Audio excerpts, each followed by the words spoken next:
ನಮಸ್ಕಾರ ವೀಕ್ಷಕರೇ, ಇವತ್ತಿನ ಪ್ರೈಮ್ ಟೈಮ್ ಕಾರ್ಯಕ್ರಮಕ್ಕೆ ಸ್ವಾಗತ. ಎಸ್, ಎಲ್ಲರೂ ಕೂಡ ಮಾತಾಡ್ತಿರುವಂತಹ ವಿಚಾರದ ಬಗ್ಗೆ ನಾವು ನೇರವಾಗಿ ಬರ್ತೇನೆ. ಕೊರೋನಾ ಅನ್ನುವಂತಹ ಮಹಾಮಾರಿ ಏನಿದೆ ದಿನದಿಂದ ದಿನಕ್ಕೆ ಜಾಸ್ತಿ ಆಗ್ತಾ ಇದೆ, ಸಂಖ್ಯೆ ಜಾಸ್ತಿ ಆಗ್ತಾ ಇದೆ, ಐಸೋಲೇಷನ್ ವಾರ್ಡ್ಗೆ ಹೋಗ್ತಾ ಇರುವವರ ಸಂಖ್ಯೆ ಜಾಸ್ತಿ ಆಗ್ತಾ ಇದೆ. ಅದೇ ರೀತಿ ತಾವು ನೋಡ್ಕೊಂಡ್ರೆ ಸಾವಿನ ಸಂಖ್ಯೆ ಕೂಡ ಜಾಸ್ತಿ ಆಗ್ತಾ ಇದೆ. ಅಂದ್ರೆ ರಾಜ್ಯದಲ್ಲಿ, ದೇಶದಲ್ಲಿ, ವಿಶ್ವದಲ್ಲಿ ಕೊರೋನಾ ಮಹಾಮಾರಿ ಅಟ್ಟಹಾಸ ಆಗ್ತಾ ಇದೆ. ಈ ಸಂದರ್ಭ ವಿಶ್ವದಾದ್ಯಂತ ಅನೇಕ ವಿಜ್ಞಾನಿಗಳು, ಪ್ರಬಲ ರಾಷ್ಟ್ರಗಳು, ಬಲಿಷ್ಠ ರಾಷ್ಟ್ರಗಳು ಈ ಒಂದು ಕೊರೋನಾದ ವಿರುದ್ಧ ಔಷಧಿಯನ್ನು ಕಂಡು ಹುಡುಕಬೇಕು, ಸಾಧನೆ ಮಾಡಬೇಕು. ಈ ಒಂದು ಕೊರೋನಾಕ್ಕೆ ವ್ಯಾಕ್ಸಿನೇಷನ್ ಅನ್ನುವಂಥದ್ದು ಏನಿದೆ, ಲಸಿಕೆ ಅನ್ನುವಂಥದ್ದು ಏನಿದೆ, ಇದನ್ನು ನಾವು ಕಂಡು ಹುಡುಕಬೇಕು ಅನ್ನೋ ನಿಟ್ಟಿನಲ್ಲಿ ಅನೇಕ ವಿಜ್ಞಾನಿಗಳು ಸಂಶೋಧನೆಗಳನ್ನು ನಡೆಸಿದ್ದಾರೆ, ಗೊತ್ತಿರುವಂತಹ ವಿಚಾರ. ಆದರೆ ಬಹುತೇಕ ರಾಷ್ಟ್ರಗಳು ಕೈ ಚೆಲ್ಲಿ ಕೂತ್ಕೊಂಡಿದೆ. ಬಹುತೇಕ ವಿಜ್ಞಾನಿಗಳು ಕೂಡ, ಪ್ರಬಲವಾಗಿರುವಂತಹ ಬಲಿಷ್ಠ ವಿಜ್ಞಾನಿಗಳು, ಬಲಿಷ್ಠ ರಾಷ್ಟ್ರಗಳು ಕೂಡ ಕೈ ಚೆಲ್ಲಿ ಕುಳಿತಿರುವಂತಹ ಈ ಸಂದರ್ಭಗಳಲ್ಲಿ ಎಲ್ಲ ರಾಷ್ಟ್ರಗಳು, ಕೆಲವು ರಾಷ್ಟ್ರಗಳು ನಮ್ಮ ಭಾರತ ದೇಶದತ್ತ ನೋಡ್ತಾ ಇದೆ. ಕಾರಣ ಹಲವಾರು ವರ್ಷಗಳಿಂದ, ಹಲವಾರು ಸಾವಿರ ವರ್ಷಗಳ ಹಿಂದಿನ ಒಂದು ಪರಂಪರೆ ಏನಿದೆ, ನಮ್ಮ ಭಾರತದ ಸಂಸ್ಕೃತಿಯ ಭಾಗ ಏನಿದೆ, ನಮ್ಮ ಭಾರತದ ಆರೋಗ್ಯದ ಒಂದು ಭಾಗ ಏನಿದೆ, ಸೊ ಈ ಒಂದು ವಿಚಾರದ ಬಗ್ಗೆ ನಾವು ಇವತ್ತು ಮಾತನಾಡ್ತಿದ್ದೇವೆ. ಅದು ಆಯುರ್ವೇದ ಅನ್ನುವಂಥದ್ದು. ಸಾವಿರಾರು ವರ್ಷಗಳ ಇತಿಹಾಸವಿರುವಂಥದ್ದು, ನಮ್ಮ ಭಾರತದ ಸಂಸ್ಕೃತಿಯ ಪರಂಪರೆಯ ಒಂದು ಭಾಗ, ನಮ್ಮ ಭಾರತ ದೇಶದ ಆರೋಗ್ಯದ ಒಂದು ಭಾಗ ಆಗಿರುವಂಥದ್ದು ಈ ಆಯುರ್ವೇದ. ಅದೇ ರೀತಿ ಅನೇಕ ಜನರು ಹೇಳ್ತಾ ಇದ್ದಾರೆ, ಇಡೀ ವಿಶ್ವವೇ ಹೇಳ್ತಾ ಇದೆ, ಕೊರೋನಾ ಮಹಾಮಾರಿ ಅನ್ನುವಂಥದ್ದು ತಾವು ಹೇಳುವಂಥದ್ದು ಡೆಡ್ಲಿ ಅಥವಾ ಕಿಲ್ಲರ್ ಕೊರೋನಾ. ಸೊ ಕೊರೋನಾ ಬಂದರೆ ಎಲ್ಲರೂ ಕೂಡ ಸಾಯ್ತಾರೆ ಅನ್ನುವಂಥದ್ದು ಏನಿಲ್ಲ. ಆದರೆ ಕೊರೋನಾದಿಂದ ಹೋರಾಡಲಿಕ್ಕೆ ಇನ್ನೂ ಕೂಡ ಮದ್ದು ಸಿಗಲಿಲ್ಲ, ಕೊರೋನಾದ ವಿರುದ್ಧ ಹೋರಾಡಲು ಇನ್ನೂ ಕೂಡ ನಮಗೆ ಶಕ್ತಿ ಸಿಗಲಿಲ್ಲ. ಕೊರೋನಾದ ವಿರುದ್ಧ ನಾವು ಹೋರಾಡಬೇಕು ಅಂತ ಹೇಳಿದ್ರೆ ನಮ್ಮ ಹತ್ರ ಇರುವಂಥದ್ದು ಒಂದೇ ಒಂದು ಅಸ್ತ್ರ, ಅದು ರೋಗ ನಿರೋಧಕ ಶಕ್ತಿ ಅನ್ನುವಂಥದ್ದು. ಹಾಗಾದ್ರೆ ವೈ ಹೌ ಅನ್ನುವಂಥ ಪ್ರಶ್ನೆ ಬರುತ್ತೆ. ಹೇಗೆ ರೋಗ ನಿರೋಧಕ ಶಕ್ತಿ ವೃದ್ಧಿ ಮಾಡಬಹುದು, ಹೆಚ್ಚಿಸ್ಕೊಳ್ಬಹುದು ಅನ್ನುವಂಥದ್ದು. ಆದರೆ ರೋಗ ನಿರೋಧಕ ಶಕ್ತಿ ಹೇಗೆ ವೃದ್ಧಿಸ್ಕೊಳ್ಬೇಕು ಅನ್ನುವಂಥದ್ದು ಯಾರು ಕೂಡ ಇಷ್ಟರವರೆಗೆ ಹೇಳಿಲ್ಲ. ಆದರೆ ರೋಗ ನಿರೋಧಕ ಶಕ್ತಿ ವೃದ್ಧಿಸ್ಕೊಳ್ಬೇಕು ಅಂತ ಹೇಳಿದ್ರೆ ಆಯುರ್ವೇದದಲ್ಲಿ ಹಲವು ದಾರಿಗಳಿದೆ ಅನ್ನುವಂತಹ ಮಾತುಗಳು. ಈ ನಿಟ್ಟಿನಲ್ಲಿ ಇವತ್ತಿನ ಕಾರ್ಯಕ್ರಮ ನಾವು ಪ್ರಾರಂಭ ಮಾಡ್ತಾ ಇದ್ದೇವೆ. ಕೊರೋನಾ ಆಯುರ್ವೇದ ವಿಶೇಷ ಕಾರ್ಯಕ್ರಮಕ್ಕೆ ಸ್ವಾಗತ. ನಾನು ನಿತಿನ್ ಸಾಲ್ಯ. ಎಲ್ಲೇ ಮೀರಿದಂತಹ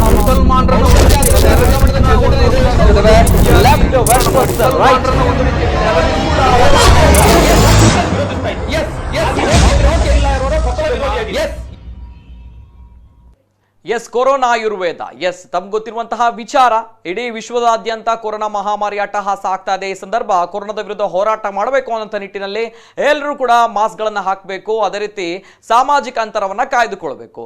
ಅದೇ ರೀತಿ ದೇಹದಲ್ಲಿ ರೋಗ ನಿರೋಧಕ ಶಕ್ತಿ ಅನ್ನುವಂತಹ ಒಂದು ಅಸ್ತ್ರ ಇದ್ರೆ ನಾವು ಕೊರೋನಾದಿಂದ ಖಂಡಿತವಾಗಿಯೂ ಕೂಡ ಹೋರಾಟ ಮಾಡಬಹುದು, ಅದರ ವಿರುದ್ಧ ಜಯಶಾಲಿಯಾಗಿ ಬರಬಹುದು ಅನ್ನುವಂತಹ ಮಾತುಗಳು. ಆದರೆ ಕೊರೋನಾದ ವಿರುದ್ಧ ಹೋರಾಟ ಮಾಡಬೇಕಾದ್ರೆ ರೋಗ ನಿರೋಧಕ ಶಕ್ತಿ ಬೇಕು.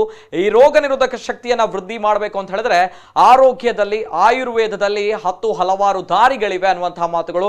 ಎಲ್ಲರೂ ಕೂಡ ಮನೆಯಲ್ಲಿ ಇದ್ದೀರಾ, ಲಾಕ್ಡೌನ್ ಆಗಿದೆ, ಮನೆಯಲ್ಲಿ ಕಾರ್ಯಕ್ರಮ ನೋಡ್ತಾ ಇದ್ದೀರಾ. ಕಾರ್ಯಕ್ರಮ ನೋಡುವಂತಹ ಎಲ್ಲ ವೀಕ್ಷಕರಿಗೆ ಒನ್ಸ್ ಅಗೇನ್ ಕಾರ್ಯಕ್ರಮಕ್ಕೆ ವೆಲ್ಕಮ್ ಹೇಳ್ತಾ ಇದ್ದೇನೆ. ಅದೇ ರೀತಿ ಒಂದು ಉಪಯುಕ್ತವಾಗಿರುವಂತಹ, ಆರೋಗ್ಯಕರವಾಗಿರುವಂತಹ ಚರ್ಚೆ ಇವತ್ತಿನ ದಿನ ಆಗಲಿ ಅನ್ನುವಂತಹ ಉದ್ದೇಶದಿಂದ ಇವತ್ತಿನ ಕಾರ್ಯಕ್ರಮ. ಅದೇ ರೀತಿ ತುಳುನಾಡಿನ ಆಷಾಢ ಮಾಸ ಏನಿದೆ, ಆಟಿಯ ಸಂಭ್ರಮ ಇವತ್ತಿನ ದಿನ. ಎಲ್ಲರೂ ಕೂಡ ಇವತ್ತು ಬೆಳಿಗ್ಗೆ ಎದ್ದು ಹಾಲೆ ಮರದ ಕಷಾಯವನ್ನು ಕುಡಿದಿದ್ದೀರಾ. ಇವತ್ತಿನ ವಿಚಾರ ಮಾತ್ರ ಅಲ್ಲ, ಈ ಕೊರೋನಾದ ವಿಚಾರ ಮಾತ್ರ ಅಲ್ಲ, ಈ ಹಿಂದಿನಿಂದಲೂ ಕೂಡ ಶತಶತಮಾನಗಳ ಇತಿಹಾಸದಿಂದಲೂ ಕೂಡ ಆಟಿ ಅಮಾವಾಸ್ಯೆ ಅಂತ ಬಂದಾಗ ನಾವೆಲ್ಲರೂ ಕೂಡ ಹಾಲೆ ಮರದ ಕಷಾಯವನ್ನ ಕುಡಿತೇವೆ. ಸೊ ಇದಕ್ಕೆ ಆಯುರ್ವೇದದಲ್ಲಿ, ಇತಿಹಾಸಗಳಲ್ಲಿ, ಪುರಾಣಗಳಲ್ಲಿ ಒಂದು ಅದ್ಭುತವಾಗಿರುವಂತಹ ಉಲ್ಲೇಖ ಇದೆ. ರೋಗ ರುಜಿನ ಶಕ್ತಿ ಇದೆ, ಇದಕ್ಕೆ ರೋಗ ನಿರೋಧಕ ಶಕ್ತಿ ಹೆಚ್ಚಾಗುತ್ತೆ. ಇವತ್ತಿನ ಒಂದು ದಿನ ನಾವು ಹಾಳೆ ಮರದ ಕಷಾಯ ಕುಡಿಲೇಬೇಕು ಅನ್ನುವಂಥದ್ದು ಇದು ಆಯುರ್ವೇದದಲ್ಲೂ ಕೂಡ ಉಲ್ಲೇಖ ಇದೆ. ಹೌದಾ ಅನ್ನುವಂಥ ಪ್ರಶ್ನೆ ಬರುತ್ತೆ. ನಾವು ಹಾಗಾದರೆ ಇವತ್ತು ಬೆಳಿಗ್ಗೆ ಎದ್ದು ಹಾಳೆ ಮರದ ಕಷಾಯ ಕುಡಿದಿದ್ದೇವೆ. ಹಾಗಾದರೆ ಇನ್ನು ನಮ್ಮ ದೇಹದಲ್ಲಿ ರೋಗ ನಿರೋಧಕ ಶಕ್ತಿ ವೃದ್ಧಿ ಆಗುತ್ತಾ, ಕೊರೋನಾದ ವಿರುದ್ಧ ಹೋರಾಟ ಮಾಡಲಿಕ್ಕೆ ರೋಗ ನಿರೋಧಕ ಶಕ್ತಿ ವೃದ್ಧಿ ಆಗುತ್ತಾ ಅನ್ನುವಂಥ ಪ್ರಶ್ನೆ ಬರುತ್ತೆ. ಸೊ ಈ ಪ್ರಶ್ನೆಗೆ ನಾವು ಉತ್ತರ ಕಂಡುಕೊಳ್ಬೇಕಾಗುತ್ತೆ. ಇನ್ನೊಂದು ಕಡೆ ಹಲವಾರು ವಿಚಾರಗಳು ನಮ್ಮ ಕಣ್ಣ ಮುಂದೆ ಬರುತ್ತೆ. ಹಾಲಿಗೆ ಅರಶಿನ ಸೇವಿಸಿ ಕುಡಿಬೇಕು ಅನ್ನುವಂಥದ್ದು. ಅದೇ ರೀತಿ ಈ ಸಂದರ್ಭ, ಈ ಕೊರೋನಾ ಅನ್ನುವಂತಹ ಒಂದು ರೋಗದ ಭಯದ ನಡುವೆ ಇನ್ನಿತರ ಸಾಂಕ್ರಾಮಿಕ ರೋಗಗಳಿವೆ, ಮಳೆಗಾಲ ಬೇರೆ. ಈ ಸಂದರ್ಭ ನಾವು ಆಹಾರ ಪದ್ಧತಿ ಯಾವ ರೀತಿ ಇರಬೇಕು, ಯಾವುದನ್ನು ಸೇವಿಸಬೇಕು, ಯಾವುದನ್ನು ಸೇವಿಸಬಾರ್ದು, ಇಂತಹ ಹಲವಾರು ಪ್ರಶ್ನೆಗಳ ನಡುವೆ ಇವತ್ತಿನ ಒಂದು ದಿನ, ಆಟಿ ಅಮಾವಾಸ್ಯೆಯ ದಿನ, ನಾವು ಕುಡಿದಂತಹ ಹಾಳೆ ಮರದ ಕಷಾಯ ದಕ್ಷಿಣ ಕನ್ನಡ ಜಿಲ್ಲೆಯಲ್ಲಿ ಕೊರೋನಾ ರೋಗಗಳ ನಿಯಂತ್ರಣಕ್ಕೆ ಸಹಕಾರಿಯಾಗುತ್ತಾ ಅನ್ನುವಂಥ ಪ್ರಶ್ನೆ ಬರುತ್ತೆ. ಒಂದು ಕಂಪ್ಲೀಟ್ ಡೀಟೇಲ್ಸ್ ಬರ್ತಾ ಇದೆ, ನೋಡ್ಕೊಂಡು ಬನ್ನಿ. ರಾಜ್ಯದ ಹಲವೆಡೆ ವ್ಯಾಪಕವಾಗಿ ಹರಡುತ್ತಿರುವ ಕೊರೋನಾ. ಕೊರೋನಾ ಹಿನ್ನೆಲೆ ತುಳುನಾಡಿನ ಆಟಿ ಕಷಾಯಕ್ಕೆ ಭಾರಿ ಡಿಮ್ಯಾಂಡ್. ರಾಜ್ಯದಲ್ಲಿ ಹಲವೆಡೆ ವ್ಯಾಪಕವಾಗಿ ಹರಡುತ್ತಿರುವ ಕೊರೋನಾ ಮಹಾಮಾರಿಯ ನಡುವೆಯೇ ಕರಾವಳಿಯಲ್ಲಿ ಇಂದು ಆಷಾಢ ಅಮಾವಾಸ್ಯೆಯನ್ನ ಆಚರಿಸಲಾಗ್ತಾ ಇದೆ. ಕರಾವಳಿಯಾದ್ಯಂತ ಆಟಿ ಅಮಾವಾಸ್ಯೆ ಎಂದೇ ಕರೆಯಲ್ಪಡುವ ಈ ಆಚರಣೆಯ ಪ್ರಮುಖ ಕೇಂದ್ರ ಬಿಂದು ಆಟಿ ಕಷಾಯ. ದಕ್ಷಿಣ ಕನ್ನಡ ಜಿಲ್ಲೆಯಲ್ಲಿ ಕೊರೋನಾ ಪ್ರಕರಣಗಳು ದಿನೇ ದಿನೇ ಹೆಚ್ಚಾಗುತ್ತಿರುವ ಹಿನ್ನೆಲೆ ಆಷಾಢದ ಈ ಕಷಾಯಕ್ಕೂ ಇದೀಗ ಭಾರೀ ಬೇಡಿಕೆ ಬಂದಿದೆ.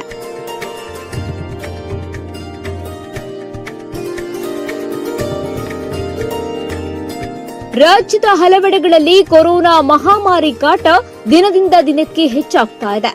ಕೊರೋನಾ ಹಿನ್ನೆಲೆ ಜನರ ಎಲ್ಲ ಆಚರಣೆಗಳಿಗೂ ಬಹುತೇಕ ಬ್ರೇಕ್ ಬಿದ್ದಿದೆ. ಕರಾವಳಿ ಭಾಗದ ಜನ ಆಷಾಢ ಅಮಾವಾಸ್ಯೆಯನ್ನ ಅತ್ಯಂತ ಶ್ರದ್ಧಾಭಕ್ತಿಯಿಂದ ಆಚರಿಸಿಕೊಂಡು ಬರ್ತಾ ಇದ್ದಾರೆ. ಪ್ರಕೃತಿ ಆರಾಧನೆಯ ಮೂಲಕವೇ ಧಾರ್ಮಿಕ ನಂಬಿಕೆಗಳನ್ನ ಬೆಳೆಸಿಕೊಂಡು ಬಂದಿರುವ ಕರಾವಳಿಯ ಜನರಿಗೆ ಆಷಾಢ ಮಾಸ ಅತ್ಯಂತ ಕಷ್ಟದಿಂದ ಕೂಡಿದ ಮಾಸವೆನ್ನುವ ನಂಬಿಕೆ. ಆಟಿ ಅಮಾವಾಸ್ಯೆ ಅಂದ್ರೆ ತಕ್ಷಣ ನೆನಪಾಗುವುದು ಹಾಳೆ ಮರದ ಕಷಾಯ. ಸೂರ್ಯೋದಯಕ್ಕೂ ಮುನ್ನ ಹಾಳೆ ಮರದಿಂದ ಯಾವುದೇ ಲೋಹವನ್ನು ಬಳಸದೆ ಕಲ್ಲಿನಿಂದ ಜಜ್ಜಿ ತೊಗಟೆಯನ್ನ ತಂದು ಕಷಾಯ ಮಾಡಿ ಮನೆಮಂದಿಯೆಲ್ಲ ಸೇವಿಸುವುದು ಸಂಪ್ರದಾಯ. ಹಾಳೆ ಮರದ ತೊಗಟೆ ಕಷಾಯಕ್ಕೆ ರೋಗ ನಿರೋಧಕ ಶಕ್ತಿ ಇದ್ದು ಸರ್ವ ರೋಗಕ್ಕೂ ರಾಮಬಾಣ ಅನ್ನೋದು ನಂಬಿಕೆ. ಆಟಿ ಅಮಾವಾಸ್ಯೆಯ ಹಿಂದಿನ ದಿನ ಸಂಜೆ ಮರಕ್ಕೆ ನೂಲು ಕಟ್ಟಿ ನಾಳೆ ಬರುತ್ತೇನೆ ಮದ್ದು ಸಿದ್ಧ ಮಾಡಿಡುವಂತ ವನದೇವತೆಯನ್ನ ಪ್ರಾರ್ಥಿಸಿ ಬರುವ ಕ್ರಮವಿದೆ. ಇನ್ನು ಇಡೀ ಮನುಕುಲಕ್ಕೆ ಅಂಟಿಕೊಂಡಿರುವ ಕೊರೋನಾ ಕರಾವಳಿಯಲ್ಲೂ ಅಟ್ಟಹಾಸ ಮೆರೆಯುತ್ತಿದ್ದು ಈ ಬಾರಿ ಹಾಳೆ ಮರದ ಕಷಾಯಕ್ಕೆ ಕೊಂಚ ಹೆಚ್ಚೇ ಬೇಡಿಕೆ ಇದೆ. ಇನ್ನು ತುಳುನಾಡಿನ ಜಾನಪದ ಸಾಂಸ್ಕೃತಿಕ ಆಚರಣೆಗಳಲ್ಲಿ ಆಟಿ ಅಮಾವಾಸ್ಯೆಗೆ ವಿಶಿಷ್ಟ ಮಾನ್ಯತೆ ಇದೆ. ಆಟಿ ಅಮಾವಾಸ್ಯೆ ದಿನ ಮುಂಚಾನೆ ಎದ್ದು ಹಾಳೆ ಮರದ ಕಷಾಯ ಕುಡಿದು ಮನೆ ಮಂದಿಯೆಲ್ಲ ಸೇರಿಕೊಂಡು ಕೃಷಿ ಉತ್ಪನ್ನ ದವಸ ಧಾನ್ಯಗಳನ್ನ ಜೋಡಿಸಿಕೊಂಡು ಬಾಳೆ ಎಲೆಯ ತುದಿಯಲ್ಲಿ ನಾಣ್ಯವನ್ನ ಇಟ್ಟು ತೇರು ಹೂ ಜೋಡಿಸಿ ಗಂಗಾಮಾತೆಗೆ ಅರ್ಪಿಸುತ್ತಾರೆ. ಬಳಿಕ ನದಿಯಲ್ಲಿ ಮಿಂದು ದೇವಸ್ಥಾನದಲ್ಲಿ ತೀರ್ಥ ಸ್ನಾನ ಮಾಡಿ ಮನೆಗೆ ಬಂದು ಮೆಂತೆಗಂಜಿ ಸೇವಿಸುವ ಕ್ರಮವಿದೆ. ಈ ಮಾಸದಲ್ಲಿ ಭಾರೀ ಮಳೆ ಭಾರೀ ಬಿಸಿಲು ಇರುವ ಕಾರಣ ಈ ಮಾಸದಲ್ಲಿ ರೋಗ ರುಜಿನಗಳು ಹೆಚ್ಚಾಗುವ ಆತಂಕವೂ ಇದೆ.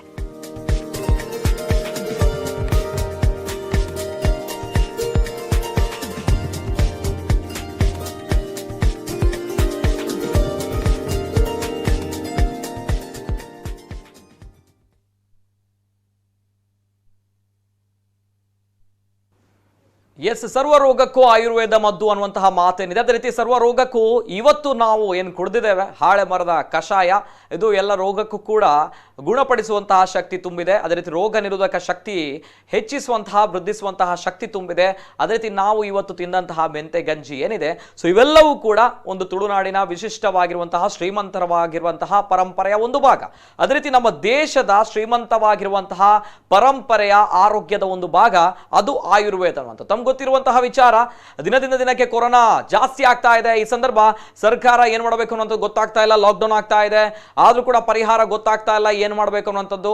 ಈ ನಿಟ್ಟಿನಲ್ಲಿ ಇವತ್ತಿನಿಂದ ತಾವೆಲ್ಲರೂ ಕೂಡ ಗಮನಿಸಬೇಕಾಗಿರುವಂತಹ ವಿಚಾರ, ಕೊರೋನಾ ಮಹಾಮಾರಿಯ ಸಂದರ್ಭಗಳಲ್ಲಿ ಔಷಧಿಗಳ ವಿಚಾರ ಬಗ್ಗೆ, ವ್ಯಾಕ್ಸಿನೇಷನ್ ವಿಚಾರದ ಬಗ್ಗೆ, ಕೊರೋನಾ ಮದ್ದಿನ ಬಗ್ಗೆ ನಾವು ಮಾತನಾಡಿದಾಗ ಮುಂಚೂಣಿಯಲ್ಲಿ ನಮ್ಮ ದೇಶದಲ್ಲಿ ನಮ್ಮ ರಾಜ್ಯದಲ್ಲಿ ಚರ್ಚೆಗೆ ಗ್ರಾಸವಾಗಿರುವಂತಹ ವಿಚಾರ ಅಂತ ಹೇಳಿದ್ರೆ ಇಂಗ್ಲಿಷ್ ಮದ್ದುಗಳು ಬರುತ್ತೆ. ಇನ್ನೊಂದು ಕಡೆ ದೊಡ್ಡ ಮಟ್ಟದಲ್ಲಿ ಆಯುರ್ವೇದ ಮದ್ದಿನ ಬಗ್ಗೆ ದೊಡ್ಡ ಮಟ್ಟದ ಚರ್ಚೆಗಳು ನಡೀತಾ ಇದೆ. ಅಂದ್ರೆ ಆಯುರ್ವೇದದಲ್ಲಿ ರೋಗ ನಿರೋಧಕ ಶಕ್ತಿ ಇದೆ, ಕೊರೋನಾದ ವಿರುದ್ಧ ನಾವು ಹೋರಾಟ ಮಾಡಬಹುದು ಅನ್ನುವಂತಹ ನಿಟ್ಟಿನಲ್ಲಿ ಒಬ್ಬ ಪ್ರಸಿದ್ಧ ವೈದ್ಯರು ತಯಾರಿಸಿದಂತಹ ಆಯುರ್ವೇದದ ಮದ್ದು ದೊಡ್ಡ ಮಟ್ಟದಲ್ಲಿ ಪ್ರಚಲಿತದಲ್ಲಿರುವಂಥದ್ದು. ಅದೇ ರೀತಿ ಇವತ್ತಿನಿಂದ ನಮ್ಮ ರಾಜ್ಯದ ಶಿವಮೊಗ್ಗ ಜಿಲ್ಲೆಯಲ್ಲಿ ಇವತ್ತಿನಿಂದ ಈಶ್ವರಪ್ಪನವರು ಹೇಳಿದ್ದಾರೆ, ಪ್ರತಿ ಮನೆಗೂ ಕೂಡ ಆಯುರ್ವೇದ ಕಿಟ್ ಅನ್ನ ನಾವು ವಿತರಣೆ ಮಾಡುತ್ತೇವೆ ಅನ್ನುವಂತಹ ಮಾತನ್ನ ಈಶ್ವರಪ್ಪನವರು ಹೇಳಿದ್ದಾರೆ. ಹಾಗಾದ್ರೆ ಈ ಸಂದರ್ಭ ಪ್ರಶ್ನೆಗೆ ಬರುತ್ತೆ, ಹೌದಾ? ಹಾಗಾದ್ರೆ ಕೊನೆಗೂ ಕೂಡ ನಮ್ಮ ದೇಶ ನಮ್ಮ ರಾಜ್ಯ ಆಯುರ್ವೇದದ ಹಿಂದೆ ಹೋಗಬೇಕಾಗಿತ್ತು, ಆಯುರ್ವೇದದ ಮೊರೆ ಹೋಗಬೇಕಾಗಿತ್ತು. ಕೊರೋನಾ ಅನ್ನುವಂತಹ ಮಹಾಮಾರಿಯ ಅಟ್ಟಹಾಸದಲ್ಲಿ ಈ ಆಯುರ್ವೇದದ ಪಾತ್ರ, ಆಯುರ್ವೇದದ ನಿಯಂತ್ರಣ ಎಷ್ಟಿದೆ ಅನ್ನುವಂಥದ್ದು. ಅದೇ ರೀತಿ ಈ ಸಂದರ್ಭ ಕೊರೋನಾ ಒಂದು ಕಡೆ ರೋಗ ರುಜಿನಗಳು ಇನ್ನಿತರ ಸಾಂಕ್ರಾಮಿಕ ರೋಗಗಳು ಬರುತ್ತೆ. ಸೊ ಮನೆ ಮದ್ದು ಏನಿದೆ, ಯಾವ ರೀತಿಯ ಮನೆ ಮದ್ದನ್ನು ನಾವು ಮಾಡ್ಕೊಳ್ಬೋದು. ಅದೇ ರೀತಿ ನಾವು ವಾಟ್ಸಪ್ಗಳಲ್ಲಿ, ಸಾಮಾಜಿಕ ಜಾಲತಾಣದಲ್ಲಿ, ಫೇಸ್ಬುಕ್ಗಳಲ್ಲಿ ಕೇಳುವಂತಹ ಹಲವಾರು ಸಂದೇಶಗಳು ಎಲ್ಲವೂ ಕೂಡ ನಿಜವಾ ಹೌದಾ ಅನ್ನುವಂತಹ ಪ್ರಶ್ನೆಯನ್ನು ಮಾಡಬೇಕಾಗುತ್ತೆ. ನಾನು ಕೂಡ ಪ್ರಶ್ನೆ ಮಾಡ್ತೇನೆ, ಖ್ಯಾತ ವೈದ್ಯರು ನಮ್ಮ ಜೊತೆ ಇದ್ದಾರೆ, ತಾವು ಕೂಡ ಪ್ರಶ್ನೆ ಪ್ರಶ್ನೆ ಮಾಡ್ಬೋದು, ತಮ್ಮ ಗೊಂದಲ ಎಲ್ಲವೂ ಕೂಡ ಪರಿಹರಿಸಿಕೊಳ್ಬೋದು, ಮುಕ್ತವಾಗಿ ಕರೆ ಮಾಡ್ಬೋದು. ಮೊದಲನೇದಾಗಿ ಕಾರ್ಯಕ್ರಮಕ್ಕೆ ವೆಲ್ಕಮ್ ಮಾಡ್ತಾ ಇದ್ದೇನೆ. ಗಣ್ಯ ವ್ಯಕ್ತಿಗಳು ಕಾರ್ಯಕ್ರಮದಲ್ಲಿ ನಮ್ಮ ಜೊತೆ ಇದ್ದಾರೆ. ಡಾಕ್ಟರ್ ಸಚಿನ್ ನಡ್ಕ ಅವರು, ಖ್ಯಾತ ಆಯುರ್ವೇದ ತಜ್ಞರು ನಮ್ಮ ಜೊತೆ ಇದ್ದಾರೆ ಇವತ್ತಿನ ಕಾರ್ಯಕ್ರಮದಲ್ಲಿ. ಕಾರ್ಯಕ್ರಮಕ್ಕೆ ಸ್ವಾಗತ ಸರ್. ಡಾಕ್ಟರ್ ಸಚಿನ್ ನಡ್ಕ ಅವರಿಗೆ ನಮಸ್ತೆ ಸರ್. ನಮಸ್ತೆ. ಎಸ್ ಎಸ್ ಡಾಕ್ಟರ್ ಸಚಿನ್ ನಡ್ಕ ಅವರು ನಮ್ಮ ಜೊತೆ ಇದ್ದಾರೆ ಸರ್. ಅದರಿಂದ ಮಾತಾಡಬೇಕು ಹಲವಾರು ವಿಚಾರಗಳು, ನನ್ನ ಪ್ರಶ್ನೆಗಳು ಕೂಡ ಇದೆ. ನಾನು ಪ್ರಶ್ನೆಗಳನ್ನ ನೇರವಾಗಿ ಕೇಳ್ತಾ ಹೋಗ್ತೇನೆ. ಅಂಡ್ ಅದೇ ರೀತಿ ಅನೇಕ ಜನರು ಕಾರ್ಯಕ್ರಮ ನೋಡ್ತಾ ಇದ್ದಾರೆ. ನನ್ನ ಪ್ರಶ್ನೆಗಳಿಗಿಂತ ಮನೆಯಲ್ಲಿ ಕೂತ್ಕೊಂಡು ಲಾಕ್ಡೌನ್ ನ ಸಂದರ್ಭದಲ್ಲಿ ಹಲವಾರು ಯೋಚನೆಗಳು, ಆಲೋಚನೆಗಳು, ಹಲವಾರು ಪ್ರಶ್ನೆಗಳು ತಮ್ಮ ತಲೆಯಲ್ಲೂ ಕೂಡ ಬರುತ್ತೆ. ಹೇಗಪ್ಪ ಕೊರೋನಾ ಅನ್ನುವಂತಹ ಮಹಾಮಾರಿ ಇದೆ, ನಾವು ಹೇಗೆ ಹೋರಾಟ ಮಾಡಬೇಕು, ಯಾವ ರೀತಿ ನಮ್ಮ ಜೀವನ ಉಳಿಸ್ಕೊಳ್ಬೇಕು. ಇನ್ನೊಂದ್ ಕಡೆ ಮಳೆಗಾಲ ಬೇರೆ, ಸಾಂಕ್ರಾಮಿಕ ರೋಗಗಳು ಕೂಡ ಜಾಸ್ತಿ ಆಗ್ತಾ ಇದೆ. ರೋಗ ನಿರೋಧಕ ಶಕ್ತಿ ನಮ್ಮ ದೇಹದಲ್ಲಿ ಇತ್ತು ಅಂತ ಹೇಳಿದ್ರೆ ಅದೆಷ್ಟೇ ಸಾಂಕ್ರಾಮಿಕ ರೋಗಗಳು ನಮ್ಮನ್ನೇನು ಮಾಡಲಿಕ್ಕೆ ಸಾಧ್ಯ ಇಲ್ಲ ಅನ್ನುವಂಥದ್ದು. ಸೊ ಆಯುರ್ವೇದ ಅನ್ನುವಂಥ ರಾಮಬಾಣ ನಾವು ಈ ಹಿಂದಿನಿಂದಲೂ ಕೂಡ ನೋಡ್ತಾ ಇರುವಂಥದ್ದು, ಸಾವಿರಾರು ವರ್ಷಗಳ ಇತಿಹಾಸ ಇರುವಂತಹ ಆಯುರ್ವೇದ. ಸೊ ಇದರ ಬಗ್ಗೆ ಮಾತಾಡಬೇಕು. ಖ್ಯಾತ ಆಯುರ್ವೇದ ತಜ್ಞರು ನಮ್ಮ ಜೊತೆ ಇದ್ದಾರೆ. ಡಾಕ್ಟರ್ ಸಚಿನ್ ನಡ್ಕೌಡ್ ಸರ್, ನಮಸ್ತೆ. ಹೇಗಿದ್ದೀರಾ ಸರ್? ನಮಸ್ತೆ. ಚೆನ್ನಾಗಿದ್ದೀರಾ ಸರ್? ಒಟ್ಟು ಈಗ ಮೊದಲದಾಗಿ ನಾನು ಕೇಳ್ತಾ ಇರುವಂತದ್ದು, ಎಸ್ ಈ ಸಂದರ್ಭ ಏನ್ ಹೇಳಲಿಕ್ಕೆ ಇಷ್ಟಪಡ್ತೀರಾ ಸರ್? ಒಂದ್ ಕಡೆ ಕೊರೋನಾ ಮಹಾಮಾರಿ ಅಟ್ಟಹಾಸ ಇದೆ, ಇನ್ನೊಂದ್ ಕಡೆ ಸಾಂಕ್ರಾಮಿಕ ರೋಗಗಳು ಇವೆ. ಇವೆಲ್ಲವೂ ಕೂಡ ನೋಡಿದಾಗ ತಾವೊಂದು ಆಯುರ್ವೇದ ವೈದ್ಯರಾಗಿ ತಮ್ಮ ಫಸ್ಟ್ ರಿಯಾಕ್ಷನ್ ಏನ್ ಸರ್? ಮುಖ್ಯವಾಗಿ ನಾವು ಎಲ್ಲಿದ್ದೇವೆ ಅಂತ ನಾವು ಫಸ್ಟ್ ಆಗಿ ಅರ್ಥಕೊಳ್ಬೇಕಾಗ್ತದೆ. ನಿಮಗೆಲ್ಲ ಗೊತ್ತಿರುವ ಹಾಗೆ ನಾವೆಲ್ಲ ಈ ತುಳುನಾಡಲ್ಲಿ ಆಟಿ ಅಮಾವಾಸ್ಯೆ ಅಂತ ಹೇಳುವಂತ ಒಂದು ಹಬ್ಬವನ್ನು ಆಚರಿಸ್ತಾ ಇದ್ದೇವೆ. ಈ ಕಾಲಘಟ್ಟ ತುಂಬಾ ಇಂಪಾರ್ಟೆಂಟ್ ಆಗಿರುತ್ತೆ. ನಮ್ಮ ಉತ್ತರಾಯಣ ಮತ್ತೆ ದಕ್ಷಿಣಾಯನ ಮಧ್ಯದಲ್ಲಿ ಬರುವಂತ ಒಂದು ಕಾಲಘಟ್ಟ. ನಿಮಗೆಲ್ಲ ಗೊತ್ತಿರುವ ಹಾಗೆ ಉತ್ತರಾಯಣ ಅಂತ ಹೇಳುವಾಗ ಬಿಸಿಲು ಜಾಸ್ತಿ ಆಗ್ತದೆ, ನಮ್ಮ ದೇಹದ ಬಲ ಕುಂಠಿತ ಆಗ್ತಾ ಹೋಗ್ತದೆ. ಉತ್ತರಾಯಣ ಸ್ಟಾರ್ಟ್ ಆದಾಗ ನಮ್ಮ ದೇಹದ ಬಲ ಅಂದ್ರೆ ರೋಗ ನಿರೋಧಕ ಶಕ್ತಿ ಇರ್ಬೋದು ಅಥವಾ ದೇಹದ ಶಕ್ತಿ ಇರ್ಬೋದು, ಅದು ತುಂಬಾ ಚೆನ್ನಾಗಿರ್ತದೆ. ಯಾವಾಗ ಉತ್ತರಾಯಣ ನಿಧಾನವಾಗಿ ಮುಂದೆ ಸಾಗ್ತಾ ಬರ್ತದೆ, ಅದರಲ್ಲಿ ಶಿಷ್ಯ ಋತು ಇರ್ಬೋದು, ವಸಂತ ಋತು ಇರ್ಬೋದು ಅಥವಾ ಗ್ರೀಷ್ಮ ಋತು ಬಂದ ಮೇಲೆ ನಮ್ಮ ದೇಹದ ರೋಗ ನಿರೋಧಕ ಶಕ್ತಿ ಅದರೊಟ್ಟಿಗೆ ನಮ್ಮ ದೇಹದ ಬಲ ಅಂದ್ರೆ ನಾವು ಕೆಲಸ ಮಾಡ್ಲಿಕ್ಕೆ ಇರುವಂತ ಬಲ ಇರ್ಬೋದು ಅಥವಾ ಯಾವುದೇ ಒಂದು ರೋಗಾಣು ಬಂದಾಗ ಅದನ್ನು ಫೈಟ್ ಮಾಡುವಂತ ಕೆಪಾಸಿಟಿ ಇರ್ಬೋದು, ಇದು ನಿಧಾನವಾಗಿ ಕುಂಠಿತ ಆಗ್ತಾ ಬರ್ತದೆ. ಯಾವಾಗ ವರ್ಷ ಋತು ಅಥವಾ ಈ ಸಂಧಿಕಾಲ ಉತ್ತರಾಯಣ ಮತ್ತೆ ದಕ್ಷಿಣಾಯಣ ಅಂತ ಹೇಳುವಂತ ಸಂಧಿಕಾಲ ಬರುವಾಗ ನಮ್ಮ ದೇಹದ ರೋಗ ನಿರೋಧಕ ಶಕ್ತಿ ತುಂಬಾ ಲೋ ಲೆವೆಲ್ಗೆ ಬರುವಂತ ಒಂದು ಸ್ಥಿತಿ, ಅದಕ್ಕೆ ನಾವು ಋತು ಅಥವಾ ಈ ಉತ್ತರಾಯಣ ಮತ್ತೆ ದಕ್ಷಿಣಾಯಣ ಸಂಧಿಕಾಲ ಅಂತ ಹೇಳ್ತೇವೆ. ಸೊ ಈ ಕಾಲಘಟ್ಟದಲ್ಲಿ ಯಾವಾಗ ನಾವು ನಮ್ಮ ಆಹಾರದಲ್ಲಿ ಇರ್ಬೋದು, ನಮ್ಮ ವಿಹಾರದಲ್ಲಿ ಇರ್ಬೋದು ತಪ್ಪುಗಳನ್ನು ಮಾಡ್ತೇವೆ, ನಮ್ಗೆ ಬೇರೆ ಬೇರೆ ಕಾಯಿಲೆಗಳು ಬರುವಂತ ಸಾಧ್ಯತೆಗಳು ಜಾಸ್ತಿ ಇರ್ತದೆ. ಬೇರೆ ಟೈಮಲ್ಲಿ ಸಹ ನಮಗೆ ಕಾಯಿಲೆಗಳು ಬರ್ತದೆ, ಆದ್ರೆ ಈ ಕಾಲಘಟ್ಟದಲ್ಲಿ ನಮಗೆ ಬೇಗ ಕಾಯಿಲೆಗಳು ಬಂದು ನಮ್ಮ ದೇಹದ ಒಂದು ರೋಗ ನಿರೋಧಕ ಶಕ್ತಿ ಅಥವಾ ಯಾವುದೇ ಒಂದು ರೋಗಾಣು ಹೊರಗಡೆಯಿಂದ ಬಂದಾಗ ಅದನ್ನು ಸಾಯಿಸುವಂತಹ ಒಂದು ಕೆಪಾಸಿಟಿ ಏನು ನಿಮಗೆ ಬಿಲ್ಡ್ ಆಗಿ ಬಂದಿರುತ್ತದೆ ಅದು ಅಷ್ಟು ಚೆನ್ನಾಗಿರುವುದಿಲ್ಲ.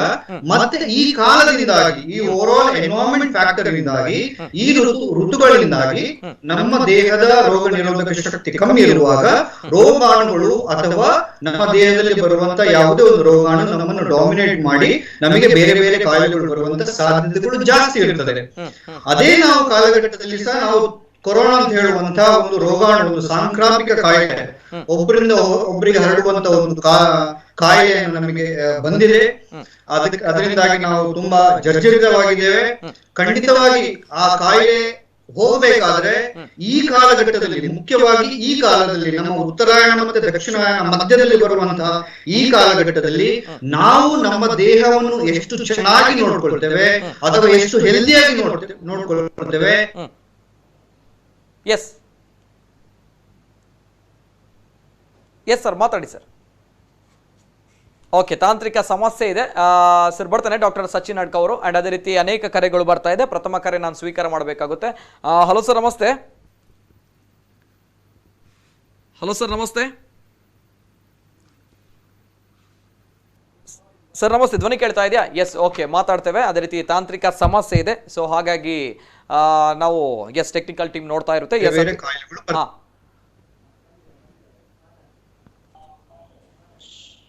ಎಸ್ ಸರ್, ಸ್ವಲ್ಪ ತಾಂತ್ರಿಕ ಸಮಸ್ಯೆ ಇತ್ತು, ಹಾಗಾಗಿ ಕರೆ ಕಟ್ಟಾಗಿತ್ತು. ಎಸ್ ಸರ್, ಡಾಕ್ಟರ್ ಸಚಿನ್ ನಡ್ಕ ಅವರು ತಾವು ಹೇಳಿದ್ರಿ. ಹಾಗಾದ್ರೆ ನನ್ನ ಒಂದು ಮಾತು, ಈ ಸಂದರ್ಭ ಆಷಾಢ ಮಾಸ ಅಂತ ಹೇಳಿದ್ರೆ ಅತ್ಯಂತ ಕಷ್ಟದಿಂದ ಕೂಡಿರುವಂತಹ ತಿಂಗಳು ಅನ್ನುವಂತಹ ಮಾತೇನಿದೆ, ಇದು ಹಾಗಾದ್ರೆ ಸಾಂಪ್ರದಾಯಿಕವಾಗಿ ಪಾರಂಪರಿಕವಾಗಿ ಮಾತ್ರ ಅಲ್ಲ, ಮೂಢನಂಬಿಕೆ ಮಾತ್ರ ಅಲ್ಲ, ಇದು ಸತ್ಯ ಅನ್ನುವಂತ ತಾವು ಹೇಳ್ತಾ ಇದ್ದೀರಾ?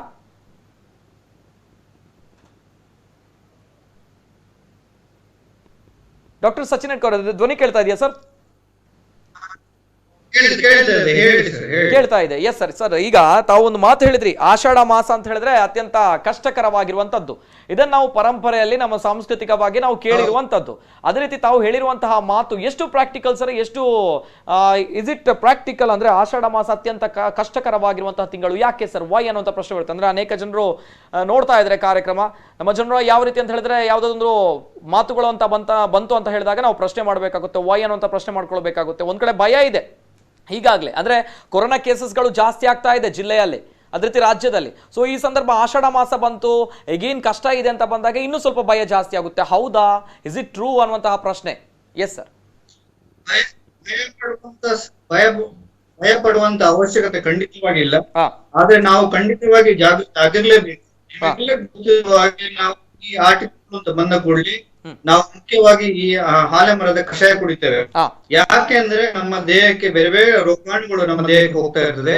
ಅದು ಹೊಟ್ಟೆಯ ಭಾಗದಲ್ಲಿ ಇರುವಾಗ ನಾವು ಯಾವಾಗ ಈ ಕಷಾಯವನ್ನು ಕುಡಿತೇವೆ, ಇದಕ್ಕೆ ಅಂದ್ರೆ ಕ್ರಿಮಿಗಳನ್ನು ಸಾಯಿಸುವಂತ ಒಂದು ಕೆಪಾಸಿಟಿ ಇರ್ತದೆ. ಅದರಿಂದಾಗಿ ಈ ಆಟಿ ಅಮಾವಾಸ್ಯೆ ದಿವಸ ನಾವು ಹಾಲೆ ಮರದ ಕಷಾಯವನ್ನು ಕುಡಿತೇವೆ. ಅದರೊಟ್ಟಿಗೆ ಇದು ಬೇರೆ ಬೇರೆ ಕಾಯಿಲೆಗಳಿಗೆ ತುಂಬಾ ಹೆಲ್ಪ್ ಆಗ್ತದೆ. ನಮ್ಮ ಆಯುರ್ವೇದಕ್ಕೆ ಇದು ಹೊಸ ಔಷಧಿ ಅಲ್ಲ. ನಾವು ಬೇರೆ ಬೇರೆ ಔಷಧಿಗಳನ್ನು ಪ್ರಿಪೇರ್ ಮಾಡುವಾಗ ಈ ಸಪ್ತಪರ್ಣ ಅಂತ ಹೇಳುವಂತ ಔಷಧಿಗಳನ್ನು ನಾವು ಯೂಸ್ ಮಾಡ್ತೇವೆ. ಮುಖ್ಯವಾಗಿ ಬೇರೆ ಬೇರೆ ಚರ್ಮದ ಕಾಯಿಲೆಗಳಿಗಿರ್ಬೋದು, ಅದೇ ರೀತಿ ನಮ್ಮ ದೇಹದಲ್ಲಿ ಬರುವಂತಹ ಈ ಹೊಟ್ಟೆಯಲ್ಲಿ ಬರುವಂತಹ ಗುಲ್ಮ ಅಂತ ಹೇಳುವಂತ ಕಾಯಿಲೆ ಇರ್ಬೋದು, ಬೇರೆ ಬೇರೆ ಕಾಯಿಲೆಗಳಿಗೆ ಈ ಔಷಧಿಯನ್ನು ಸಪ್ತಪರ್ಣ ಅಂತ ಹೇಳುವಂತ ಔಷಧಿಯನ್ನು ನಾವು ರೆಗ್ಯುಲರ್ ಆಗಿ ನಾವು ಯೂಸ್ ಮಾಡ್ತಾ ಇರ್ತೇವೆ. ಬಟ್ ಈ ಕಾಲದಲ್ಲಿ ಈ ಪರ್ಟಿಕ್ಯುಲರ್ ದಿವಸ ನಾವು ಯಾಕೆ ಕೊಡ್ಬೇಕಂದ್ರೆ ಆ ದಿವಸ ಅದರ ಒಂದು ಆ ಮೆಡಿಸಿನ್ ಇದು ಪವರ್ ಚೆನ್ನಾಗಿರ್ತದೆ. ಯಾವುದೇ ಒಂದು ಕಾಲಘಟ್ಟ ಬಂದಾಗ ಒಂದೊಂದು ಗಿಡದ ಒಂದೊಂದು ಔಷಧಿ ಗುಣ ಜಾಸ್ತಿ ಇರ್ತದೆ. ಸೊ ಈ ಕಾಲಘಟ್ಟದಲ್ಲಿ ಈ ಸಪ್ತಪರ್ಣ ಅಂತ ಹೇಳುವಂತಹ ಔಷಧಿಯ ಗುಣ ಜಾಸ್ತಿ ಇರ್ತದೆ. ಅದರಿಂದಾಗಿ ಆ ದಿವಸ ನಾವು ತಗೊಳ್ತೇವೆ. ಓಕೆ ಎಸ್ ಸರ್, ಕೇಳಬೇಕು ಪ್ರಶ್ನೆ. ಅದೇ ರೀತಿ ಅನೇಕ ಕರೆಗಳು ಬರ್ತಾ ಇದೆ. ಪ್ರಥಮ ಕರೆ ಸ್ವೀಕಾರ ಮಾಡ್ತೇನೆ. ಹಲೋ ಸರ್, ನಮಸ್ತೆ. ಹಲೋ ಸರ್, ನಮಸ್ತೆ. ಧ್ವನಿ ಕೇಳ್ತಾ ಇದೆಯಾ? ಹಲೋ. ಓಕೆ, ಕರೆ ಕಟ್ ಆಗಿದೆ. ದಯಮಾಡಿ ಕರೆ ಮಾಡಿದಾಗ ತಮ್ಮ ಟಿವಿ ವಾಲ್ಯೂಮ್ ಮ್ಯೂಟ್ ಮಾಡಿ ಕರೆ ಮಾಡಿ, ಇಲ್ಲದ್ರೆ ಕರೆ ಕಟ್ ಆಗುತ್ತೆ.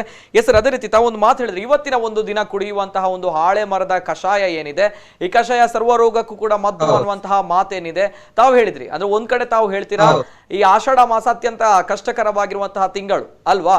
ನಮ್ಮ ತುಳುನಾಡಿನ ಸಂಸ್ಕೃತಿಯ ಪ್ರಕಾರ, ಪರಂಪರೆಯ ಪ್ರಕಾರ ನೋಡಿದ್ರೆ ರೋಗ ರುಜಿನಗಳು ಜಾಸ್ತಿ ಆಗುತ್ತೆ, ಕಷ್ಟಗಳು ಜಾಸ್ತಿ ಆಗುತ್ತೆ ಈ ಸಂದರ್ಭ. ಆಯುರ್ವೇದ ಶಾಸ್ತ್ರದ ಪ್ರಕಾರ ನೋಡುವಾಗ ನಾವು ಋತುಚರ್ಯ ಅಂತ ಹೇಳ್ತೀವಿ. ಈ ಋತು ಈಗ ವರ್ಷ ಋತು ಬರ್ತದೆ. ಈ ವರ್ಷ ಋತುವಲ್ಲಿ ನಮ್ಮ ದೇಹದಲ್ಲಿ ಅಗ್ನಿ ಅಂದ್ರೆ ಕ್ರಿಯೆ, ನಮ್ಮ ಡೈಜೆಷನ್ ಪವರ್ ಅಂತ ಹೇಳ್ತೇವೆ, ತುಂಬಾ ಕಮ್ಮಿ ಇರ್ತದೆ, ಲೋ ಆಗಿರ್ತದೆ. ಈಗ ಲಾಸ್ಟ್ ಮಂತ್ ನಮ್ದು ಗ್ರೀಷ್ಮ ಋತು ಇರ್ತದೆ. ಆ ಋತುವಲ್ಲಿ ನಮ್ಮ ವಾತ ಕ್ಷಯ ಆಗ್ತದೆ. ಅಂದ್ರೆ ನಮ್ಮ ದೇಹದಲ್ಲಿರುವಂತಹ ಹೊಟ್ಟೆಯ ಭಾಗದಲ್ಲಿ ಅಥವಾ ಕೆಲವು ಭಾಗದಲ್ಲಿ ವಾತ ದೋಷ ಜಾಸ್ತಿ ಆಗ್ತಾ ಬರ್ತದೆ. ಈ ಕಾಲಘಟ್ಟದಲ್ಲಿ ಈ ವರ್ಷ ಋತು ಬರುವಾಗ ಅದು ಪ್ರಕೋಪ ಆಗ್ತದೆ, ಅಂದ್ರೆ ಜಾಸ್ತಿ ಆಗ್ತಾ ಹೋಗ್ತದೆ ವಾತ. ಸೊ ಯಾವಾಗ ವಾತ ಜಾಸ್ತಿ ಆಗ್ತದೆ ಆವಾಗ ನಮ್ಮ ದೇಹದಲ್ಲಿ, ನಮ್ಮ ಹೊಟ್ಟೆಯ ಭಾಗದಲ್ಲಿ ಮುಖ್ಯವಾಗಿ ನಮ್ಮ ಪಚನ ಕ್ರಿಯೆ ಕಮ್ಮಿ ಆಗ್ತಾ ಬರ್ತದೆ.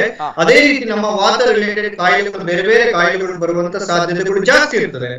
ಸೊ ಈ ಕಾಲಘಟ್ಟದಲ್ಲಿ ಯಾರು ತುಂಬಾ ಅನ್ವಾಂಟೆಡ್ ಇರುವಂತ ಆಹಾರವನ್ನು ತಿಂತಾರೆ ಅಥವಾ ಜೀರ್ಣ ಆಗದಂತ ಆಹಾರವನ್ನು ತಿಂತಾರೆ ಅಂತವರಿಗೆ ಖಂಡಿತವಾಗಿ ಅಜೀರ್ಣ ಇರಬಹುದು ಅಥವಾ ಬೇರೆ ಬೇರೆ ಕಾಯಿಲೆಗಳು ಬರುವಂತ ಸಾಧ್ಯತೆ ಇರ್ತದೆ. ನಾವು ಇಮ್ಯುನಿಟಿ ಅಂತ ಹೇಳುವಾಗ ನಮ್ಮ ಇಮ್ಯುನಿಟಿ ಚೆನ್ನಾಗಿರ್ಬೇಕಾದ್ರೆ ನಮ್ಮ GIT ಸಿಸ್ಟಮ್ ಅಥವಾ ನಮ್ಮ ಹೊಟ್ಟೆಯಲ್ಲಿ ಜೀರ್ಣ ಪ್ರಕ್ರಿಯೆಗಳು ಚೆನ್ನಾಗಿ ಆಗ್ತಾ ಇರಬೇಕು. ಯಾವಾಗ ಜೀರ್ಣಕ್ರಿಯೆಗಳು ಪ್ರಕ್ರಿಯೆಗಳು ಚೆನ್ನಾಗಿ ಆಗ್ತಾ ಇರ್ತದೆ ಆವಾಗ ನಮ್ಮ ಇಮ್ಯುನಿಟಿ ತುಂಬಾ ಪೀಕ್ ಆಗಿರ್ತದೆ. ಸೊ ಯಾವತ್ತೂ ಅಷ್ಟೇ ನೀವು ಯಾರೇ ಆದ್ರೂ ಇಮ್ಯುನಿಟಿ ಚೆನ್ನಾಗಿರ್ಬೇಕು ಅಂತ ಹೇಳಿದ್ರೆ ಬೆಳಿಗ್ಗೆಯಿಂದ ಸಂಜೆವರೆಗೆ ಕಂಟಿನ್ಯೂಸ್ ತಿಂತಾ ಹೋಗುದಲ್ಲ, ನಮ್ಮ ಪಚನ ಕ್ರಿಯೆಯನ್ನು ನಾವು ಚೆನ್ನಾಗಿ ಇಟ್ಕೊಳ್ಳೇಬೇಕು. ಯಾವಾಗ ನಮ್ಮ ಜೀರ್ಣಕ್ರಿಯೆ ಪಚನ ಕ್ರಿಯೆ ಚೆನ್ನಾಗಿರ್ತದೆ ಆವಾಗ ನಮ್ಮ ದೇಹಕ್ಕೆ ಏನು ಪೋಷಕಾಂಶಗಳು ಹೋಗ್ಬೇಕು ಆವಾಗ ನಮ್ಮ ದೇಹಕ್ಕೆ ಹೋಗ್ತದೆ. ಅದು ಬಿಟ್ಟು ಕಂಟಿನ್ಯೂಸ್ ಆಗಿ ನಾವು ತಿಂತ ಹೋದ್ರೆ ಖಂಡಿತವಾಗಿ ನಮಗೆ ನಮ್ಮ ದೇಹಕ್ಕೆ ಪಚನ ಕ್ರಿಯೆ ಅಷ್ಟು ಚೆನ್ನಾಗಿ ಇಲ್ಲದ ಕಾರಣ ನಮಗೆ ಅಜೀರ್ಣ ಆಗುವಂತದ್ದು ಇರ್ಬೋದು, ಅಥವಾ ಗ್ಯಾಸ್ಟ್ರೈಟಿಸ್ ಆಗುವಂತದ್ದು ಇರ್ಬೋದು, ಅಥವಾ ಕಾನ್ಸ್ಟಿಪೇಷನ್ ಆಗುವಂತದ್ದು ಆಗ್ತಾ ಹೋಗ್ತದೆ. ಅದು ಖಂಡಿತವಾಗಿ ಈ ಇಮ್ಯುನಿಟಿ ಅಂತ ಹೇಳುವುದಕ್ಕೆ ಖಂಡಿತವಾಗಿ ಒಳ್ಳೆಯದಲ್ಲ. ಅದರಿಂದಾಗಿ ಇಮ್ಯುನಿಟಿ ರಿಲೇಟೆಡ್ ಯಾವುದೇ ಔಷಧಿ ಇದ್ರೆ ಅದರಲ್ಲಿ ಜೀರ್ಣ ಮಾಡುವಂತ ಔಷಧಿಗಳು ಇರ್ತದೆ. ಈಗ ನಾವು ಆಯುಷ್ ಸ್ವಾತ್ ಅಂತ ಹೇಳ್ತೇವೆ, ನಮ್ಮ ಆಯುಷ್ ಮಿನಿಸ್ಟ್ರಿಯಿಂದ ಆಯುಷ್ ಸ್ವಾತ್ ಅಂತ ಹೇಳಿದ್ದೇವೆ. ಅದರಲ್ಲಿ ನಿಮಗೆ ಒಳ್ಳೆ ಮೆಣಸು ಇದೆ, ಸಿನ್ನಮಮ್ ಇದೆ, ಇದೆಲ್ಲ ನಮ್ಮ ಜೀರ್ಣ ಪ್ರಕ್ರಿಯೆಯನ್ನು ಚೆನ್ನಾಗಿ ಮಾಡ್ತದೆ. ಅದರೊಟ್ಟಿಗೆ ತುಳಸಿ ಇದೆ. ಸೊ ಇದೆಲ್ಲ ಏನು ಮಾಡ್ತದೆ, ಓವರ್ ಆಲ್ ನಮ್ಮ ದೇಹದ ಹೆಲ್ದಿಯನ್ನು ಇಂಪ್ರೂವ್ ಮಾಡ್ತಾ ಹೋಗೋದ್ರಿಂದಾಗಿ ನಿಮ್ಮ ಅನ್ನೋಯಿಂಗ್ಲಿ ಗೊತ್ತಿಲ್ಲದೆ ನಿಮ್ಮ ಇಮ್ಯುನಿಟಿ ಇಂಪ್ರೂವ್ ಆಗ್ತಾ ಹೋಗ್ತದೆ. ಓಕೆ ಓಕೆ, ರೈಟ್ ಸರ್ ಬರ್ತೇನೆ. ಅದೇ ರೀತಿ ಇನ್ನೊಂದು ಕರೆ ಇದೆ. ಹಲೋ ಸರ್, ನಮಸ್ತೆ. ನಮಸ್ಕಾರ. ನಮಸ್ತೆ ಸರ್, ನಮಸ್ತೆ. ತಮ್ಮ ಹೆಸರು, ಎಲ್ಲಿಂದ ಕರೆ ಮಾಡ್ತಾ ಇದ್ದೀರಾ? ನಾನು ಉಗ್ಗ ಪೂಜಾರಿ ಅಂತ. ನಾನು ತುಳು ಮಾತಾಡ್ಬೋದಾ? ತುಳು ಬರ್ತದ? ತುಳುಟ್ಟು ಪಾತಿರ್ಲೆ ಸರ್ ಪಲ್ಲೆ ಇರ್ನ ಪ್ರಶ್ನೆ. ಯಾನ್ ಉಗ್ಗ ಪೂಜಾರಿ ಬೆದ್ರಾದ ಮಾತಾಡ್ನು. ಪಾತಿರ್ಲೆ ಸರ್ ಪಲ್ಲೆ. ನವೀನ ನಮಸ್ಕಾರ. ಎಸ್, ನಮಸ್ತೆ ಪಾತಿರ್ಲೆ ಸರ್ ಪಲ್ಲೆ. ಎಂಜ ಇತ್ತೆ ಪಾಲದ ಕಸ ಉಂಡತೆ ನಮಗೆ ಕಾಂಡ ಪರ್ಪುಣ ಅವಿತ ಬಾಗಿದ ಪರ್ವ ಗೊತ್ತಿ ಬಲ್ಯತೆ ಬೇತ ದಿನಟ ಪರಿಹಾರ ಪಲ್ಯ ಅಂದತೆ ಬಲ್ಯತೆ ಅಂಶ ಬೇತ ದಿನಲ ಪರಲಿ ಖಂಡಿತವಾದ ಪರಲಿ ಐಟ್ ಮೆಡಿಸಿನಲ್ ಯೂಸ್ ಉಂಡು. ಆದಿನ ಪಂಡ ಬಾರಿ ಅಡ್ಡೆ ಇತ್ತ ಪುಷ್ಯ ನಕ್ಷತ್ರ ಪನ್ಪ ಪುಷ್ಯ ನಕ್ಷತ್ರ ತಾನೇ ನಮ್ಮ ಜೋಕಲೆಗ ಒಂದು ಡ್ರಾಪ್ ಪಾಡ್ಪ ಆದಿನ ಪಾಂಡ ಅನ್ನ ಎಫಿಕಸಿ ಜಾಸ್ತಿ ಅಂಜನೆ ಈ ದಿನ ಪರ್ಟಿಕ್ಯುಲರ್ ದಿನ ದೆತ್ತೊಂಡ ಆ ಮೆಡಿಸಿನ್ ಪವರ್ ಜಾಸ್ತಿ ಪುನಂತಾರ ಎಡ್ಡೆ ಇರೆ ಬೇತೆ ದಿನಲ್ಲ ಇರೆಗೆ ದಾಲ ತೊಂದರೆ ಇತ್ತಂಡ ಡಾಕ್ಟರ್ ಕನ್ಸಲ್ಟ್ ಮಂದು ಏತ್ ದೆತ್ತುನಲ್ಲಿ ಕಂಟಿನ್ಯೂಸ್ ದೆತ್ತನಾಗ ಐಕ್ ಒಂಜಿ ಪ್ರಮಾಣ ಉಂಡು ಅವು ಮಾತ್ರ ದೆತ್ತುನೋಡ ಹಾಕೊಂಡು ಇನಿ ಒಂಜಿ 24 ml ಮುಟ್ಟ ಇರ ದೆತ್ತುನಲ್ಲಿ ಖಂಡಿತವಾದ ದೆತ್ತುನಲ್ಲಿ ಐನ ನೀರು ಮನ್ಪುನಂಡ up to 50 ml you can take. But ನೀವು ದಿನನಿತ್ಯ ತಗೊಳ್ಬೇಕಾದ್ರೆ ಅದನ್ನೊಂದು ಮೆಡಿಸಿನ್ ಅಥವಾ ಯಾವುದೋ ಒಂದು ಡಾಕ್ಟರ್ ಕನ್ಸಲ್ಟ್ ಮಾಡಿ ಎಷ್ಟು ತಗೊಳ್ಬೇಕು ಏನ್ ತಗೊಳ್ಬೇಕು ಅಂತ ನೀವು ಮಾಡಿದ್ರೆ ಒಳ್ಳೇದು. ಇಲ್ಲದ್ರೆ ಅದು ವೀರ್ಯ ಗುಣ, ಅದರ ಗುಣ ಅದು ಉಷ್ಣ ಗುಣ ಅಂತ ಹೇಳ್ತೇವೆ. ತುಂಬಾ ಅಮೌಂಟ್ ತಗೊಳ್ಳೋದ್ರಿಂದ ಅದು ಹೀಟ್ ಆಗಬಹುದು ಬಾಡಿಗೆ. ಅದಕ್ಕೆ ನಾವು ಮೆಂತೆ ಗಂಜಿ ಸಹ ತಗೊಳ್ತೇವೆ. ಅದರ ಗುಣ ಅದರ ವೀರ್ಯ ಉಷ್ಣ ವೀರ್ಯ ಆಗಿರ್ತದೆ.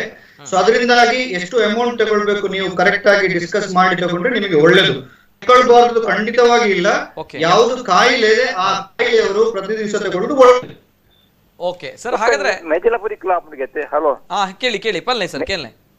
ಮೇಜಲಪುರಿ ಪನ್ಪಣ ಅಜಿ ಜೋಕ್ಲೆ ಮತ್ತೆ ಮೇಜಲಪುರಿ ಪಣತೆ ಮೇಜಲಪುರಿ ಐಕ ಐತ ಕಸ ಕೊರ್ಪೇರಿಗೆ ಆಪಣಿಗೆ ಆಗ್ತದ ಸರ್? ತುಲೆ ಐಟ ಆ ಕಷಾಯ ತುಲೆ ಬೇರೆ ಬೇರೆ ಈ ಚರ್ಮದ ಕಾಯಿಲೆ ಕೊರ್ಪ ಜೋಕುಳಿಗೆ ಒಂದು ಹುಳ ಪುಣತೆ ಐಕ ಕೊರ್ಪ ನಮ್ಮ ಬಾಣಂತಿದ ಕೊರ್ಪ ಬಾಣಂತಿನ ಐನು ಕಷಾಯ ಮಂತದ್ದು ಬಾಣಂತಿದ ಗರ್ಭಕೋಶ ಉಳ್ಬಣ ತಿಪ್ಪುಣ ಐನ ಸಿಂಕ್ ಮಾಡ್ಬೇಕು ಕೊರ್ಪ ಇತ್ತೆ ಬೇರೆ ಬೇರೆ ಕಾಯಿಲೆಟ ಮೆಡಿಸಿನ್ ಉಂಡು ಕಷಾಯದ ಕೊರ್ಪ ಐನೊಟ್ಟಿಗೆ ಮಹಾತಿಕ್ತ ಕಷಾಯಟ ಒಂಜಿ ಔಷಧಿ ಬೇರೆ ಬೇರೆ ಈ ಮೆಡಿಸಿನ್ ಈ ಸಪ್ತಪರ್ಣ ಪನ್ಪುನಂಚಿನ ಮೆಡಿಸಿನ್ ಯೂಸ್ ಮಾಡ್ಕೋ.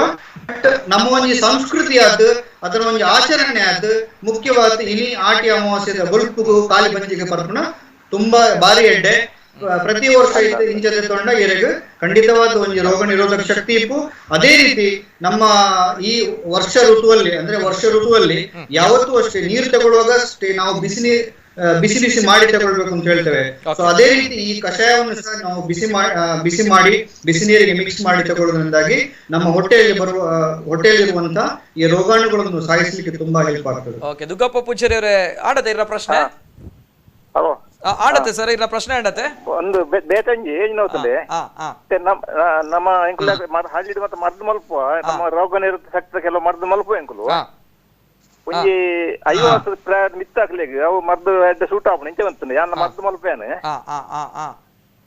ಮೆತ್ತೆ ಉಂಟತೆ ಮೆತ್ತೆ 100 ಗ್ರಾಮ್ಸ್ ಮೆತ್ತೆ ಓಕೆ ಬೊಕ್ಕೊಂಜಿ 5 ಗ್ರಾಮ್ಸ್ ಜೀರ್ದಾರಿ ಬೊಕ್ಕೊಂಜಿ 5 ಗ್ರಾಮ್ಸ್ ಕಾಳ ಜೀರ್ದಾರಿ ಬೆದ್ದ ಕಾಳ ಜೀರ್ದಾರಿ ಗೊತ್ತುಂಟದೆ ಓಕೆ ಓಕೆ ಆ ಮೂಜೆ ಇಲ್ಲ ನಮ್ಮ ಪೊತ್ಪೋಡು ಓಡ್ಡು ಪೊತ್ತುದು ಐನು ಸರಿ ಪೊಡಿ ಮಲ್ಪೋಡು ನೈಸ್ ಓಕೆ ಓಕೆ ಪೊಡಿ ಮಲ್ತದು ರಾತ್ರಿ ನಮ್ಮ ಒನಸ್ ಮಲ್ತದು ಜಪ್ಪನಾಗ ಒಂಜಿ ಲೋಟ ಬೆಚ್ಚ ನೀರಿಗೆ ಐನ್ ಪಾಡ್ದು ಸಕ್ಕರೆ ಬೆಲ್ಲದಾಲ ಪಾಡ್ರಜ್ಜಿ ಐಪೇನೆ ఆయన పార్క్ చెప్పండమ్మ ఓకే ఓకే సరే భారీ చూడము ഞാൻ ಹೆಚ್ಚಿಗೆ ಮರ್ದು ಮಲ್ತೊಂದಿಲ್ಲ ಎಂಕೊಂತ ಪತ್ತು ದಿನ ಮರ್ದು ಸರಿ ಸರಿ ಸರಿ ಓಕೆ ರೋಗ ನಿರೋಧಕ ಶಕ್ತಿ ಎಲ್ಲ ಉಂಡು ಮತ್ತೆ ನನಗೆ ಬೇರೆ ಕೈಲಿ ಮತ್ತೆ ಬದ ಪೂಜೆವು okay sir thank you sir thank you so much. Yes ಇದು ದುಗ್ಗಪ್ಪ ಪೂಜಾರಿ ಅವರು ಕರೆ ಮಾಡಿದ್ರು. ಎಸ್ ಹಲವಾರು ಕರೆಗಳು ಬರ್ತಾ ಇದೆ, ಕರೆ ಸ್ವೀಕಾರ ಮಾಡ್ತೇನೆ, ನೇರವಾಗಿ ಪ್ರಶ್ನೆಗಳನ್ನು ಕೇಳಬಹುದು. ಅಂದ್ರೆ ಈ ಸಂದರ್ಭ ತಮ್ಮ ಪ್ರಶ್ನೆಗಳು, ತಮ್ಮ ಗೊಂದಲಗಳು, ತಮ್ಮಲ್ಲಿರುವಂತಹ ಆತಂಕವನ್ನ ದೂರಪಡಿಸಬೇಕು. ಅದಕ್ಕೋಸ್ಕರ ಇವತ್ತಿನ ಕಾರ್ಯಕ್ರಮ. ಅದೇ ರೀತಿಯ ಹಲವಾರು ಪ್ರಶ್ನೆಗಳು ಬರುತ್ತವೆ. ಹಾಲಿಗೆ ಹಳದಿಯನ್ನ ಹಾಕಿ ಕುಡಿಬೇಕು ಅನ್ನುವಂಥದ್ದು. ಇನ್ನೊಂದು ಕಡೆ ಈ ಸಂದರ್ಭ ಯಾವ ಆಹಾರ ಪದ್ಧತಿಯನ್ನು ನಾವು ಬಳಸಬೇಕು, ಮಾಡಬೇಕು, ಯಾವುದನ್ನು ತಿನ್ನಬೇಕು, ಯಾವುದನ್ನು ತಿನ್ನಬಾರದು ಅನ್ನುವಂಥದ್ದು. ಅಂಡ್ ಅದೇ ರೀತಿ ಅನೇಕ ಕರೆಗಳು ಬರ್ತಾ ಇದೆ. ಇನ್ನೊಂದು ಕರೆ ಸ್ವೀಕಾರ ಮಾಡ್ತೇನೆ ನೇರವಾಗಿ. ಹಲೋ ಸರ್, ನಮಸ್ತೆ.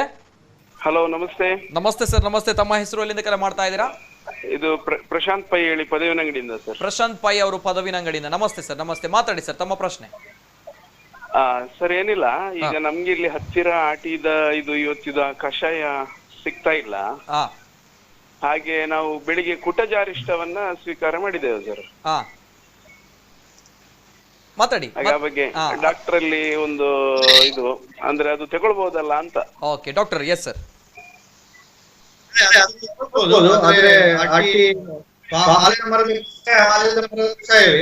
ಅದಕ್ಕೆ ಸಬ್ಸ್ಟಿಟ್ಯೂಟ್ ಅಂತ ಹೇಳುದಿಲ್ಲ, ಅದು ತಗೊಳ್ಳೋದು ಹೇಳುದಿಲ್ಲ. ಬಟ್ ಈ ದಿವಸ ಆಲದ ಮರ ಕಷಾಯ ತಗೊಳ್ಳೋದು ಖಂಡಿತವಾಗಿ ಒಳ್ಳೆಯದು. ಓಕೆ ಓಕೆ ಸರಿ. Okay sir. ಮತ್ತೆ ನಮ್ಮ ಕುಟ್ಲ ವಾಹಿನಿ ಕೂಡ ಅನಂತ ಧನ್ಯವಾದಗಳು. Okay right sir, thank you so much. ಒಳ್ಳೆ ಕಾರ್ಯಕ್ರಮ ಪ್ರಸಾರ ಮಾಡ್ತಾ ಇದ್ದೀರಿ ಸರ್. ನೀಡ್ ಆಫ್ ದಿ ಆರ್ ಅಂತ ಹೇಳಲಿಕ್ಕೆ ಇಷ್ಟಪಡ್ತೇನೆ. Thank you so much. Yes ಅದೇ ರೀತಿ ಕೊರೋನಾ ಬಂದ ಮೇಲೆ ಎಲ್ಲರೂ ಕೂಡ ಮನೇಲಿ ಇದ್ದಾರೆ. ಅನೇಕ ಜನರು ಮನೇಲಿ ಇದ್ಕೊಂಡು ಕಾರ್ಯಕ್ರಮ ನೋಡ್ತಾ ಇದ್ದಾರೆ. ಈ ಸಂದರ್ಭ ಜನರಿಗೆ ಜಾಗೃತಿ ಮೂಡಿಸುವಂಥದ್ದು, ಜನರಿಗೆ ಉಪಯೋಗ ಆಗುವಂತಹ ಕಾರ್ಯಕ್ರಮ ಆಗಲಿ ಅನ್ನುವಂತಹ ನಿಟ್ಟಿನಲ್ಲಿ ನಮ್ಮ ಕಾರ್ಯಕ್ರಮ. ಈ ರೀತಿ ಅನೇಕ ಕರೆಗಳು ಬರ್ತಾ ಇದೆ. ಇನ್ನೊಂದು ಕರೆ ಸ್ವೀಕಾರ ಮಾಡ್ತೇನೆ sir, if you don't mind. Yes, ಇನ್ನೊಂದು ಕರೆ ಇದೆ. ಹಲೋ ಸರ್, ನಮಸ್ತೆ. ಸರ್ ನಮಸ್ತೆ. ನಮಸ್ಕಾರ. ನಮಸ್ತೆ ಸರ್, ತಮ್ಮ ಹೆಸರು, ಎಲ್ಲಿಂದ ಕರೆ ಮಾಡ್ತಾ ಇದ್ದೀರಾ? ಜಗನ್ನಾಥ ರೈ ಬಂದಿದ್ದೆ. ಸುಳ್ಯರ್ದ ಜಗನ್ನಾಥ ರೈ. ನಮಸ್ತೆ ಸರ್, ನಮಸ್ತೆ. ಪಾತ್ರಲ್ಲ ಸರ್, ಇನ್ನ ಪ್ರಶ್ನೆ. ಡಾಕ್ಟರ್ ಎಂಗೆಲ್ಲ ಬಾರಿ ಕ್ಲೋಸ್ ಫ್ರೆಂಡ್ ನಿತಿನ್ ತನಕ ಅದು ಸಚಿನ್ ಗೊತ್ತಾದ ಇருந்து ಜ್ಯೋತಿ ಇಂಡಸ್ಟ್ರೀಸ್ ಓಕೆ ಜಗನ್ನಾಥ ರೈ ಬಂದಿದೆ. ಅಮ್ಮನ ಕ್ಲಾಸ್ಮೇಟ್ ಮುಕ್ಕೂರು. ಸರಿ ಪಲ್ಲೆ ಸರ್, ಪಲ್ಲೆ ಇರ್ನ ಪ್ರಶ್ನೆ ಗೊತ್ತಾಂಡ್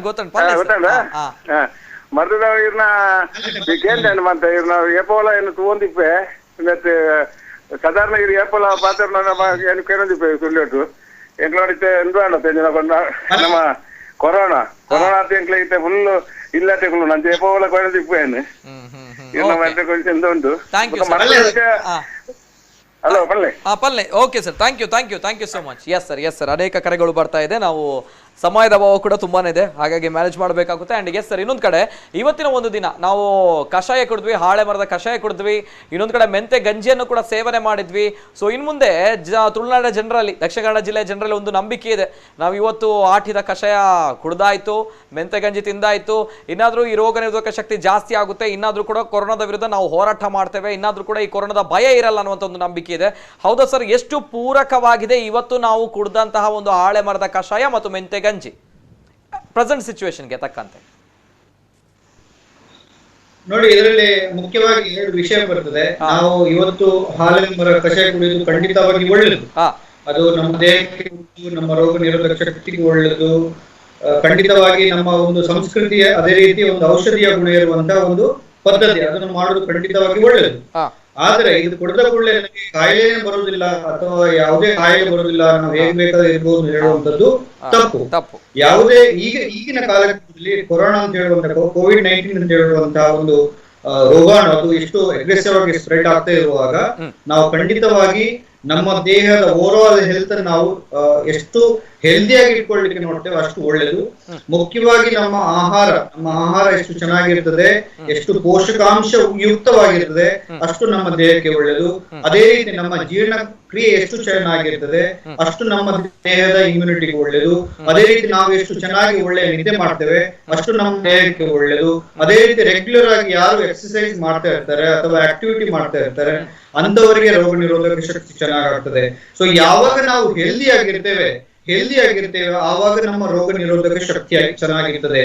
ಯಾವಾಗ ನಾವು ಹೆಲ್ದಿ ಆಗಿ ಇಟ್ಕೊಂಡಿರ್ತೇವೆ ಅದರೊಟ್ಟಿಗೆ ಆಯುರ್ವೇದದಲ್ಲಿ ಹೇಳಿದ ಅಥವಾ ಆಯುಷ್ ಮಂತ್ರಾಲಯ ಹೇಳಿದಂತಹ ಬೇರೆ ಬೇರೆ ಔಷಧಿಗಳನ್ನು ತಗೊಳ್ತಾ ಇದ್ರೆ ನಮ್ಮ ಇಮ್ಯುನಿಟಿ ಇನ್ನೂ ಚೆನ್ನಾಗಾಗ್ತದೆ. ಅದು ಬಿಟ್ಟು ಆಯುರ್ವೇದದಲ್ಲಿ ಏನ್ ಹೇಳಿದರೆ ಅದನ್ನ ಔಷಧಿ ತಗೊಳ್ಳೋದು ಅಥವಾ ಬೆಳೆದೆಲ್ಲ ತಿನ್ನೋದು ಮಾಡಿದ್ರೆ ಖಂಡಿತವಾಗಿ ನಿಮಗೆ ರೋಗ ನಿರೋಧಕ ಶಕ್ತಿ ವೃದ್ಧಿ ಆಗುದಿಲ್ಲ, ಇಂಪ್ರೂವ್ ಆಗುದಿಲ್ಲ. ಖಂಡಿತವಾಗಿ ಆಯುರ್ವೇದದಲ್ಲಿ ಹೇಳಿದಂತ ಔಷಧಿಯನ್ನು ತಗೊಳ್ಳಿ. ಅದರೊಟ್ಟಿಗೆ ನಾವು ದಿನನಿತ್ಯ ಮಾಡುವಂತಹ ಪ್ರಕ್ರಿಯೆಗಳಲ್ಲಿ ಏನಾದ್ರೂ ತಪ್ಪುಗಳಿದ್ರೆ ಅದರಲ್ಲಿ ಬದಲಾವಣೆ ಮಾಡ್ಕೊಳ್ಳಿ. ಖಂಡಿತವಾಗಿ ನಿಮ್ಮ ದೇಹದ ಅಂದ್ರೆ ಸಹಜ ವ್ಯಾಧಿಕ್ಷಮತ್ವ ಅಂದ್ರೆ ದೇಹದಿಂದ ಬಂದಿರುವಂತ ವ್ಯಾಧಿಕ್ಷಮತ್ವ ಏನಿರ್ತದೆ ಅದು ತುಂಬಾ ಚೆನ್ನಾಗಿರ್ತದೆ. ಅದು ದೇಹದಿಂದ ಬಂದಿರುವಂತಹ ವ್ಯಾಧಿಕ್ಷಮತ್ವ ಅಂದ್ರೆ ರೋಗ ನಿರೋಧಕ ಶಕ್ತಿ. ಪುನಃ ಅದನ್ನು ಕಾಲಜ ಅಂದ್ರೆ ನಮ್ಮ ಎನ್ವೈರನ್ಮೆಂಟ್ ಫ್ಯಾಕ್ಟರ್ ಇಂದ ಮತ್ತೆ ಆಹಾರದಿಂದ ನಾವು ವೃದ್ಧಿ ಮಾಡ್ಬೇಕಾದ್ರೆ ಆಹಾರದಲ್ಲಿ ಯಾವ ತರ ಬೇಕು, ಅದು ವಿಟಮಿನ್ ಸಿ ತಗೊಳ್ಳುವಂಥದ್ದು ಇರ್ಬೋದು ಅಥವಾ ಆಯುರ್ವೇದದಲ್ಲಿ ಹೇಳಿದಂತ ಬೇರೆ ಬೇರೆ ಔಷಧಿಗಳನ್ನು ತಗೊಳ್ಳುವಂಥದ್ದು ಇರ್ಬೋದು. ಯಾವಾಗ ನಾವು ನಿರಂತರವಾಗಿ ಅದನ್ನು ತಗೊಳ್ತಾ ಇರ್ತೇವೆ ಖಂಡಿತವಾಗಿ ಒಂದು ರೋಗಾಣು ಬಂದಾಗ ಆ ರೋಗಾಣಿಗೆ ಯಾವಾಗ ನಮ್ಮ ದೇಹ ಫೈಟ್ ಮಾಡ್ಬೇಕು. ಈಗ ನೀವು ಎಲ್ಲರೂ ತಿಳ್ಕೊಳ್ಬೇಕು, ಒಂದು ರೋಗಾಣು ನಮ್ಮ ದೇಹಕ್ಕೆ ಬಂದಾಗ ನೀವು ಹೇಳಿದ ಕೂಡಲೇ ಅದು ಫೈಟ್ ಮಾಡುದಿಲ್ಲ. ನೀವು ಒಂದು ರೋಗಾಣು ಬಂದ ಕೂಡಲೇ ನೀವು ಹೇಳ್ತೀರಿ ನಿಮ್ಮ ಬಾಡಿಗೆ ಒಂದು ಫೈಟ್ ಮಾಡಪ್ಪ ಅಂತ ಹೇಳಿದ್ರೆ ಮಾಡುದಿಲ್ಲ. ನಿಮ್ಮ ದೇಹ ಮಾಡುದು ಅದು ಅನ್ನೋಯಿಂಗ್ಲಿ ಅದು ಆಗ್ತಿರುವಂತ ಒಂದು ಪ್ರಕ್ರಿಯೆ. ಅದು ಅನ್ನೋಯಿಂಗ್ಲಿ ಆಗ್ಬೇಕಾದ್ರೆ ಕಂಟ್ರೋಲ್ ಇಲ್ಲದಾಗ ಯಾವಾಗ ನಿಮ್ಮ ದೇಹವನ್ನು ನೀವು ಹೆಲ್ದಿಯಾಗಿ ಇಟ್ಕೊಳ್ತೀರಿ ಆವಾಗ ಒಂದು ರೋಗಾಣು ಬಂದಾಗ ನಿಮಗೆ ಗೊತ್ತಿಲ್ಲದೆ ಆ ದೇಹ ನಮ್ಮ ದೇಹ ಚೆನ್ನಾಗಿ ಫೈಟ್ ಮಾಡ್ತದೆ. ಗೊತ್ತಿಲ್ಲದೆ ನಿಮಗೆ ಕಾಯಿಲೆಗಳು ಕಮ್ಮಿ ಆಗ್ತಾ ಬರ್ತದೆ. ಸೊ ಕಾಯಿಲೆ ಬಂದಾಗ ನೀವು ಏನು ಮಾಡ್ತೀರಿ ಇಂಪಾರ್ಟೆಂಟ್. ಅದರೊಟ್ಟಿಗೆ ಕಾಯಿಲೆ ಇಲ್ಲದಾಗ ನಿಮ್ಮ ದೇಹವನ್ನು ಅಥವಾ ಮಾನಸಿಕ ಸ್ಥಿತಿಗತಿಯನ್ನು ಅಥವಾ ಸೋಷಿಯಲ್ ಆಗಿ ನೀವು ಹೇಗಿರ್ತೀರಿ ಅದು ತುಂಬಾ ಇಂಪಾರ್ಟೆಂಟ್ ಆಗಿರುತ್ತೆ. ಯಾರು ಅದನ್ನು ಚೆನ್ನಾಗಿ ಮಾಡ್ತಾ ಹೋಗ್ತಾ ಇರ್ತಾರೆ ಖಂಡಿತವಾಗಿ ಅವರ ರೋಗ ನಿರೋಧಕ ಶಕ್ತಿ ಚೆನ್ನಾಗಿರ್ತದೆ. ಇನ್ನೂ ಚೆನ್ನಾಗಿರ್ಬೇಕಾದ್ರೆ ಆಯುರ್ವೇದದಲ್ಲಿ ಹೇಳಿದಂತಹ ಅಥವಾ ಯಾವುದೋ ಪದ್ಧತಿಯಲ್ಲಿ ಹೇಳಿದಂತಹ ಔಷಧಿಯನ್ನು ತಗೊಳ್ಳಿ. ಖಂಡಿತವಾಗಿ ನಿಮ್ಮ ರೋಗ ನಿರೋಧಕ ಶಕ್ತಿ ಚೆನ್ನಾಗಾಗ್ತದೆ. Okay, very beautiful explain sir. ರೋಗ ನಿರೋಧಕ ಶಕ್ತಿಯ ಬಗ್ಗೆ ಯಾವ ರೀತಿಯ ಕ್ರಮಗಳನ್ನು ನಾವು ಮಾಡ್ಕೊಳ್ಬೇಕು ಅನ್ನುವಂಥದ್ದು, ಡೀಲ್ ಸೊಲ್ಯೂಷನ್ ಅನ್ನುವಂಥದ್ದು. ಎಸ್, ಅದೇ ರೀತಿ ಇನ್ನೊಂದು ಕರೆ ಇದೆ. ಹಲೋ ಸರ್, ನಮಸ್ತೆ. ನಮಸ್ಕಾರ. ನಮಸ್ತೆ ಸರ್, ತಮ್ಮ ಹೆಸರು ಎಲ್ಲಿಂದ ಕರೆ ಮಾಡ್ತಾ ಇದ್ದೀರಾ? ನಾನು ಸುಂದರ್ ಅಂತ ಮೊಗನಾಡಿಂದ. ಸುಂದರ್ ಅವರು ಎಲ್ಲಿಂದ? ಓಕೆ, ನಮಸ್ತೆ. ಮೊಗರ್ನಾಡು ಗೊತ್ತಾಯ್ತು ಸರ್. ಎಸ್ ಸರ್, ತಮ್ಮ ಪ್ರಶ್ನೆ. ನಾನಂದ್ರೆ ಬೆಳಿಗ್ಗೆ 4 ಗಂಟೆಗೆ ಹೋಗಿ ಹಾಲಿನ ಮರದಿಂದ ಕೆತ್ತೆಯನ್ನು ತೆಗೆದು ಅದನ್ನು ಕ್ರಮದಲ್ಲಿ ಮಾಡ್ತೇವೆ. ಅಂದ್ರೆ ಅದಕ್ಕೆಲ್ಲ ಸಾಮಾನೆಲ್ಲ ಹಾಕ್ಲಿಕ್ಕುಂಟು. ಅದನ್ನೆಲ್ಲ ಹಾಕಿ ನಾವು 4:30 ಗಂಟೆ ಒಂದು 5 ಗಂಟೆಗೆ ಕುಡಿದಾಗಿದೆ. ಬರೀ ಹೊಟ್ಟೆಗೆ ಅದು ಕುಡಿದ್ರೆ ಒಳ್ಳೇದಂತ ನಮ್ಮ ಹಿರಿಯರು ಹೇಳ್ತಿದ್ರು, ನಮ್ಮ ತಾಯಿ.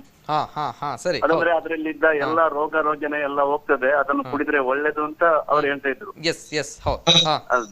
ಹೌದು. ಅದಕ್ಕೆ ಅಂದ್ರೆ ಅದನ್ನ ಕ್ರಮ ಉಂಟಂತೆ. ಮುಂಚಿನವರೆಲ್ಲ ಮರುದಿವಸ ಹೋಗಿ ಪ್ರಾರ್ಥನೆ ಮಾಡಿ ದೇವರ ಹತ್ರ ಬೇಡ್ಕೊಳ್ಲಿಕ್ಕೆ ಉಂಟಂತೆ. ಹಾಗೆ ಈಗ ಯಾರು ಹೋಗುದಿಲ್ಲ ಅಲ್ಲಿ. ಈಗ ಹೋಗಿ ಕಲ್ಲನ್ನು ಇಟ್ಕೊಂಡು ಹೋಗಿ ರಾತ್ರಿ ನಿಜವಾಗಿ ಅದಕ್ಕೊಂದು ಕ್ರಮ ಉಂಟು, ಕೆತ್ತುವ ಕ್ರಮ ಉಂಟು. ಅದನ್ನು ಕೆತ್ತಿ ನಾವು ತಂದು ಅದಕ್ಕೆಲ್ಲ ಇದು ಕಲ್ಲು ಎಲ್ಲ ಹಾಕ್ಲಿಕ್ಕೆ ಉಂಟು. ಬೊಳ್ಳಿ ಕಲ್ಲು ಅಂತ ಹೇಳ್ತಾರೆ ನೋಡಿ ಸರ್, ಅದನ್ನ ಹಾಕ್ಲಿಕ್ಕೆ ಉಂಟೆಲ್ಲ. ಆದ ನಂತರ ಅದಕ್ಕೆಲ್ಲ ಬಿಸಿ ಎಲ್ಲ ಮಾಡಿ ಅದನ್ನು ಕುಡಿಬೇಕಂತೆ. Okay, right sir, thank you. ತಾವು ಬೊಳ್ಳು ಕಲ್ಲಿನ ವಿಷಯ ಬಗ್ಗೆ ಮಾತನಾಡಿದಾಗ ಇಲ್ಲೊಬ್ರು ಕಮೆಂಟ್ ಮಾಡಿದ್ದಾರೆ. ಕಿರಣ್ ನಿರಂಜನ್ ಅವರು ಸಾಮಾಜಿಕ ಜಾಲತಾಣದಲ್ಲಿ ಕಾರ್ಯಕ್ರಮ ಪ್ರಸಾರವಾಗ್ತಾ ಇದೆ. ಕಿರಣ್ ನಿರಂಜನ್ ಅವರು ಕೇಳ್ತಾ ಇದ್ದಾರೆ, ಈ ಕಷಾಯ ಮಲ್ಪನಾಗ ಬೊಳ್ಳು ಕಲ್ಲದ ಒಗ್ಗರಣೆ ಮಲ್ಪಿರು, ಈ ಬೊಳ್ಳು ಕಲ್ಲದ ಒಗ್ಗರಣೆದ ವಿಶೇಷದಾದ ಪಲ್ಯ ಅನ್ನುವಂತಹ ಮಾತನ್ನ ಸಚಿನ್ ಸರ್ ಹೇಳಿ ಅನ್ನುವಂತಹ ಮಾತನ್ನ ಹೇಳ್ತಾ ಇದ್ದಾರೆ. ಅದೇ ಯಾವುದೇ ಒಂದು ಕಷಾಯ ಮಾಡಿದಾಗ ಮೇಲಿನ ಭಾಗದಲ್ಲಿ ಒಂದು ಕಷಾಯದ ನೀರು ಉಳಿತದೆ. ಆ ಕಷಾಯದ ಮೇಲಿನ ಭಾಗದಲ್ಲಿ ಏನಾದ್ರೂ ರೋಗಾಣು ಇದ್ರೆ ಅದು ಸಾಯಬೇಕು ಹೇಳುವಂತ ಒಂದು ಆಲೋಚನೆಯಿಂದಾಗಿ ಆ ತರ ಮಾಡಿರ್ಬೋದು ಅಂತ ನಮ್ಮ ನಂಬಿಕೆ. Okay sir, yes, right. Okay, this all relate to ಇವತ್ತಿನ ಒಂದು ದಿನ ಆಟಿದ ಕಷಾಯದ ಬಗ್ಗೆ ನಾವು ಮಾತನಾಡಿದ್ವಿ. It comes to the point, ಅಂದ್ರೆ ಈಗಿನ ಪ್ರಸಕ್ತ ಪರಿಸ್ಥಿತಿಯ ಬಗ್ಗೆ ನಾವು ಸ್ವಲ್ಪ ಬೆಳಕು ಚೆಲ್ಲಬೇಕಾಗುತ್ತೆ. ಇದರ ಬಗ್ಗೆ ಕೂಡ ನಾವು ಮಾತಾಡಬೇಕಾಗುತ್ತೆ. ಈ ಸಂದರ್ಭ ಕೊರೋನಾ ಅನ್ನುವಂತಹ ಮಹಾಮಾರಿ ಇದೆ. ಸೊ ಈ ಸಂದರ್ಭ ರೋಗ ನಿರೋಧಕ ಶಕ್ತಿ ಬೇಕು ಅನ್ನುವಂಥದ್ದು, ಮನೆ ಮದ್ದು ಅನ್ನುವಂಥದ್ದು, ಜೊತೆಗೆ ಮಳೆಗಾಲ ಬೇರೆ, ಇನ್ನಿತರ ಸಾಂಕ್ರಾಮಿಕ ರೋಗಗಳು ಕೂಡ ಬರ್ತಾ ಇದೆ. ಮನೆ ಮದ್ದು ಏನಿದೆ ಸರ್, ಎಲ್ಲರೂ ಕೂಡ ಮನೇಲಿದ್ದಾರೆ, ಕೂತ್ಕೊಳ್ತಾ ಕಾರ್ಯಕ್ರಮ ನೋಡ್ತಾ ಇದ್ದಾರೆ. ಈ ಸಂದರ್ಭ ಹಲವಾರು ವಿಚಾರಗಳು ತಮ್ಮ ಕಣ್ಣಿಗೆ ಕೂಡ ಬಿದ್ದಿದೆ. ನಿಂಬೆ ಹುಳಿಯ ಜ್ಯೂಸ್ ಮಾಡಿ ಕುಡಿಯಿರಿ, ಇನ್ನೊಂದು ಕಡೆ ಹಾಲಿಗೆ ಅರಿಶಿನ ಹಾಕಿ ಕುಡಿಯಿರಿ, ಇಂತಹ ಒಂದು ವಿಚಾರಗಳು, ವಿಟಮಿನ್ ಸಿ ಟ್ಯಾಬ್ಲೆಟ್ ತಗೊಳ್ಳಿ, ಅಥವಾ ಇಂತಹ ಒಂದು ಅನೇಕ ವಿಚಾರಗಳು, ಮನೆ ಮದ್ದುಗಳು, ಕಷಾಯಗಳನ್ನು ಕುಡಿರಿ, ಜೀರಿಗೆ ಕಷಾಯ ಕುಡಿರಿ, ಅದೇ ರೀತಿ ಇಂತಹ ಹಲವಾರು ಪ್ರಶ್ನೆಗಳು, ಗೊಂದಲಗಳು ಎಲ್ಲವೂ ಕೂಡ ಇದೆ. ಮನುಷ್ಯ ಕುಡಿತಾ ಇದ್ದಾನೆ, ಎಲ್ಲವೂ ಕೂಡ ಮಾಡ್ತಾ ಇದ್ದಾನೆ ಮನೆ ಮದ್ದು, ಆದ್ರೂ ಕೂಡ ರಿಸಲ್ಟ್ ಅನ್ನೋದು ಮರೀಚಿಕೆ ಆಗ್ತಾ ಇದೆ ಅನ್ನುವಂಥದ್ದು ಕೂಡ ಒಂದು ಪ್ರಶ್ನೆ. ಸೊ ಈ ಸಂದರ್ಭ ಮನೆ ಮದ್ದು ಏನ್ ಮಾಡ್ಬೇಕು ಸರ್, ಜನರು ಕೂತ್ಕೊಂಡು ಮನೆಯಲ್ಲಿ? ನೋಡಿ, ಮುಖ್ಯವಾಗಿ ನೀವು ಇಲ್ಲಿ ಎಲ್ಲರೂ ಗಮನಿಸಬೇಕು, ನಾವೊಂದು ಪ್ಯಾಂಡಮಿಕ್ ಅಂತ ಹೇಳುವಂತ ಒಂದು ಸಿಚುವೇಶನ್ ಇದೆ. ಆಸ್ ಎ ಡಾಕ್ಟರ್ ಆಗಿ ನಾವು ಎಲ್ಲ ಬೇರೆ ಬೇರೆ ಔಷಧಿ ಹೇಳ್ಬೋದು, ಅದು ಖಂಡಿತವಾಗಿ ಎಲ್ಲರಿಗೂ ಒಳ್ಳೇದು. ಆದ್ರೆ ಒಂದು ಪ್ರೋಟೋಕಾಲ್ ಅಂತ ಇರ್ತದೆ, ನಮಗೆ ಒಂದು ಆಯುಷ್ ಮಂತ್ರಾಲಯ ಅಂತ ಇರ್ತದೆ, ಅಥವಾ ಒಂದು WHO ಅಂತ ಇರ್ತದೆ, ಅದರಿಂದ ಒಂದು ಪ್ರೋಟೋಕಾಲ್ ಅಂತ ಹೇಳುವಂತ ಬೇರೆ ಬೇರೆ ಔಷಧಿಗಳು ಬರ್ತದೆ. ಅದು ಅಲೋಪತಿ ಅಂತ ಹೇಳುವಾಗ ಅವ್ರದೇ ಒಂದು ಪ್ರೋಟೋಕಾಲ್ ಇರ್ತದೆ, ಇದರ ಪ್ರಕಾರವಾಗಿ ನಾವು ಟ್ರೀಟ್ಮೆಂಟ್ ಮಾಡಬೇಕು. ಅದೇ ರೀತಿ ಆಯುರ್ವೇದ ಅಂತ ಹೇಳುವಾಗ ನಮ್ಮದೇ ಆದ ಒಂದು ಪ್ರೋಟೋಕಾಲ್ ಇರ್ತದೆ, ಅದರ ಪ್ರಕಾರವಾಗಿ ನಾವು ಟ್ರೀಟ್ಮೆಂಟ್ ಮಾಡ್ಬೇಕಾಗ್ತದೆ. ಖಂಡಿತವಾಗಿ ಆಸ್ ಎ ಪರ್ಸನ್ ಆಗಿ, ಆಸ್ ಎ ಡಾಕ್ಟರ್ ಆಗಿ, ಆಸ್ ಎ ಫಿಸಿಷಿಯನ್ ಆಗಿ ನಾವು ಬೇರೆ ಬೇರೆ ಔಷಧಿಗಳನ್ನು ಕೊಡ್ಬೋದು. ಬಟ್ ಯಾವತ್ತೂ ಅಷ್ಟೇ ಈ ತರ ಪ್ಯಾಂಡಮಿಕ್ ಬಂದಾಗ ನಾವು ಯಾವತ್ತೂ ಈ ಔಷಧಿಯನ್ನು ತುಂಬಾ ಕ್ಲೇಮ್ ಮಾಡುವಾಗಿಲ್ಲ. ಮುಖ್ಯವಾಗಿ ಯಾವಾಗ ನಾವು ಓವರ್ ಆಲ್ ಒಂದು ಇಂಡಿಯಾದಲ್ಲಿ ಒಂದು ಸಿಸ್ಟಮ್ಯಾಟಿಕ್ ಆಗಿ ವರ್ಕ್ ಮಾಡ್ತಾ ಇರ್ತೇವೆ, ಒಂದು ಮೆಡಿಕಲ್ ಫೀಲ್ಡ್ ಅವರು, ಅವಾಗ ಖಂಡಿತವಾಗಿ ನಾವು ಏನು ಪ್ರೋಟೋಕಾಲ್ ಇರ್ತದೆ ಅದನ್ನ ನಾವು ಫಾಲೋ ಮಾಡ್ಲೇಬೇಕಾಗ್ತದೆ. ಸೊ ಅದಕ್ಕಾಗಿ ನಾವು ಔಷಧ ನಾವು ಯಾರಿಗೂ ಹೇಳುದಿಲ್ಲ, ಬಿಕಾಸ್ ಯಾರು ಕಾಯಿಲೆ ಬಂದಾಗ ಅವರು ಮನೆಯಲ್ಲೇ ಮಾಡ್ಕೊಂಡು ಮಾಡೋದು ಖಂಡಿತವಾಗಿ ಒಳ್ಳೇದಲ್ಲ. ಅಫ್ಕೋರ್ಸ್ ಅವರು ಮನೆ ಮದ್ದು ಮಾಡ್ಕೊಂಡು ಮಾಡಿದ್ರೆ ಖಂಡಿತವಾಗಿ ಅವರಿಗೆ ಏನು ಲಕ್ಷಣ ಬಂದಿರ್ತದೆ ಅದನ್ನ ಕಮ್ಮಿ ಮಾಡ್ಬೋದು. ಅದು ಬಿಟ್ಟು ಮನೆಯಲ್ಲೇ ಇದ್ದು ಮನೆಯಲ್ಲೇ ಉಳ್ಕೊಂಡು ಗುಣ ಮಾಡ್ಕೊಂಡು ಮಾಡ್ತೇವೆ ಅಂತ ಹೇಳುದು ಖಂಡಿತವಾಗಿ ತಪ್ಪು. ಒಂದು ಏನ್ ಪ್ರೋಟೋಕಾಲ್ ಇದೆ ಅದರನ್ನು ಫಾಲೋ ಮಾಡ್ಕೊಂಡು ನಾವು ಮಾಡುವ, ಬಿಕಾಸ್ ಇದೊಂದು ಪ್ಯಾಂಡಮಿಕ್ ಅಂತ ಹೇಳುವ ಕಾರಣದಿಂದಾಗಿ. ಬಟ್ ಸ್ಟಿಲ್ ಸರ್, ಇದೊಂದು ಮುಖ್ಯವಾದ ವಿಷಯ ಆಗಿದೆ. ಬಟ್ ಸ್ಟಿಲ್ ಸರ್, ಈಗ ರೋಗ ನಿರೋಧಕ ಶಕ್ತಿ ಹೆಚ್ಚು ಮಾಡ್ಬೇಕು ಅಂತ ಹೇಳಿದ್ರೆ, ತಾವು ಮಾತಾಡಿದ್ವಿ ಇಷ್ಟು ಹೊತ್ತು, ನಾವು ಅದರ ಬಗ್ಗೆ ಕೂಡ ನಾವು ಮಾತನಾಡಿದ್ವಿ. ಅಥವಾ ಮನೆಯಲ್ಲಿ ಕೂತ್ಕೊಂಡು ಈ ಸಂದರ್ಭ ರೋಗ ನಿರೋಧಕ ಶಕ್ತಿ ಹೇಗೆ ಹೆಚ್ಚಿಸಿಕೊಳ್ಬೇಕು ಅಂತ ಜನರು ಕೇಳ್ತಾ ಇದ್ದಾರೆ. ಅಂದ್ರೆ ನಾವು ಅನೇಕ ವಿಚಾರಗಳ ಬಗ್ಗೆ ತಮ್ಗೆ ಗೊತ್ತಿದ್ದು, ನಿಂಬೆ ಹುಳಿ ರಸ ಕುಡಿಬೇಕು, ಜ್ಯೂಸ್ ಕುಡಿಬೇಕು, ಹಾಲಿಗೆ ಅರಿಶಿನ ಹಾಕಿ ಕುಡಿಬೇಕು, ಸೊ ಜೀರಿಗೆ ಕಷಾಯ ಕುಡಿಬೇಕು, ಇಂತಹ ಹಲವಾರು ಪ್ರಶ್ನೆಗಳು. ಸೊ ಈ ಸಂದರ್ಭ ನಾನು ಕೇಳ್ತಾ ಇರೋದು ಅಂದ್ರೆ ವೆರಿ ಸಿಂಪಲ್ ಆಗಿ ಜನರಿಗೆ ಮನೆಯಲ್ಲಿ ಕೂತ್ಕೊಂಡು ಮನೆ ಮದ್ದು ಯಾವ ರೀತಿ ಮಾಡಬಹುದು ಸರ್? ಈಗ ಮುಖ್ಯವಾಗಿ ಆಯುಷ್ ಮಂತ್ರಾಲಯ ಹೇಳಿದೆ, ಮುಖ್ಯವಾಗಿ ಅದರಲ್ಲಿ ತುಳಸಿ ರಸ ಇರ್ಬೋದು, ತುಳಸಿದು ಎಲೆ ಇರ್ಬೋದು, ಅದರದ್ದು 4 ಭಾಗ ಇರ್ಬೋದು. ಅದೇ ರೀತಿ ಸಿನ್ನಮಮ್ ಚಕ್ಕೆ ಅಂತ ಹೇಳ್ತೇವೆ, ಅದರ 2 ಭಾಗ ಇರ್ಬೋದು. ಅದೇ ರೀತಿ ಶುಂಠಿ ಹೇಳುವಂತದ್ದು 2 ಭಾಗ ಇರ್ಬೋದು. ಒಳ್ಳೆ ಮೆಣಸು ಅಂತ ಹೇಳುವಂತದ್ದು 1 ಭಾಗ. ಅರ್ಥ ಮಾಡ್ಕೊಳ್ಳಿ, ತುಳಸಿ ಅಂತ ಹೇಳುವಂತದ್ದು 4 ಭಾಗ, 2 ಭಾಗ ಶುಂಠಿ, 2 ಭಾಗ ಸಿನ್ನಮಮ್, ಅದು ಚಕ್ಕೆ ಅಂತ ಹೇಳ್ತೇವೆ. ಅದೇ ರೀತಿ 1 ಭಾಗ ಒಳ್ಳೆ ಮೆಣಸು ಅಥವಾ ಕಾಳು ಮೆಣಸು ಅಂತ ಹೇಳ್ತೇವೆ. ಅದನ್ನು ಎಲ್ಲವನ್ನು ಪುಡಿ ಮಾಡಿ ಬೆಳಿಗ್ಗೆ ಖಾಲಿ ಹೊಟ್ಟೆಗೆ 1 ಗ್ಲಾಸ್ ನೀರು ತಗೊಂಡು ಅದನ್ನು 1 ಚಮಚ ನೀರು ಹಾಕಿ, 1 ಚಮಚ ಪುಡಿ ಹಾಕಿ ಚೆನ್ನಾಗಿ ಕುದಿಸಿ ಅದಕ್ಕೆ ಸ್ವಲ್ಪ ಟೇಸ್ಟ್ ಬರ್ಲಿಕ್ಕೆ ಸ್ವಲ್ಪ ಲೆಮನ್ ಹಾಕಿ ನೀವು ಕುಡಿದ್ರೆ ಖಂಡಿತವಾಗಿ ನಿಮ್ಮ ರೋಗ ನಿರೋಧಕಕ್ಕೆ ತುಂಬಾ ಒಳ್ಳೆಯದು ಅಂತ ಆಯುಷ್ ಮಂತ್ರಾಲಯ ರೆಕಮೆಂಡ್ ಮಾಡಿದೆ. ಅದನ್ನು ಎಲ್ಲರೂ ನೀವು ಮನೆಯಲ್ಲಿ ಮಾಡಬಹುದು. ಅದಕ್ಕೆ ನಾವು ಆಯುಷ್ ಪಾತ ಅಂತ ಹೇಳ್ತೇವೆ. ಅದರೊಟ್ಟಿಗೆ ಮನೆಯಲ್ಲಿ ಏನಾದ್ರು ಅರಿಶಿನ ಪುಡಿ ಇದ್ರೆ ಆ ಅರಿಶಿನ ಪುಡಿಯನ್ನು ಹಾಲಲ್ಲಿ ಮಿಕ್ಸ್ ಮಾಡಿ ಅದನ್ನು ಕುಡಿಯುವುದು ಸಹ ಖಂಡಿತವಾಗಿ ಒಳ್ಳೆಯದು. ಅದೇ ರೀತಿ ಆಯುಷ್ ಮಂತ್ರಾಲಯ ಹೇಳಿದ ಪ್ರಕಾರ ಚ್ಯವನಪ್ರಾಶ್ ಅಂತ ಹೇಳ್ತೇವೆ, ನಿಮಗೆ ಆಯುರ್ವೇದ ಔಷಧಿಗಳು ಅಥವಾ ಆಯುರ್ವೇದ ಅಂಗಡಿಗಳಲ್ಲಿ ಸಿಗ್ತದೆ ಚ್ಯವನಪ್ರಾಶ್ ಅಂತ ಹೇಳುವಂತದ್ದು. ಇದು 1 ಚಮಚ ಪ್ರತಿ ದಿವಸ ತಗೊಳ್ಳೋದು ಸಹ ತುಂಬಾ ಒಳ್ಳೆಯದು. ಅದರೊಟ್ಟಿಗೆ ಬೇರೆ ಬೇರೆ ಔಷಧಿಗಳು ಬರ್ತದೆ. ಅದನ್ನು ನಾವು ಈಗ ಆಯುಷ್ ಡಿಪಾರ್ಟ್ಮೆಂಟ್ ಗೆ ಅದೇ ನಾವು ಕೇಳ್ತಿದ್ದೇವೆ, ನಮಗೊಂದು ಪ್ರೋಟೋಕಾಲ್ ಮಾಡಿಕೊಡಿ, ನಮಗೊಂದು ಯಾವ ತರದ ಔಷಧಿಗಳು, ನಮಗೆ ಗೊತ್ತುಂಟು ಯಾವ್ದು ಔಷಧಿ ಕೊಡ್ಬೇಕು ಅಂತ ಹೇಳಿ.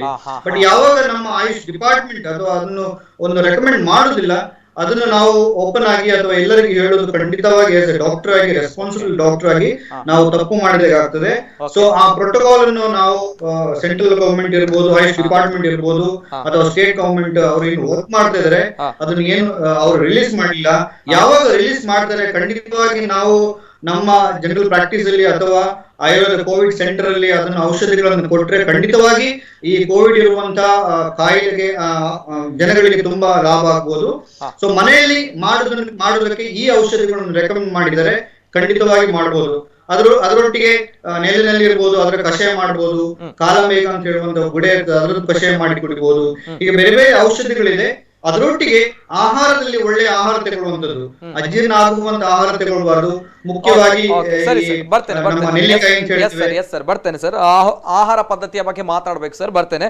ಇನ್ನೊಂದು ಕರೆ ಸ್ವೀಕಾರ ಮಾಡ್ತೇನೆ. ಹಲೋ ಸರ್, ನಮಸ್ತೆ. ಹಲೋ ಸರ್, ನಮಸ್ತೆ. ನಮಸ್ತೆ ಸರ್. ನಮಸ್ತೆ ನಮಸ್ತೆ ಮೇಡಮ್, ತಮ್ಮ ಹೆಸರು ಎಲ್ಲಿಂದ ಕರೆ ಮಾಡ್ತಾ ಇದ್ದೀರಾ? ಭವಾನಿ ಬೆಂಜನ ಪದವ್. ಎಸ್ ಮೇಡಮ್, ನಮಸ್ತೆ. ಕೇಳಿ ತಮ್ಮ ಪ್ರಶ್ನೆ ಕೇಳಿ. ನಂಗೆ ಕನ್ನಡ ಹೇಳ್ಬೇಕಾ? ಯಾವುದು? ಕನ್ನಡ ಗೊತ್ತಿಲ್ಲ, ತುಳುಟು ಪಾತಿರ್ಲೆ ತುಳುತ ಪ್ರಶ್ನೆ ಕೇಳಿ ಕೇಳಿ. ಲಾಕ್ಡೌನ್ ಅದು ಈಗ ಸಮಯ ಅಂಡದೆ ಬಾರಿ ಕಾಪತ್ರೆ ಅದು ಪೋಂಡು ಬಾರಿ ಬಂಗ ಅದು ಪೋಂಡು. ಸರಿ ಇರ್ನ ಪ್ರಶ್ನೆ ಕೇಳಮ್ಮ ಪ್ರಶ್ನೆ ಕೇಳಿ. ಪ್ರಶ್ನೆ ಅಂತ ಚಂಚಬ್ರ ಬರ್ಪಣತೆ ಕೆಂಚಿನ ಮಾತಾ ಮಲ್ಪೊಂದು ಆತ ಪ್ರಶ್ನೆ ಕೇಳಿ. ಓಕೆ, ದಾದಾಪುರ ನಮ್ಮ ಈ ರೋಗ ಬರಂದಿಲ್ಲಕ ಗಟ್ಟಿ ಅದು ಪೋಡು ಬಂದ ಇರಕೇನಿ ಅತೆ. ಡಾಕ್ಟರ್ ಆನ್ಸರ್ ಪರೊಂದಿತ್ತೀರ. Yes thank you madam, thank you. Okay, ಇದು ಬೆಂಜನ ಪದವಿಯಿಂದ ಕರೆ ಮಾಡಿದಂತಹ ಒಂದು ಮಹಿಳೆ. ಎಸ್ ಸರ್, ಇದೇ ಪ್ರಶ್ನೆ ಅಂದ್ರೆ ಎಲ್ಲರೂ ಕೂಡ ಮನೇಲಿದ್ದಾರೆ. ಲಾಕ್ಡೌನ್ ಒಂದ್ಸಲ ಆಗಿ 2.5 ತಿಂಗಳುಗಳ ಕಾಲ ಮನೇಲಿದ್ವಿ. ಆದ್ರೆ ಇನ್ನೂ ಕೂಡ ಕೇಸಸ್ ಜಾಸ್ತಿ ಆಗ್ತಾ ಇದೆ. ಒನ್ಸ್ ಅಗೇನ್ ಲಾಕ್ಡೌನ್ ಅಲ್ಲಿ ಇದ್ದೇವೆ. ಸೊ ಈ ಸಂದರ್ಭ ಇದಕ್ಕೆ ಕೊನೆ ಇಲ್ವಾ, ಇದಕ್ಕೆ ಮುಕ್ತಿ ಇಲ್ವಾ ಅನ್ನುವಂಥ ಮಾತು ಅನೇಕ ಜನರಲ್ಲಿ ಬರುತ್ತೆ. ಮುಕ್ತಿ ಹೇಗೆ ಸಿಗುತ್ತೆ ಅಂತ ಹೇಳಿದ್ರೆ ಯಾವುದೇ ರೀತಿ ವ್ಯಾಕ್ಸಿನೇಷನ್ ಇಲ್ಲ, ಲಸಿಕೆ ಇಲ್ಲ, ಯಾವುದೇ ರೀತಿಯ ಮದ್ದುಗಳು ಬರಲಿಲ್ಲ. ರೋಗ ನಿರೋಧಕ ಶಕ್ತಿ ಬೇಕು. ಆದರೆ ರೋಗ ನಿರೋಧಕ ಶಕ್ತಿ ಎಲ್ಲಿಂದ ಬರುತ್ತೆ ಅಂತ ಹೇಳಿದ್ರೆ ಎಸ್, ಆಯುರ್ವೇದದಲ್ಲಿ ರೋಗ ನಿರೋಧಕ ಶಕ್ತಿಗೆ ಹಲವು ದಾರಿಗಳಿದೆ ಅನ್ನುವಂಥದ್ದು ಅಷ್ಟೇ ಸತ್ಯವಾಗಿರುವಂತಹ ಮಾತು. ಸೊ ಹಾಗಾಗಿ ಜನರು ಕೇಳ್ತಾ ಇರುವಂತಹ ಪ್ರಶ್ನೆ, ಹೇಗೆ ನಾವು ಇದರಿಂದ ಬದುಕಬೇಕು, ಹೇಗೆ ನಾವು ಇದರಿಂದ ರೋಗ ನಿರೋಧಕ ಶಕ್ತಿ ಜಾಸ್ತಿ ಮಾಡಬೇಕು ಅನ್ನೋಂಥದ್ದು ಮೊದಲ ಪ್ರಶ್ನೆ ಬರುವಂಥದ್ದು. ಪ್ರತಿ ಬಾರಿ ಇದೇ ಬರುವಂಥದ್ದು. ಸೊ ಅದೇ ರೀತಿ ಸರ್, ತಾವು ಹೇಳಿರುವಂತಹ ಚವನ್ ಪ್ರಶ್ ಆಗಿರ್ಬೋದು, ಇನ್ನೊಂದು ಕಡೆ ಆಯುಷ್ ಕ್ವಾತದ ಬಗ್ಗೆ ತಾವು ಹೇಳಿದ್ರಿ. Is it effective sir? ಅಂದ್ರೆ ಎಲ್ಲರೂ ಕೂಡ ಯಾವುದೇ ರೀತಿಯ ಭಯ ಇಲ್ಲದೆ, ಯಾವುದೇ ರೀತಿಯ ಒಂದು ಸೈಡ್ ಎಫೆಕ್ಟ್, ಪ್ರತಿಯೊಂದು ನಾವು ಆರೋಗ್ಯಕ್ಕೆ ಸಂಬಂಧಪಟ್ಟಂತಹ ವಿಚಾರಗಳ ಬಗ್ಗೆ ಮಾತಾಡಿದಾಗ ಸೈಡ್ ಎಫೆಕ್ಟ್ ಬಗ್ಗೆ ನಾವು ಮಾತಾಡ್ತೀವಿ, ತಮ್ಗೆ ಗೊತ್ತಿರುವಂತಹ ವಿಚಾರ. ಸೊ ಹಾಗಾಗಿ ಚವನ್ ಪ್ರಶ್ ಆಗಿರ್ಬೋದು ಅಥವಾ ಆಯುಷ್ ಕ್ವಾತ ಆಗಿರ್ಬೋದು, ಯಾವುದೇ ರೀತಿಯ ಭಯ ಇಲ್ಲದೆ ನಾವು ಉಪಯೋಗ ಮಾಡಬಹುದಾ, ಹೇಗೆ ಅಂಡ್ ಹೇಗೆ ಉಪಯೋಗ ಮಾಡಬೇಕು? ಖಂಡಿತವಾಗಿ ಉಪಯೋಗ ಮಾಡಬಹುದು. ಆಯುಷ್ ಕ್ವಾತ ಅಂತ ಹೇಳುವಂತದ್ದು ಮುಖ್ಯವಾಗಿ ಒಂದು 1/4 ಚಮಚ ಪುಡಿಯನ್ನು ಕಷಾಯ ಮಾಡಿ ಪ್ರತಿ ದಿವಸ ಒಂದು ಗ್ಲಾಸ್ ತಗೊಳ್ಬಹುದು ಪ್ರತಿ ದಿವಸ. ಅದರೊಟ್ಟಿಗೆ ಒಂದು ಅರಿಶಿನ ಪುಡಿಯನ್ನು ಹಾಲಿನೊಟ್ಟಿಗೆ, ಅದಕ್ಕೆ ನಾವು ಗೋಲ್ಡನ್ ಮಿಲ್ಕ್ ಅಂತ ಹೇಳ್ತೇವೆ, ಅದರೊಟ್ಟಿಗೆ ತಗೊಳ್ಬಹುದು. ಅದೇ ರೀತಿ ಚ್ಯವನ್ಪ್ರಾಶ್ ಅಂತ ಹೇಳುವಂತದ್ದು 1 ಚಮಚ ತಗೊಳ್ಬಹುದು. ಅದೇ ರೀತಿ ಅಮೃತಾರಿಷ್ಟ ಅಂತ ಹೇಳ್ತೇವೆ, ಅದರಷ್ಟ 3 ಚಮಚ ತಗೊಳ್ಬಹುದು. ಡಾಕ್ಟರ್ ಕನ್ಸಲ್ಟ್ ಮಾಡಿ, ನಿಮ್ಮ ಪಕ್ಕದಲ್ಲಿರುವಂತಹ ಆಯುರ್ವೇದ ಡಾಕ್ಟರ್ ಕನ್ಸಲ್ಟ್ ಮಾಡಿ ಅವರ ಹತ್ರ ತಗೊಳ್ಳಿ. ನಿಮಗೆ ರೋಗ ನಿರೋಧಕ ಶಕ್ತಿ ವೃದ್ಧಿಯಾಗಿ ಖಂಡಿತವಾಗಿ ತಗೊಳ್ಬಹುದು. ಸಂಶಮನ ವಟಿ ಅಂತ ಹೇಳುವಂತಹ ಗುಳಿಗೆ ಬರ್ತದೆ, ಅದು ತುಂಬಾ ಒಳ್ಳೆಯದು.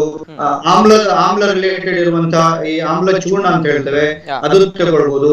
ಅಮೃತೋತ್ತರ ಕಷಾಯ ಅಂತ ಹೇಳ್ತೇವೆ, ಅದನ್ನು ಸಹ ತಗೊಳ್ಬಹುದು. ಈಗ ಬೇರೆ ಬೇರೆ ಔಷಧಿಗಳು ನಮ್ಮ ಆಯುರ್ವೇದದಲ್ಲಿ ಆಲ್ರೆಡಿ ಹೇಳಿದ್ದಾರೆ. ಬಟ್ ನಿಮ್ಮ ದೇಹದ ಪ್ರಕೃತಿ, ನಿಮಗೆ ದೇಹದ ದೋಷಗಳು ಅಥವಾ ಧಾತುಗಳ ಅನುಸಾರವಾಗಿ, ನಿಮ್ಮ ದೇಹದ ಪ್ರಕೃತಿಗೆ ಅನುಸಾರವಾಗಿ ನಿಮ್ಮ ಪಕ್ಕದಲ್ಲಿರುವಂತಹ ಆಯುರ್ವೇದ ಡಾಕ್ಟರ್ ಮೀಟ್ ಮಾಡಿದಾಗ ಖಂಡಿತವಾಗಿ ಅವರು ಆಹಾರದ ಒಟ್ಟಿಗೆ ಇತರ ಔಷಧಿಗಳು ತಗೊಂಡಾಗ ನಿಮಗೆ ನಿಮ್ಮ ದೇಹದ ರೋಗ ನಿರೋಧಕ ಶಕ್ತಿ ಎಷ್ಟು ವೃದ್ಧಿ ಆಗಬೇಕು ಅದನ್ನು ನಾವು ಅಚೀವ್ ಮಾಡ್ಲಿಕ್ಕೆ ಸಾಧ್ಯ ಆಗ್ತದೆ. ಬಟ್ ಮುಖ್ಯವಾಗಿ ನೀವು ಸರಿ ಇರ್ಬೇಕು, ಮುಖ್ಯವಾಗಿ ನಿಮ್ಮ ಆಹಾರ ಸರಿ ಇರ್ಬೇಕು, ನಿಮ್ಮ ಲೈಫ್ ಸ್ಟೈಲ್ ಚೆನ್ನಾಗಿರ್ಬೇಕು. ಅದರೊಟ್ಟಿಗೆ ಈ ತರ ಆಯುರ್ವೇದದಲ್ಲಿ ಹೇಳಿದಂತಹ ಬೇರೆ ಬೇರೆ ಔಷಧಿಗಳು, ಈಗ ಏನು ಪ್ರೋಟೋಕಾಲ್ ನಮ್ಮ ಸೆಂಟ್ರಲ್ ಗವರ್ಮೆಂಟ್ ಹೇಳಿದೆ, ಇದೊಂದು ಭಾಗ. ಅದರೊಟ್ಟಿಗೆ ನಮ್ಮ ಆಯುರ್ವೇದದಲ್ಲಿ ಬೇರೆ ಬೇರೆ ಔಷಧಿಗಳಿದೆ. ನಿಮಗೆ ಇಮ್ಯುನಿಟಿ ಇಂಪ್ರೂವ್ ಮಾಡ್ಲಿಕ್ಕೆ ಖಂಡಿತವಾಗಿ ಇಟ್ಕೊಳ್ಬಹುದು. ಬಟ್ ಯಾವಾಗ ಒಂದು ಕಾಯಿಲೆ ಬಂದಿರ್ತದೆ ಆವಾಗ ನಾವು ಖಂಡಿತವಾಗಿ ಏನು ಗವರ್ಮೆಂಟ್ ಪ್ರೋಟೋಕಾಲ್ ಮಾಡಿದ್ರೆ ಅದರ ಪ್ರಕಾರ ನಾವು ಫಾಲೋ ಮಾಡ್ತಾ ಹೋಗಬೇಕಾಗ್ತದೆ. ಓಕೆ ಸರ್, ಈಗ ತಾವು ಹೇಳಿರೋದು ಚವನ್ ಪ್ರಶ್ ಆಗಿರ್ಬೋದು, 1 ಗ್ಲಾಸ್ಗೆ 1 ಸ್ಪೂನ್ ಹಾಕ್ಬೇಕಲ್ವಾ?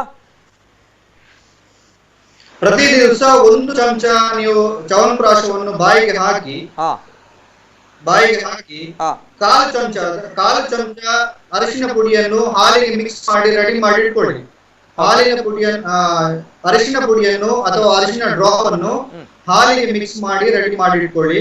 1 ಚಮಚ ಚವನ್ಪ್ರಾಶವನ್ನು ಬಾಯಿಗೆ ಹಾಕಿ ಹಾಲು ಮತ್ತೆ ಕುಡಿಯಿರಿ ಪ್ರತಿ ದಿವಸ. ಓಕೆ ಸರ್, ಈಗ ಓಕೆ ಚವನ್ ಪ್ರಶ್ ಹೇಳಿದ್ರಿ, ಮತ್ತೆ ಆಯುಷ್ ಕ್ವಾತದ ಬಗ್ಗೆ ಹೇಳಿದ್ರಿ. ಈ ಒಂದು ಸ್ಪೂನ್ ಅನ್ನ ಪ್ರತಿದಿನ 1 ಗ್ಲಾಸ್ಗೆ ಹಾಕಿ ಕುಡಿಬೇಕಾಗುತ್ತೆ ಅಲ್ವಾ, ನೀರು ಅಥವಾ ಹಾಲು? ಆಯುಷ್ ಕ್ವಾತವನ್ನು 1/4 ಚಮಚ ಅಂದ್ರೆ 3 ಗ್ರಾಮ್, 1/4 ಚಮಚ, ಜಾಸ್ತಿ ತಗೊಳ್ಳೋದಿಲ್ಲ. 1/4 ಚಮಚ 100 ml 100 ml ಅಥವಾ 1 ಗ್ಲಾಸಿಗೆ ಹಾಕಿ ಕುದಿಸಿ ಅದನ್ನು ಒಂದು 70 ಅಥವಾ 60 ml ಇಳಿಸಿ ಅದಕ್ಕೆ ಸ್ವಲ್ಪ ಲೆಮನ್ ಹಾಕಿಕೊಂಡ್ರೆ ತುಂಬಾ ಒಳ್ಳೆಯದು. ಓಕೆ, ಇದನ್ನೆಲ್ಲರೂ ಕೂಡ ಅನುಸರಿಸಬಹುದಾ ಅಥವಾ ವಿತ್ ಡಾಕ್ಟರ್? ಓಕೆ, ಡಾಕ್ಟರ್ನ ಸಲಹೆ ಮೇಲೆ ನಾವು ಇದನ್ನು ಪಾಲನೆ ಮಾಡಬೇಕಾ ಅಥವಾ ಎಲ್ಲರೂ ಕೂಡ ಇದನ್ನ ಪಾಲನೆ ಮಾಡಬಹುದಾ, ಹೇಗೆ? ಎಲ್ಲರೂ ಪಾಲನೆ ಮಾಡಬಹುದು. ಯಾರೇ ನಿಮಗೆ ನಿಮ್ಮ ರೋಗ ನಿರೋಧಕ ಶಕ್ತಿ ವೃದ್ಧಿ ಮಾಡಬೇಕು ಅಥವಾ ಜೀರ್ಣ ಶಕ್ತಿಯನ್ನು ಚೆನ್ನಾಗಿ ಮಾಡಬೇಕು ಅಂತ ಯಾರಿಗೆ ಅನಿಸ್ತಾ ಇದೆ ಅವರು ಖಂಡಿತವಾಗಿ ಇದನ್ನು ಪಾಲನೆ ಮಾಡಬಹುದು. ಇದಕ್ಕೆ ಡಾಕ್ಟರ್ ಕನ್ಸಲ್ಟ್ ಮಾಡ್ಬೇಕು ಅಂತಲೇ ಇಲ್ಲ, ನಿಮ್ಮ ಪಕ್ಕದಲ್ಲಿರುವಂತಹ ಡಾಕ್ಟರ್ ಮಾತಾಡಿದ್ರೆ ಖಂಡಿತವಾಗಿ ಒಳ್ಳೇದು. ಬಟ್ ಅದರ್ವೈಸ್ ನೀವು ಮನೆಯಲ್ಲೇ ಇದನ್ನ ಮಾಡಲಿಕ್ಕೆ ರೆಕಮೆಂಡ್ ಮಾಡಿದ್ದಾರೆ. Okay okay. ಇನ್ನೊಂದು ಕಡೆ ನಮ್ಮ ಜನರ ಬಗ್ಗೆ ಮೆಂಟಾಲಿಟಿ ಬಗ್ಗೆ ನಾನು ನೇರವಾಗಿ ಮಾತಾಡ್ತಿದ್ದೇನೆ ಸರ್. ಅಂದ್ರೆ ಡಾಕ್ಟರ್ ಕನ್ಸಲ್ಟ್ ಮಾಡುವಂತ ಅಗತ್ಯ ಇಲ್ಲ, ನಾವು ಇದನ್ನು ಸೇವನೆ ಮಾಡಬಹುದು, ನಾವು ಅನುಸರಿಸಬಹುದು ಅಂತ ತಾವು ಹೇಳ್ತಾ ಇದ್ದೀರಾ. ಇನ್ನೊಂದು ಕಡೆ ಚ್ಯವನ್ಪ್ರಾಶ್ ಕುಡಿದ್ರು ಅಗೈನ್ ಆಯುಷ್ ಕ್ವಾಥ ಇದನ್ನು ಕೂಡ ಬಳಕೆ ಮಾಡಬಹುದಾ? ಇನ್ನೊಂದು ತಾವು ಹೇಳಿದ್ರಿ ಅದನ್ನು ಕೂಡ ಬಳಕೆ ಮಾಡಬಹುದು, ಅಥವಾ ಕೇವಲ ಒಂದನ್ನೇ ಬಳಕೆ ಮಾಡಬೇಕಾ ಒಬ್ಬ ವ್ಯಕ್ತಿ, ಒಬ್ಬ ಮನುಷ್ಯ? ಆಯುಷ್ ಕ್ವಾಥ ಅಂತ ಹೇಳುವುದನ್ನು ಬೆಳಿಗ್ಗೆ ಖಾಲಿ ಹೊಟ್ಟೆಗೆ ತಗೊಂಡ್ರೆ ಒಳ್ಳೇದು. ಬೆಳಿಗ್ಗೆ ಒಂದು ಹೊತ್ತು ಬೆಳಿಗ್ಗೆ ಮಧ್ಯಾಹ್ನ ರಾತ್ರಿ 3-4 ಹೊತ್ತು ಏನು ಪ್ರಯೋಜನ ಆಗುದಿಲ್ಲ. ಒಂದು ಹೊತ್ತು ತಗೊಳ್ಳಿ ಪ್ರತಿ ದಿವಸ. ಲಾಂಗ್ ಟೈಮಿಗೆ ಮಾಡಿ, ಶಾರ್ಟ್ ಟೈಮ್ ತುಂಬಾ ತಗೊಂಡು ಏನು ಪ್ರಯೋಜನ ಆಗುದಿಲ್ಲ. ಸ್ವಲ್ಪ ಸ್ವಲ್ಪ ಅಮೌಂಟ್ ನಾವು ಲಾಂಗ್ ಟೈಮ್ ತಗೊಂಡಾಗ ಖಂಡಿತವಾಗಿ ನಿಮ್ಮ ದೇಹಕ್ಕೆ ಲಾಭ ಆಗ್ತದೆ. ಇಲ್ಲದ್ರೆ ಅದರ ಪಿತ್ತ ವೃದ್ಧಿ ಆಗ್ತದೆ ಅಥವಾ ಹೀಟ್ ಆಗುವಂತ ಸಾಧ್ಯತೆಗಳು ಜಾಸ್ತಿ ಇರ್ತದೆ. ಅದೇ ರೀತಿ ಚ್ಯವನ್ಪ್ರಾಶ್ ಅಷ್ಟೇ, 1 ಚಮಚ ಅಥವಾ ಅರ್ಧ ಚಮಚವನ್ನು ಪ್ರತಿ ದಿವಸ ಕಂಟಿನ್ಯೂಸ್ ಆಗಿ ಲಾಂಗ್ ಟೈಮ್ ತಗೊಳ್ಳೋದ್ರಿಂದ ಖಂಡಿತವಾಗಿ ನಿಮಗೆ ಲಾಭ ಆಗ್ತದೆ. ಅರಿಶಿಣ ಹಾಗೆ ಸ್ವಲ್ಪ ಪ್ರಮಾಣದಲ್ಲಿ ಲಾಂಗ್ ಟೈಮ್. ಈ ಆಯುರ್ವೇದ ಅಂತ ಹೇಳುವಂತದ್ದು ಯಾವತ್ತೂ ಅಷ್ಟೇ ನಿಮ್ಮ ಒಂದು ಜೀವನದ ಭಾಗ ಆಗಿರಬೇಕು. ಯಾವಾಗ ಅದನ್ನು ಲಾಂಗ್ ಟೈಮ್ ನಾವು ಯೂಸ್ ಮಾಡ್ತಾ ಹೋಗ್ತೇವೆ, ನಿರಂತರವಾಗಿ ನಾವು ಮಾಡ್ತಾ ಹೋಗ್ತೇವೆ, ಖಂಡಿತವಾಗಿ ನಮ್ಮ ದೇಹದಲ್ಲಿ ಬೇರೆ ಬೇರೆ ಬದಲಾವಣೆಯಾಗಿ ಧನಾತ್ಮಕವಾದ ಬದಲಾವಣೆ ಆಗಿ ನಮಗೆ ಲಾಭ ಆಗ್ತದೆ. ಒಂದು ವಾರ ತುಂಬಾ ತಿನ್ನೋದು, ತುಂಬಾ ತಗೊಳ್ಳೋದು, ಒಮ್ಮೆಲೆ ಮೆಡಿಸಿನ್ ತಗೊಳ್ಳೋದು ಏನು ಪ್ರಯೋಜನ ಆಗುದಿಲ್ಲ. ಸ್ವಲ್ಪ ಸ್ವಲ್ಪ ಲಾಂಗ್ ಟೈಮ್ ತಗೊಂಡಾಗ ಖಂಡಿತವಾಗಿ ಒಳ್ಳೆದಾಗ್ತದೆ. Okay okay. ಎಸ್ ಸರ್, ಬರ್ತೇನೆ. ಇನ್ನೊಂದು ಕರೆ ಇದೆ. ಹಲೋ ಸರ್, ನಮಸ್ತೆ. ಹಲೋ ನಮಸ್ತೆ ಸರ್. ಹಲೋ ನಮಸ್ತೆ. ನಮಸ್ತೆ ಸರ್, ತಮ್ಮ ಹೆಸರು ಎಲ್ಲಿಂದ ಕರೆ ಮಾಡ್ತಾ ಇದ್ದೀರಾ? ಎನ್ನಪ್ಪದವರು ವಿಜಯ ಪೂಜಾರಿ, ಮೂಡಬಿದ್ರೆ. ನಮಸ್ತೆ ಸರ್, ಮಾತಾಡಿ ತಮ್ಮ ಪ್ರಶ್ನೆ. ಎನ್ನಂಜಿ ಪ್ರಶ್ನೆ ಆಯ್ತಾನೆ ಸರ್. ಪಾಲದ ಕೆತ್ತಂಟತೆ ಅದನ್ನ ಕಲ್ಲುಡೆ ಗುದ್ದುದೆ ಕಟ್ಟಿಡ ಪುರ ಗುದ್ದುದೆ ಬರಬರ್ಲಿ ಪ್ರಶ್ನೆ. ಓಕೆ ಓಕೆ ಓಕೆ ಓಕೆ, ಸರಿ sir, thank you. One second sir. ಇದೇ ಅಂದ್ರೆ ನಮ್ಮ ಜನರು ಪ್ರಶ್ನೆ ಮಾಡ್ತಾ ಇದ್ದಾರೆ, ಅಂದ್ರೆ ಹಾಳೆ ಮರದ ಕೆತ್ತೆ ಏನಿದೆ, ಸೊ ಇದನ್ನ ಕಲ್ಲಲ್ಲೇ ಯಾಕೆ ಗುದ್ದಿ ತೆಗಿತಾರೆ ಅನ್ನುವಂಥದ್ದು, ಯಾಕೆ ಈ ತರ ವಸ್ತುಗಳನ್ನ ಬಳಸಲಾಗುವುದಿಲ್ಲ? ಸ್ಟೋನ್ ಆಗಿರ್ತದೆ, ಅದರಿಂದ ಯಾವುದೇ ಗಿಡ ಮೂಲಿಕೆಯಲ್ಲಿ ಎಫೆಕ್ಟ್ ಆಗುವಂತ ಸಾಧ್ಯತೆ ಇರುವುದಿಲ್ಲ, ಅಥವಾ ಔಷಧಿಯ ಗುಣವನ್ನು ಬದಲಾವಣೆ ಮಾಡುವಂತ ಸಾಧ್ಯತೆ ಇರುವುದಿಲ್ಲ. ಅದರಿಂದಾಗಿ ಮುಖ್ಯವಾಗಿ ಈ ಕಲ್ಲು ಅಥವಾ ನ್ಯಾಚುರಲ್ ರಿಲೇಟೆಡ್ ಇರುವ ಕಾರಣ ಅದನ್ನು ಯೂಸ್ ಮಾಡ್ತಾರೆ. Okay okay. ಎಸ್ ಸರ್, ಇನ್ನೊಂದು ಕರೆ ಇದೆ. ಹಲೋ ಸರ್, ನಮಸ್ತೆ. ಓಕೆ ಸರ್, ತಾವು ಹೇಳಿದಂತಹ ಒಂದು ಮಾತು ಆಯುಷ್ ಕ್ವಾಥ ಮತ್ತು ಚ್ಯವನ್ಪ್ರಾಶ್ ಅಂತ ಇನ್ನಿತರ ತಾವು ಹೇಳಿರುವಂತಹ ರೋಗ ನಿರೋಧಕ ಶಕ್ತಿಯನ್ನು ವೃದ್ಧಿಸುವಂತಹ ಒಂದು ವಿಧಾನಗಳನ್ನು ತಾವು ಹೇಳಿದ್ರಿ ಆಗ್ಲೇ. ಅಂದ್ರೆ ಲಾಂಗ್ ಟರ್ಮ್ ಪ್ರೊಸೆಸ್, ಅಂದ್ರೆ ತುಂಬಾ ನಾವು ಲಾಂಗ್ ಆಗಿ ಹೋಗ್ಬೇಕಾಗುತ್ತೆ, ಸಡನ್ ಆಗಿರುವಂತಹ ನಮಗೆ ರೆಸ್ಪಾನ್ಸ್ ಅಥವಾ ಫೀಡ್ಬ್ಯಾಕ್ ಅಥವಾ ರಿಸಲ್ಟ್ ಬರಲ್ಲ ಅನ್ನುವಂಥದ್ದು. ಸೊ ಈ ಸಂದರ್ಭ ನಾನು ಕೇಳಿರುವಂತಹ ಪ್ರಶ್ನೆ ಆಗ್ಲೇ ನಾನು ಕೇಳಿದ್ದೆ ಇದೇ ಪ್ರಶ್ನೆ. ಅಂದ್ರೆ ಒಂದು ದಿನದಲ್ಲಿ ಒಬ್ಬ ವ್ಯಕ್ತಿ ಒಂದ್ಸಲ ಆಯುಷ್ ಕ್ವಾಥವನ್ನು ಸೇವಿಸ್ತಾನೆ, ಇನ್ನೊಂದ್ಸಲ ಚ್ಯವನ್ಪ್ರಾಶ್ ಏನಿದೆ ಅದನ್ನು ಸೇವಿಸ್ತಾನೆ. ಈ ರೀತಿ ಮಾಡಬಹುದಾ ಅಥವಾ ಕೇವಲ ಒಂದಕ್ಕೆ ಅವ ಸೀಮಿತವಾಗಿರ್ಬೇಕಾ? ಅಲ್ಲ, ಅದನ್ನ ನಾನು ಹೇಳ್ತಿರೋದು, ಬೆಳಿಗ್ಗೆ ಹೊತ್ತಿಗೆ ಖಾಲಿ ಹೊಟ್ಟೆಗೆ ಪ್ರತಿ ದಿವಸ ಆಯುಷ್ ಕ್ವಾಥವನ್ನು ತಗೊಳ್ಬಹುದು. ಸಂಜೆ ಹೊತ್ತಿಗೆ ಒಂದು ಹೊತ್ತು ಊಟ ಆದ ಮೇಲೆ 1 ಚಮಚ ಚ್ಯವನ್ಪ್ರಾಶ್ ತಕೊಂಡು 1 ಗ್ಲಾಸ್ ಅಥವಾ 100 ml ಒಂದು 50 ml ನೀರು ಹಾಕಿ ಒಂದು 1/4 ಚಮಚ ಪುಡಿಯನ್ನು ಅಥವಾ 2 ಡ್ರಾಪ್ ಹಳದಿ ರಸವನ್ನು ಮಿಕ್ಸ್ ಮಾಡಿ ಕುಡಿಯುವುದು ಒಳ್ಳೆಯದು. ರೈಟ್ ಸರ್, ಗೊತ್ತಾಯ್ತು. ಎಸ್, ಅದೇ ರೀತಿ ಯಾವುದೇ ರೀತಿಯ ಸಮಸ್ಯೆ ಅದರೊಟ್ಟಿಗೆ ನಿಮಗೆ ಏನಾದ್ರೂ ಔಷಧಿ ಆಯುರ್ವೇದದಲ್ಲಿ ಹೇಳಿದಂತ ಬೇರೆ ಔಷಧಿಗಳು ಬೇಕಾದ್ರೆ ನಿಮ್ಮ ಪಕ್ಕದಲ್ಲಿರುವಂತಹ ಆಯುರ್ವೇದ ಡಾಕ್ಟರ್ ಕನ್ಸಲ್ಟ್ ಮಾಡಿ ನಿಮ್ಮ ದೇಹದ ಓವರಾಲ್ ಪ್ರಕೃತಿಗೆ ಅನುಸಾರವಾಗಿ ಅವರು ಯಾವ ತರ ಡೋಸ್ ಬೇಕು ಅಂತ ನಿಮಗೆ ಖಂಡಿತವಾಗಿ ಅಡ್ವೈಸ್ ಮಾಡಬಹುದು. Okay, right sir, thank you. And ಇನ್ನೊಂದು ಕರೆ ಇದೆ. ಹಲೋ ಸರ್, ನಮಸ್ತೆ. ಸುಧಾಕರ್ ಬೈಕಂಪಾಡಿ ಅಂತ. ಸುಧಾಕರ್ ಬೈಕಂಪಾಡಿಂದ. ನಮಸ್ತೆ ಸರ್, ಮಾತಾಡಿ ತಮ್ಮ ಪ್ರಶ್ನೆ. ಸರ್, ಅವರು ತುಳಸಿ, ಒಳ್ಳೆ ಮೆಣಸು, ಶುಂಠಿ ಅಂತ ಹೇಳಿದ್ರು, ಅದು ಚಕ್ಕೆ ಯಾವ್ದು ಅಂತ ಗೊತ್ತಾಗ್ಲಿಲ್ಲ. ತುಳಸಿ, ಒಳ್ಳೆ ಮೆಣಸು, ಶುಂಠಿ ಅಂತ ಹೇಳಿದ್ರು ಒಂದು ಕಷಾಯಿಗೆ, ಚಕ್ಕೆ ಯಾವ್ದಂತ? ಚಕ್ಕೆ ಯಾವ್ದಂತ ಹೇಳಿ ಸರ್. ಸಚಿನ್ ಸರ್, ಅರ್ಥ ಆಯ್ತಾ ಸರ್ ಪ್ರಶ್ನೆ? ಅದೇ ಶುಂಠಿ, ಒಳ್ಳೆ ಮೆಣಸು ಮತ್ತೆ ಸಿನ್ನಮನ್ ಇರುತ್ತೆ, ಚಕ್ಕೆ ಬರ್ತದಲ್ಲ, ಚಕ್ಕೆ, ಅದರದ್ದು ಪುಡಿ ನಿಮ್ಮ ಅಡಿಗೆ ರೂಮ್ ಅಲ್ಲಿ ನಿಮ್ಮ ಮೇಡಮ್ ಕೇಳಿ ಗೊತ್ತಿರ್ತದೆ. ಓಕೆ ಸರ್, ನಮಸ್ತೆ. ಧ್ವನಿ ಕೇಳ್ತಾ ಇದೆಯಾ? Okay, right sir, thank you. ಕರೆ ಕಟ್ಟಾಗಿದೆ, ಸ್ವಲ್ಪ ತಾಂತ್ರಿಕ ಸಮಸ್ಯೆಯೂ ಕೂಡ ಇದೆ. ಇನ್ನಷ್ಟು ಪ್ರಶ್ನೆಗಳಿವೆ, ಇನ್ನಷ್ಟು ಪ್ರಶ್ನೆಗಳ ಬಗ್ಗೆ ನಾವು ಕೇಳಬೇಕು. ಅದೇ ರೀತಿ ಯೋಗ, ವ್ಯಾಯಾಮ ಅನ್ನುವಂಥದ್ದು ಆಯುರ್ವೇದದ ಒಂದು ಭಾಗ ಆಗುತ್ತೆ ಬಹುಶಃ, ಅಲ್ವಾ ಸರ್? ಎಸ್, ಇದರ ಬಗ್ಗೆ ಕೂಡ ನಾವು ಮಾತಾಡಬೇಕು. ಅದೇ ಮಾತಾಡ್ತೇನೆ ಸರ್, ಇದ್ರ ಬಗ್ಗೆ ಕೂಡ ಪ್ರಶ್ನೆ ಇದೆ. ಪ್ರಶ್ನೆ ಇದೆ, ತುಳಸಿಯ ಬಗ್ಗೆ ಕೂಡ ನಾವು ಕೇಳಬೇಕು, ಅನೇಕ ಪ್ರಶ್ನೆಗಳಿವೆ. ಎಸ್, ಆಯುರ್ವೇದದ ಮಹತ್ವದ ಬಗ್ಗೆ, ಅದೇ ರೀತಿ ವಾಯುರ್ವೇದದಿಂದ ನಾವು ಯಾವ ರೀತಿ ಇತ್ತೀಚಿನ ಸಂದರ್ಭಗಳಲ್ಲಿ ಕಾಣಸಿಗುವಂತಹ ಸಾಂಕ್ರಾಮಿಕ ರೋಗಗಳು, ಅದೇ ರೀತಿ ಕೊರೋನಾ ಅನ್ನುವಂತಹ ವೈರಸ್ ವಿರುದ್ಧ ಹೋರಾಟ ಮಾಡಬಹುದು ಅನ್ನುವಂತಹ ದೊಡ್ಡ ಮಟ್ಟದ ಪ್ರಶ್ನೆ ಬರುತ್ತೆ. ಅದೇ ರೀತಿ ಇತ್ತೀಚಿನ ದಿನಗಳಲ್ಲಿ ಕೊರೋನಾ ಅಂತ ಬಂದಾಗ ಇಡೀ ವಿಶ್ವದ ವಿಜ್ಞಾನಿಗಳು ಇದಕ್ಕೋಸ್ಕರ ಸಂಶೋಧನೆಯನ್ನ ಮಾಡ್ತಾ ಇದ್ದಾರೆ, ಚಿಕಿತ್ಸೆನ ಲಸಿಕೆಗಳನ್ನ ಕಂಡು ಹಿಡಿದುಕೊಳ್ಬೇಕು ಅನ್ನುವಂಥದ್ದು. ಈ ನಿಟ್ಟಿನಲ್ಲಿ ದೊಡ್ಡ ಮಟ್ಟದ ವಿಚಾರ ಅಂತ ಹೇಳಿದ್ರೆ ಇಡೀ ವಿಶ್ವ, ಕೆಲವು ರಾಷ್ಟ್ರಗಳು ಭಾರತದತ್ತ ನೋಡ್ತಾ ಇದೆ. ಕಾರಣ ಭಾರತದಲ್ಲಿರುವಂತಹ ಒಂದು ಅದ್ಭುತವಾಗಿರುವಂತಹ ಒಂದು ಆಯುರ್ವೇದ ಪದ್ಧತಿ ಏನಿದೆ, ಈ ಆಯುರ್ವೇದದಿಂದ ರೋಗವನ್ನ ಗುಣಪಡಿಸಬಹುದು ಅನ್ನುವಂತಹ ನಿಟ್ಟಿನಲ್ಲಿ ದೊಡ್ಡ ಮಟ್ಟದ ವಿಚಾರಗಳು ಇತ್ತೀಚಿನ ದಿನಗಳಲ್ಲಿ ಚರ್ಚಾ ವಿಚಾರವಾಗಿರುವಂತಹ ತಮ್ಗೆ ಗೊತ್ತಿರುವಂತಹ ವಿಚಾರ. ಡಾಕ್ಟರ್ ಕಜೆ ಅವರ ಒಂದು ಆರೋಗ್ಯವಾಗಿರುವಂತಹ ಒಂದು ಮದ್ದು ಏನಿದೆ, ಆಯುರ್ವೇದದ ಮದ್ದೇನಿದೆ, ದೊಡ್ಡ ಮಟ್ಟದ ಪರ ವಿರೋಧ ಚರ್ಚೆಗಳು ಎಲ್ಲವೂ ಕೂಡ ಹುಟ್ಟು ಹಾಕಿತ್ತು. ಅದೇ ರೀತಿ ಯಾಕಂದ್ರೆ ವಿಕ್ಟೋರಿಯಾ ಆಸ್ಪತ್ರೆಯ 10 ರೋಗಿಗಳಿಗೆ ಆಯುರ್ವೇದದ ಮದ್ದಿನಲ್ಲಿ ಗುಣಪಡಿಸಿದಂತಹ ಈ ಒಂದು ಕೊರೋನಾ ಮಹಾಮಾರಿಯ ವಿರುದ್ಧ ಹೋರಾಟ ಮಾಡಿದಂತಹ ಒಂದು ಕಣ್ಣೆದುರೇ ಇರುವಂತಹ ಒಂದು ಘಟನೆ ನಮ್ಮ ಕಣ್ಣ ಮುಂದೆ ಇದೆ. ಸೊ ಹಾಗಾಗಿ ಹಲವಾರು ವಿಚಾರಗಳು, ಹಲವಾರು ಚರ್ಚೆಗಳು, ಜನಸಾಮಾನ್ಯನ ಪ್ರಶ್ನೆಗಳು. ನಮಗೆ ಆಯುರ್ವೇದ ಮದ್ದಾದ್ರೂ ಬಿಡಿ, ಈ ಸಂದರ್ಭ ನಾವು ಬೆಳಿಬೇಕು, ನಾವು ಉಳಿಬೇಕು, ನಮ್ಮ ಜೀವ ಉಳಿಬೇಕು ಅನ್ನುವಂಥ ನಿಟ್ಟಿನಲ್ಲಿ ಸರ್ಕಾರಕ್ಕೆ ನಿಜವಾಗ್ಲೂ ಕೂಡ ಕನಿಕರ ಇದ್ರೆ, ಸರ್ಕಾರಕ್ಕೆ ನಿಜವಾಗ್ಲೂ ಕೂಡ ಕಾಳಜಿ ಇದ್ರೆ ಜನಸಾಮಾನ್ಯನ ಮೇಲೆ ಈ ಸಂದರ್ಭ ಆಯುರ್ವೇದ ಮದ್ದು ಬಿಡಿ ಅನ್ನುವಂತಹ ಮಾತನ್ನ ಅನೇಕ ಜನರು ಹೇಳ್ತಾ ಇದ್ರು. ಫೈನಲಿ ಅಟ್ ಲಾಸ್ಟ್ ಇವತ್ತಿನಿಂದ ಅಂದ್ರೆ ಸೋಮವಾರದಿಂದ ಶಿವಮೊಗ್ಗ ಜಿಲ್ಲೆಯಲ್ಲಿ ಮನೆಗೂ ಕೂಡ ಡಾಕ್ಟರ್ ಕಜೆ ಅವರ ಆರೋಗ್ಯವಾಗಿರುವಂತಹ ಆಯುರ್ವೇದ ಮದ್ದೇನಿದೆ, ಆಯುರ್ವೇದ ಕಿಟ್ ಏನಿದೆ, ಮನೆಗೂ ಕೂಡ ತಲುಪಿಸುವಂತಹ ಕಾರ್ಯ ಆಗುತ್ತೆ ಅನ್ನುವಂತಹ ಮಾತನ್ನ ಈಶ್ವರಪ್ಪನವರು ಹೇಳಿದ್ದಾರೆ. ಎಸ್, ಇದರ ಬಗ್ಗೆ ಕೂಡ ನಾವು ಮಾತನಾಡಬೇಕು ನೇರವಾಗಿ. ಎಸ್, ಖ್ಯಾತ ಆಯುರ್ವೇದ ವೈದ್ಯ ಡಾಕ್ಟರ್ ಸಚಿನ್ ಅಡ್ಕ ಇದ್ದಾರೆ. ಒನ್ಸ್ ಅಗೇನ್ ಕಾರ್ಯಕ್ರಮಕ್ಕೆ ವೆಲ್ಕಮ್ ಸರ್. ಎಸ್ ಸರ್, ಈಗ ತಮ್ಗೆ ಗೊತ್ತಿರುವಂತಹ ವಿಚಾರ, ಕೊರೋನಾ ಹೇಗೆ ಸುದ್ದಿ ಮಾಡ್ತಾ ಇದೆ, ಕೊರೋನಾ ರೋಗ ಹೇಗೆ ಸುದ್ದಿ ಮಾಡ್ತಾ ಇದೆ, ಅದೇ ರೀತಿ ಇನ್ನೊಂದು ಕಡೆ ಸುದ್ದಿ ಮಾಡ್ತಾ ಇರುವಂತದ್ದು ವ್ಯಾಕ್ಸಿನೇಷನ್, ಲಸಿಕೆ ಅನ್ನುವಂಥದ್ದು. ಆದ್ರೆ ಇನ್ನೂ ಕೂಡ ಬರ್ತಾ ಇಲ್ಲ. ಆದ್ರೂ ಕೂಡ ಆಯುರ್ವೇದದಲ್ಲಿ ಕೊರೋನಾಗೆ ಮದ್ದು ಇದೆ ಅನ್ನುವಂತಹ ಮಾತು ದೊಡ್ಡ ಮಟ್ಟದಲ್ಲಿ ವಿಶ್ವವ್ಯಾಪಿಯಾಗಿ ಬೆಳೆದಿತ್ತು, ದೇಶದಾದ್ಯಂತ ಬೆಳೆದಿತ್ತು. ಡಾಕ್ಟರ್ ಕಜೆ ಅವರು ಮಾಡಿರುವಂತಹ ಒಂದು ಆಯುರ್ವೇದದ ಮದ್ದು ಏನ್ ಹೇಳಲಿಕ್ಕೆ ಇಷ್ಟಪಡ್ತೀರಾ ಸರ್? ಅನೇಕ ಜನರಿಗೆ ಇದರ ಬಗ್ಗೆ ಗೊಂದಲ ಇದೆ, ಅನೇಕ ಜನರಿಗೆ ಇದರ ಬಗ್ಗೆ ಒಂದು ಆಶಾ ಭಾವನೆ ಇದೆ, ಒಂದು ಸಂಜೀವಿನಿ ಸಿಗ್ತಾ ಇದೆ ಅನ್ನುವಂತಹ ಒಂದು ಖುಷಿ ಇದೆ. ಏನ್ ಹೇಳಲಿಕ್ಕೆ ಇಷ್ಟಪಡ್ತೀರಾ ಸರ್ ಈ ಒಂದು ಮದ್ದಿನ ಬಗ್ಗೆ? ಏನ್ ಹೇಳ್ತಿರೋದು ಖಂಡಿತವಾಗಿ ಸತ್ಯ. ನಾವು ಓವರ್ ಆಲ್ ಆಯುರ್ವೇದಿಕ್ ಡಾಕ್ಟರ್ ಆಗಿ ಆಯುರ್ವೇದಿಕ್ ಸಿಸ್ಟಮ್ ಪ್ರಾಕ್ಟೀಸ್ ಮಾಡ್ತಿರೋ ಎಲ್ಲಾ ವೈದ್ಯರು ಅಷ್ಟೇ, ನಮ್ಮ ಗವರ್ಮೆಂಟ್ ಗೆ ನಾವು ಸಹ ಕೇಳ್ತಾ ಇದ್ದೇವೆ. ನಮ್ಮ ಕೊರೋನಾ ಅಂತ ಹೇಳುವಂತ ಒಂದು COVID-19 ಅಂತ ಹೇಳುವಂತ ಈ ಚಿಕಿತ್ಸೆ ಏನು ಪ್ರೋಟೋಕಾಲ್ ಮಾಡಿದ್ದಾರೆ, ಆ ಪ್ರೋಟೋಕಾಲ್ ಅಲ್ಲಿ ಆಯುರ್ವೇದ ಔಷಧಿಯನ್ನು ಯಾವತ್ತೂ ಇನ್ಕ್ಲೂಡ್ ಮಾಡಲಿಲ್ಲ. ಮುಖ್ಯವಾಗಿ ಇಮ್ಯುನಿಟಿ ರಿಲೇಟೆಡ್ ಹೇಳುವಂತ ಬೇರೆ ಬೇರೆ ಔಷಧಿಗಳನ್ನು ಹೇಳಿದ್ದಾರೆ. ಬಟ್ ಯಾವಾಗ ಒಂದು ಕಾಯಿಲೆ ಬಂದಿರ್ತದೆ, ಆ ಕಾಯಿಲೆ ಬಂದ ಮೇಲೆ ಆ ಕಾಯಿಲೆಗೆ ಕೊಡುವಂತಹ ಔಷಧಿಯಲ್ಲಿ ಬೇರೆ ಬೇರೆ ಅಲೋಪತಿ ಔಷಧಿಗಳನ್ನು ಎಲ್ಲ ಇನ್ಕ್ಲೂಡ್ ಮಾಡಿದ್ದಾರೆ. ಬಟ್ ಅದರಲ್ಲಿ ಯಾವತ್ತೂ ಅಷ್ಟೇ ಆಯುರ್ವೇದದಲ್ಲಿ ಹೇಳಿದಂತಹ ಬೇರೆ ಬೇರೆ ಔಷಧಿಗಳು, ನಮ್ಮ ಆಯುರ್ವೇದದಲ್ಲಿ ಮುಖ್ಯವಾಗಿ 2 ತರದ ಔಷಧಿ ಕೊಡ್ತೇವೆ. ಒಂದು ರೋಗ ಇಲ್ಲದಾಗ, ಒಂದು ರೋಗ ಬಂದಾಗ. ರೋಗ ಇಲ್ಲದಾಗ ಏನು ಇಮ್ಯುನಿಟಿ ಜಾಸ್ತಿ ಮಾಡ್ಬೇಕು ಅದನ್ನು ಖಂಡಿತವಾಗಿ ಹೇಳಿದ್ದಾರೆ. ಬಟ್ ಯಾವಾಗ ರೋಗ ಬರ್ತದೆ ಆವಾಗ ಸಹ ಆಯುರ್ವೇದ ಔಷಧಿಗಳನ್ನು ಕೊಡ್ಬೇಕು ಅಂತ ನಾವು ಗವರ್ಮೆಂಟ್ ಕೇಳ್ತಾ ಇದ್ದೇವೆ. ಬಟ್ ಇಲ್ಲಿ ಇವತ್ತು ಸಹ ನಾನು ನಮ್ಮ ಆಯುಷ್ ಆಫೀಸರ್ ಹತ್ರ ಇವತ್ತು ಮಾತಾಡಿದೆ. ಇಲ್ಲಿಯವರೆಗೆ ಅವರಿಗೆ ಅವರ ಪ್ರೋಟೋಕಾಲ್ ಅಲ್ಲಿ ಅವರಿಗೆ ಯಾವ್ದು ರೆಕಮೆಂಡ್ ಬರಲಿಲ್ಲ ಯಾವುದೇ ಔಷಧಿ ಕೊಡ್ಬೇಕು ಅಂತ ಹೇಳಿ. ಅದೇ ರೀತಿ ಕೋವಿಡ್ ಏನು ಪ್ರೋಟೋಕಾಲ್ ಹೇಳಿದ್ದಾರೆ, ಯಾವ್ದೆಲ್ಲ ಟ್ರೀಟ್ಮೆಂಟ್ ಕೊಡ್ಬೇಕು, ಯಾವ ತರ ಚಿಕಿತ್ಸೆ ಕೊಡ್ಬೇಕು, ಅದರಲ್ಲಿ ಸಹ ಈ ಆಯುರ್ವೇದದಲ್ಲಿ ಹೇಳಿದಂತಹ ಬೇರೆ ಬೇರೆ ಔಷಧಿಗಳನ್ನು ಯಾವತ್ತೂ ರೆಕಮೆಂಡ್ ಮಾಡಲಿಲ್ಲ.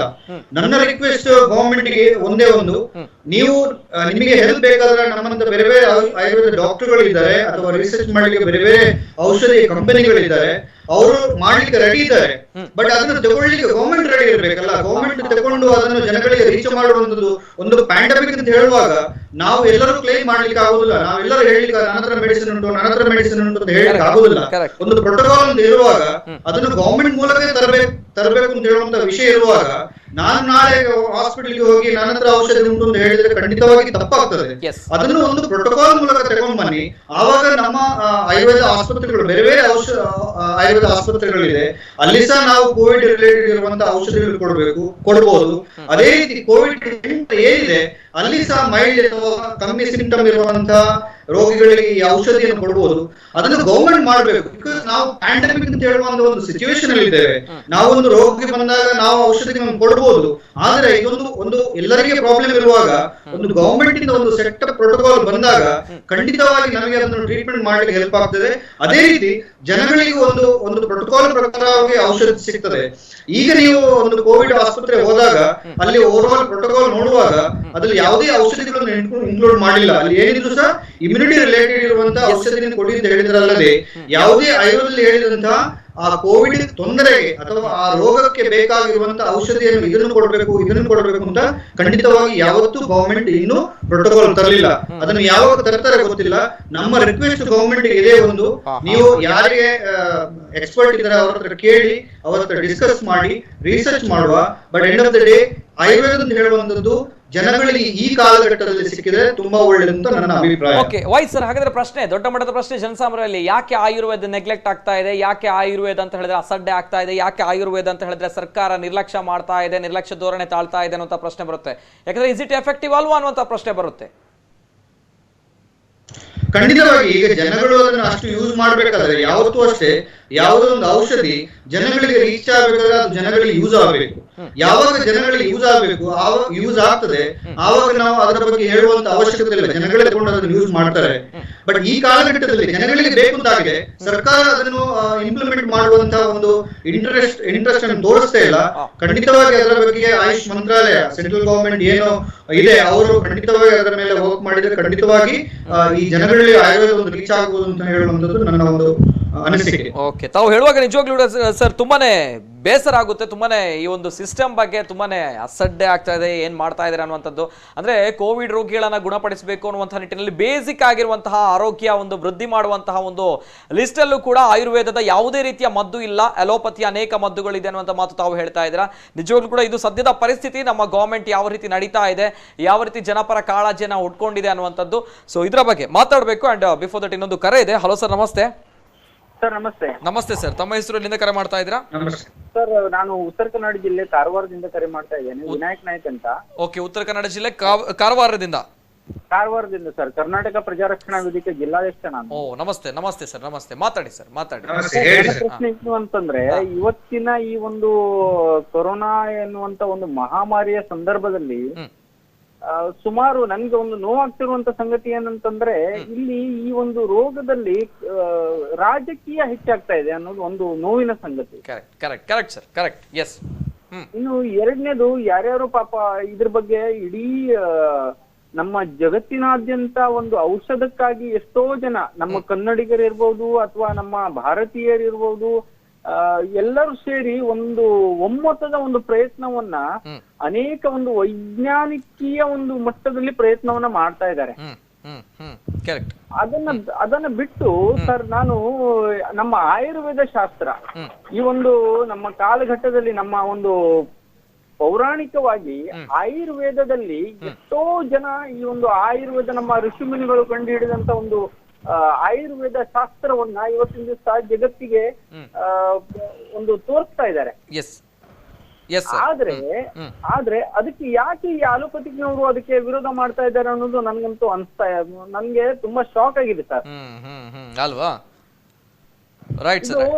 ನೋಡಿ ಸರ್, ಈಗ ಸುಮಾರಷ್ಟು ಜನ, ಈಗ ನೋಡಿ ಶಿವಮೊಗ್ಗದ ಶಿಕಾರಿಪುರದಲ್ಲಿ ಕ್ಯಾನ್ಸರ್ಗಾಗಿ ದಿವಂಗತ ಡಾಕ್ಟರ್ ನಾರಾಯಣ ಸ್ವಾಮಿಯವರು, ಅವರು ಡಾಕ್ಟರ್ ಅವರು, ಆ ಒಂದು ಕ್ಯಾನ್ಸರ್ ಕಾಯಿಲೆಗೆ ಎಷ್ಟೋ ಜನರಿಗೆ ಔಷಧ ಕೊಟ್ಟು ಅದರಿಂದ ಗುಣಮುಖ ಆದಂತವ್ರು ಸುಮಾರು ಜನ ಇದ್ದಾರೆ ಆಯುರ್ವೇದ ಚಿಕಿತ್ಸೆಯಲ್ಲಿ.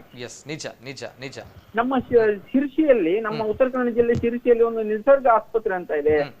ಮತ್ತೆ ನಮ್ಮ ಬೆಳ್ತಂಗಡಿ ಉಜಿರೆಯಲ್ಲಿ ನಮ್ಮ ಧರ್ಮಸ್ಥಳ, ಅಲ್ಲಿಂದ ಒಂದು ಆಯುರ್ವೇದ ಚಿಕಿತ್ಸೆ ಪದ್ಧತಿ ಇದೆ ಸರ್. ಇಂಥ ಒಂದು ಆಯುರ್ವೇದ ಚಿಕಿತ್ಸಾ ಪದ್ಧತಿಯನ್ನ ಯಾಕೆ ಆಲೋಪತಿಕ್ನವರು ಒಂದ್ ರೀತಿ ಹೇಟ್ ಮಾಡ್ತಾ ಇದ್ದಾರೆ ಅನ್ನೋದು ನನ್ಗೆ ಇವತ್ತಿನ ದಿವಸ ತುಂಬಾ ಬೇಸರ ಆಗ್ತದೆ sir. Okay right sir. Yes very valuable questions. Yes, ಮಾತಾಡಬೇಕು ಇದರ ಬಗ್ಗೆ. ಅನೇಕ ಜನಸಾಮಾನ್ಯನ ಪ್ರಶ್ನೆ ಅಟ್ ಪ್ರೆಸೆಂಟ್ ಸಿಚುವೇಶನ್ ಅಂದ್ರೆ ನಮ್ಮ ಗವರ್ಮೆಂಟ್, ನಮ್ಮ ಸರ್ಕಾರದ ಬಗ್ಗೆ ದಿನದಿಂದ ದಿನಕ್ಕೆ ಕೊರೋನಾ ಕೇಸ್ಗಳು ಜಾಸ್ತಿ ಆಗ್ತಾ ಇದೆ, ಐಸೋಲೇಷನ್ ವಾರ್ಡ್ಗೆ ಹೋಗ್ತಾ ಇರುವಂತಹ ಸಂಖ್ಯೆ ಜಾಸ್ತಿ ಆಗ್ತಾ ಇದೆ, ಸಾವಿನ ಸಂಖ್ಯೆ ಜಾಸ್ತಿ ಆಗ್ತಾ ಇದೆ. ಇನ್ನು ಕೂಡ ಲಸಿಕೆ ಆಗಿಲ್ಲ, ವ್ಯಾಕ್ಸಿನೇಷನ್ ಯಾವಾಗ ಬರುತ್ತೋ ಗೊತ್ತಿಲ್ಲ. ಅದೇ ಬಂದಿದೆ ಇದೆ ಅಂತ ಹೇಳಿದಾಗ ಇದನ್ನ ಯಾಕೆ ಜನಸಾಮಾನ್ಯರಿಗೆ ತಲುಪಿಸುವಲ್ಲಿ ಸರ್ಕಾರ ಅಸಡ್ಡೆ ಮಾಡ್ತಾ ಇದೆ ಅನ್ನುವಂಥ ದೊಡ್ಡ ಪ್ರಶ್ನೆ ಬರುತ್ತೆ. ಕರೆ ಮಾಡಿರುವಂತಹವರು ಕೂಡ ಹೇಳುವಂತಹ ಮಾತು, ದೊಡ್ಡ ಮಟ್ಟದ ಮೆಡಿಕಲ್ ಮಾಫಿಯಾ ನಡೀತಾ ಇದೆಯಾ ಅನ್ನುವಂಥದ್ದು, ಮೆಡಿಕಲ್ ಲಾಬಿ ನಡೀತಾ ಇದೆಯಾ, ಅಲೋಪತಿ ಮೆಡಿಸಿನ್ಗಳ ಒಂದು ಲಾಬಿ ನಡೀತಾ ಇದೆಯಾ ಅನ್ನುವಂಥದ್ದು. ಸೊ ಈ ಒಂದು ಲಾಬಿಗಳ ನಡುವೆ ಆಯುರ್ವೇದ ಅನ್ನುವಂಥದ್ದು ಏನಿದೆ, ನಮ್ಮ ದೇಶದ ನಮ್ಮ ಭಾರತದ ಸಂಸ್ಕೃತಿ ಏನಿದೆ, ಆರೋಗ್ಯ ಪದ್ಧತಿ ಏನಿದೆ, ಈ ಆಯುರ್ವೇದ ನಲುಗಿ ಹೋಗ್ತಾ ಇದೆ ಅನ್ನುವಂಥದ್ದು ಅಷ್ಟೇ ಸತ್ಯ ಅನ್ನುವಂಥದ್ದು. ಏನ್ ಹೇಳ್ತೀರಾ ಸರ್? ಒಂದು ಪ್ರಶ್ನೆ ಸರ್. ರೈಟ್ ಕೊನೆಯದಾಗಿ ಆಯುರ್ವೇದ ಪದ್ಧತಿಯ ಯಾವುದೇ ಒಂದು ಆಯುರ್ವೇದಿಕವಾದಂತ ನಮ್ಮ ದಿನನಿತ್ಯ ಸೇವಿಸುವಂತ ಆಹಾರ ಪದ್ಧತಿಯಲ್ಲಿ ಸರ್, ಊಟ ಬಲ್ಲವನಿಗೆ ರೋಗವಿಲ್ಲ, ಮಾತು ಬಲ್ಲವನಿಗೆ ಜಗಳವಿಲ್ಲ ಸರ್. ಆ ಒಂದು ಸಿದ್ಧಾಂತದಲ್ಲಿ ನಾನು ಹೇಳ್ತೇನೆ ಸರ್, ಆಯುರ್ವೇದ ಪದ್ಧತಿಯಲ್ಲಿ ಏನಾದ್ರೂ ಸೈಡ್ ಇಫೆಕ್ಟ್ ಇದೆಯಾ? ಓಕೆ ಇದೆಯಾ ಅನ್ನುವಂತ ತಾವು ಕೇಳ್ತಾ ಇದ್ರೆ. Yes sir, thank you so much sir, thank you so much for calling. Yes sir, ಮಾತಾಡಬೇಕು. ನೇರವಾಗಿ ಕೇಳ್ತಾ ಇರುವಂತದ್ದು, ಯಾಕೆ ಸರ್ ಆಯುರ್ವೇದನ ಅಸಡ್ಡೆ ಆಗ್ತಾ ಇದೆ, ಮೆಡಿಕಲ್ ಲಾಬಿ ನಡೀತಾ ಇದೆಯಾ, ಅಲೋಪತಿಗಳ ನಡುವೆ ತಾವುಗಳು ನಿರ್ಲಕ್ಷ್ಯಕ್ಕೊಳಗಾಗ್ತಾ ಇದ್ರೆ, ಏನ್ ಸರ್ ಏನ್ ಕತೆ? ನೋಡಿ, ಈ ಪ್ಯಾಂಡಮಿಕ್ ಅಂತ ಹೇಳುವಾಗ ಇದಕ್ಕೆ ಏನು ಪ್ರೋಟೋಕಾಲ್ ಟ್ರೀಟ್ಮೆಂಟ್ ಏನ್ ಮಾಡಿದ್ದಾರೆ ಅದು WHO ಬರ್ತದೆ, ವರ್ಲ್ಡ್ ಹೆಲ್ತ್ ಆರ್ಗನೈಸೇಷನ್ ಒಂದು ರೆಕಮೆಂಡ್ ಮಾಡ್ತಾರೆ. ಅವರಿಗೆ ಆಯುರ್ವೇದ ಬಗ್ಗೆ ಜಾಸ್ತಿ ವಿಶೇಷ ಗೊತ್ತಿಲ್ಲ. ಬಟ್ ಯಾವಾಗ ನಮ್ಮ ಒಂದು ಇಂಡಿಯನ್ ಗವರ್ಮೆಂಟ್ ಇದೆ ಅಥವಾ ಸ್ಟೇಟ್ ಗವರ್ಮೆಂಟ್ ಇರ್ಬೋದು, ಯಾವುದೇ ಇರ್ಬೋದು, ನಮಗೆ ಆಯುರ್ವೇದ ಬಗ್ಗೆ ಏನು ನಾಲೆಜ್ ಇದೆ, ಅದರ ಲಾಭ ಏನು ನಮಗೆ ಗೊತ್ತಿದ್ದ ಮೇಲೆ ನಾವು ಅದನ್ನು ಖಂಡಿತವಾಗಿ ಒಂದು ಅದರೊಳಗೆ ಇಂಪ್ಲಿಮೆಂಟ್ ಮಾಡುವಂತದ್ದು ಅಥವಾ ಚಿಕಿತ್ಸೆ ಮಾಡ್ಲಿಕ್ಕೆ ನಾವು ಮಾಡಬೇಕು. ಅಂದ್ರೆ ಅವ್ರು ಮಾಡೋದಿಲ್ಲ, ಅವ್ರಿಗೆ ಗೊತ್ತಿಲ್ಲ, they don't know about Ayurveda system. But ನಮಗೆ ಗೊತ್ತಿರುವಾಗ, ಅದರ ಪ್ರಯೋಜನ ಎಷ್ಟುಂಟು ಗೊತ್ತಿರುವಾಗ ನಾವು ಇಂಪ್ಲಿಮೆಂಟ್ ಮಾಡಿದ್ರೆ ಮತ್ತೆ ಯಾರು ಮಾಡೋದು? ಈಗ ಚೈನಾದಲ್ಲಿ ಹೋಗುವಾಗ ಚೈನೀಸ್ ಟ್ರೆಡಿಷನಲ್ ಮೆಡಿಸಿನ್ ಅನ್ನು ಅವರ ಪ್ರೋಟೋಕಾಲ್ ಇಂಪ್ಲಿಮೆಂಟ್ ಮಾಡಿದ್ದಾರೆ, ಬಿಕಾಸ್ ಅವರಿಗೆ ಬೇಕು ಅಂತ ಅವರಿಗೆ ಅನಿಸಿದೆ, ಅವ್ರು ಮಾಡಿದ್ದಾರೆ. ಹಾಗೆ ನಮ್ಮ ದೇಶದಲ್ಲಿ ನಮಗೆ ಬೇಕು ಅಂತ ಅನಿಸಿದ ಮೇಲೆ ನಾವು ಮಾಡ್ಬೇಕು. ಅದನ್ನು ಯಾರು ಅದಕ್ಕೆ ಶೇರ್ ಹೋಲ್ಡರ್ಸ್ ಇದ್ದಾರೆ ಅವ್ರು ಮಾಡ್ಬೇಕು. ಅವ್ರು ಮಾಡಿದಾಗ ಅದು ಜನಗಳಿಗೆ ರೀಚ್ ಆಗ್ತದೆ, ಜನಗಳಿಗೆ ಪ್ರಯೋಜನ ಆಗ್ತದೆ. ನಾವು ಇಲ್ಲಿ ಕೂತ್ಕೊಂಡು ನಾವು ಹೇಳಿಕ್ಕೆ ಆಗುದಿಲ್ಲ. ಅದನ್ನು ಏನು ಆ ಪೊಸಿಷನ್ ಅಲ್ಲಿ ಕೂತಿರ್ತಾರೆ ಅವರು ಅದನ್ನು ಇಂಪ್ಲಿಮೆಂಟ್ ಮಾಡಿದ್ರೆ ಖಂಡಿತವಾಗಿ ಜನಗಳಿಗೆ ಒಳ್ಳೆಯದು. Yes sir, that's true. ತಾವು ಹೇಳಿರುವಂತಹ ಮಾತು. ಬರ್ತೇನೆ, ಇನ್ನೊಂದು ಕರೆ ಇದೆ. ಹಲೋ ಸರ್, ನಮಸ್ತೆ.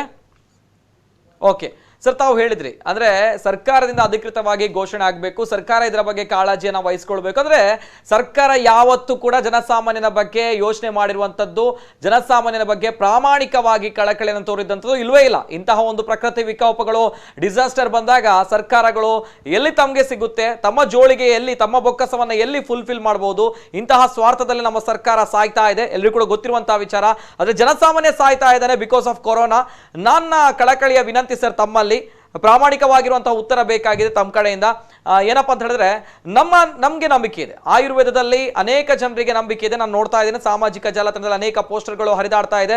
ಜನರು ಈ ರೀತಿ ಸಾಯುವುದಕ್ಕಿಂತ, ಜನರು ಈ ರೀತಿ ಭಯ ಪಡೋದಕ್ಕಿಂತ, ಎಸ್ ನಾವುಗಳು ರೆಡಿ ಇದ್ದೇವೆ, ಕಜೆಯವರ ಮದ್ದುಗಳನ್ನು ನಾವು ಸ್ವೀಕಾರ ಮಾಡ್ತೇವೆ, ನಾವು ಬಳಕೆ ಮಾಡ್ತೇವೆ, ನಾವು ಉಪಯೋಗ ಮಾಡ್ತೇವೆ ಅನ್ನುವಂಥ ದೊಡ್ಡ ಮಟ್ಟದ ಆಂದೋಲನ ನಡೀತಾ ಇದೆ. ತಮ್ಗೆ ಕೂಡ ಗೊತ್ತಿದೆ ಅಲ್ವಾ? ಎಸ್ ಸರ್, ಈ ಸಂದರ್ಭಗಳಲ್ಲಿ ಆಯುರ್ವೇದ ಮದ್ದುಗಳು, ಕೊರೋನಾದ ವಿರುದ್ಧ ನಾವು ಹೋರಾಡಬೇಕು ಅಂತ ಹೇಳಿದ್ರೆ ಎರಡು ಮದ್ದು ಅಲ್ವಾ, ಭೌಮ್ಯ ಟ್ಯಾಬ್ಲೆಟ್ ಮತ್ತು ಇನ್ನೊಂದು ಸಾತ್ಮ್ಯ ಟ್ಯಾಬ್ಲೆಟ್.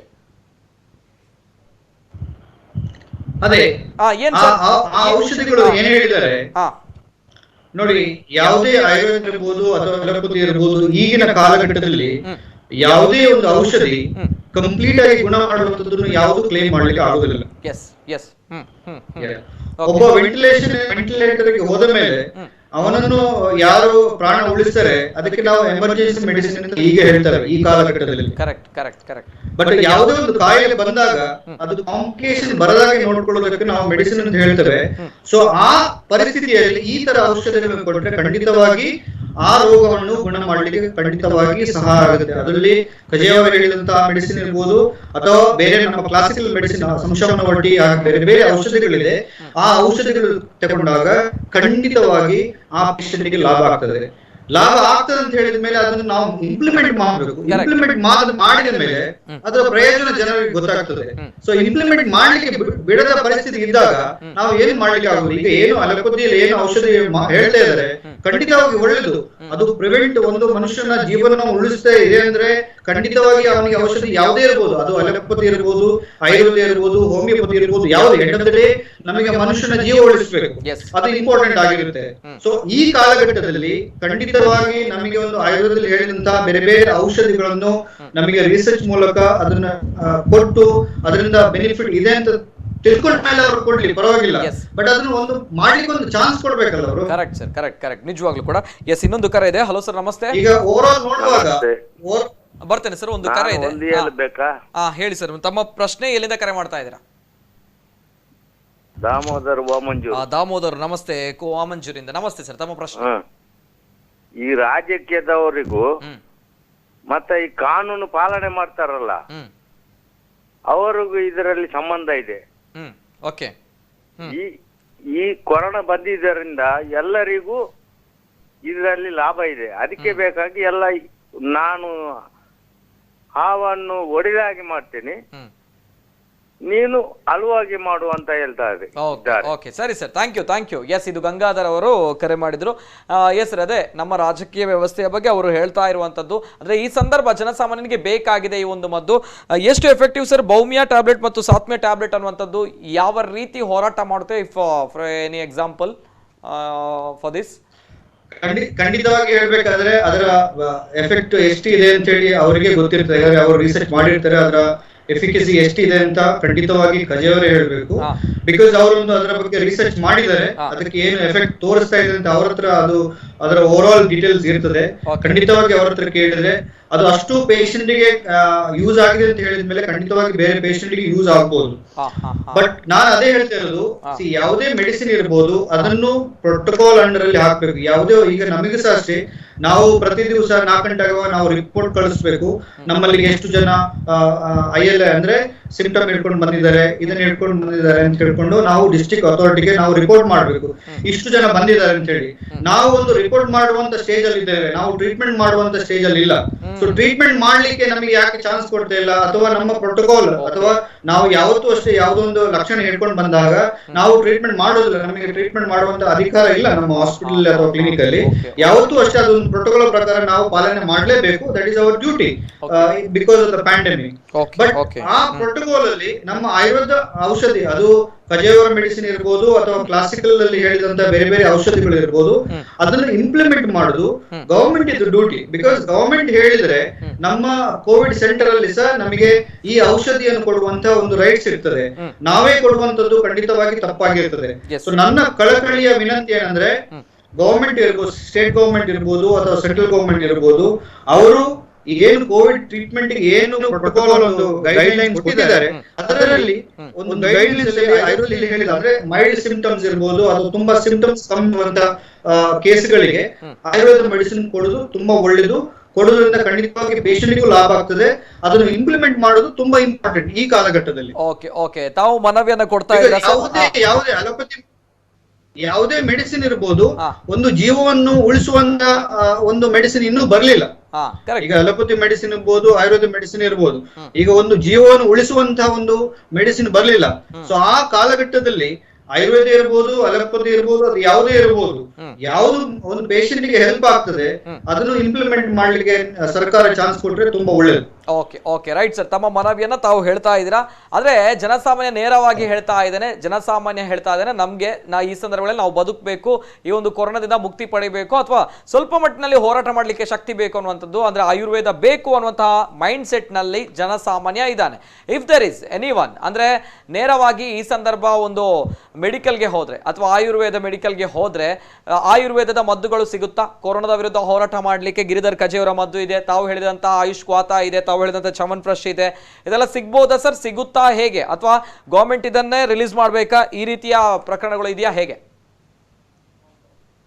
ನೋಡಿ, ಇಮ್ಯುನಿಟಿ ಇಂಪ್ರೂವ್ ಮಾಡುವಂತ ಆಯುಷ್ ವಾತ ಇರ್ಬೋದು ಅಥವಾ ಚವನ್ಪ್ರಾಶ್ ಇರ್ಬೋದು, ಹಲ್ದಿ ರಸ ಇರ್ಬೋದು ಅಥವಾ ತುಳಸಿದ ಔಷಧಿಗಳು ಇರ್ಬೋದು, ಬೇರೆ ಬೇರೆ ಔಷಧಿಗಳು ನಾವು ಏನ್ ಹೇಳಿದ್ದೇವೆ, ಅಶ್ವಗಂಧ ಟ್ಯಾಬ್ಲೆಟ್ ಇರ್ಬೋದು, ಇದೆಲ್ಲ ಇಮ್ಯುನಿಟಿಗೆ ಇಂಪ್ರೂವ್ ಮಾಡುವಂತ ಔಷಧಿಗಳು.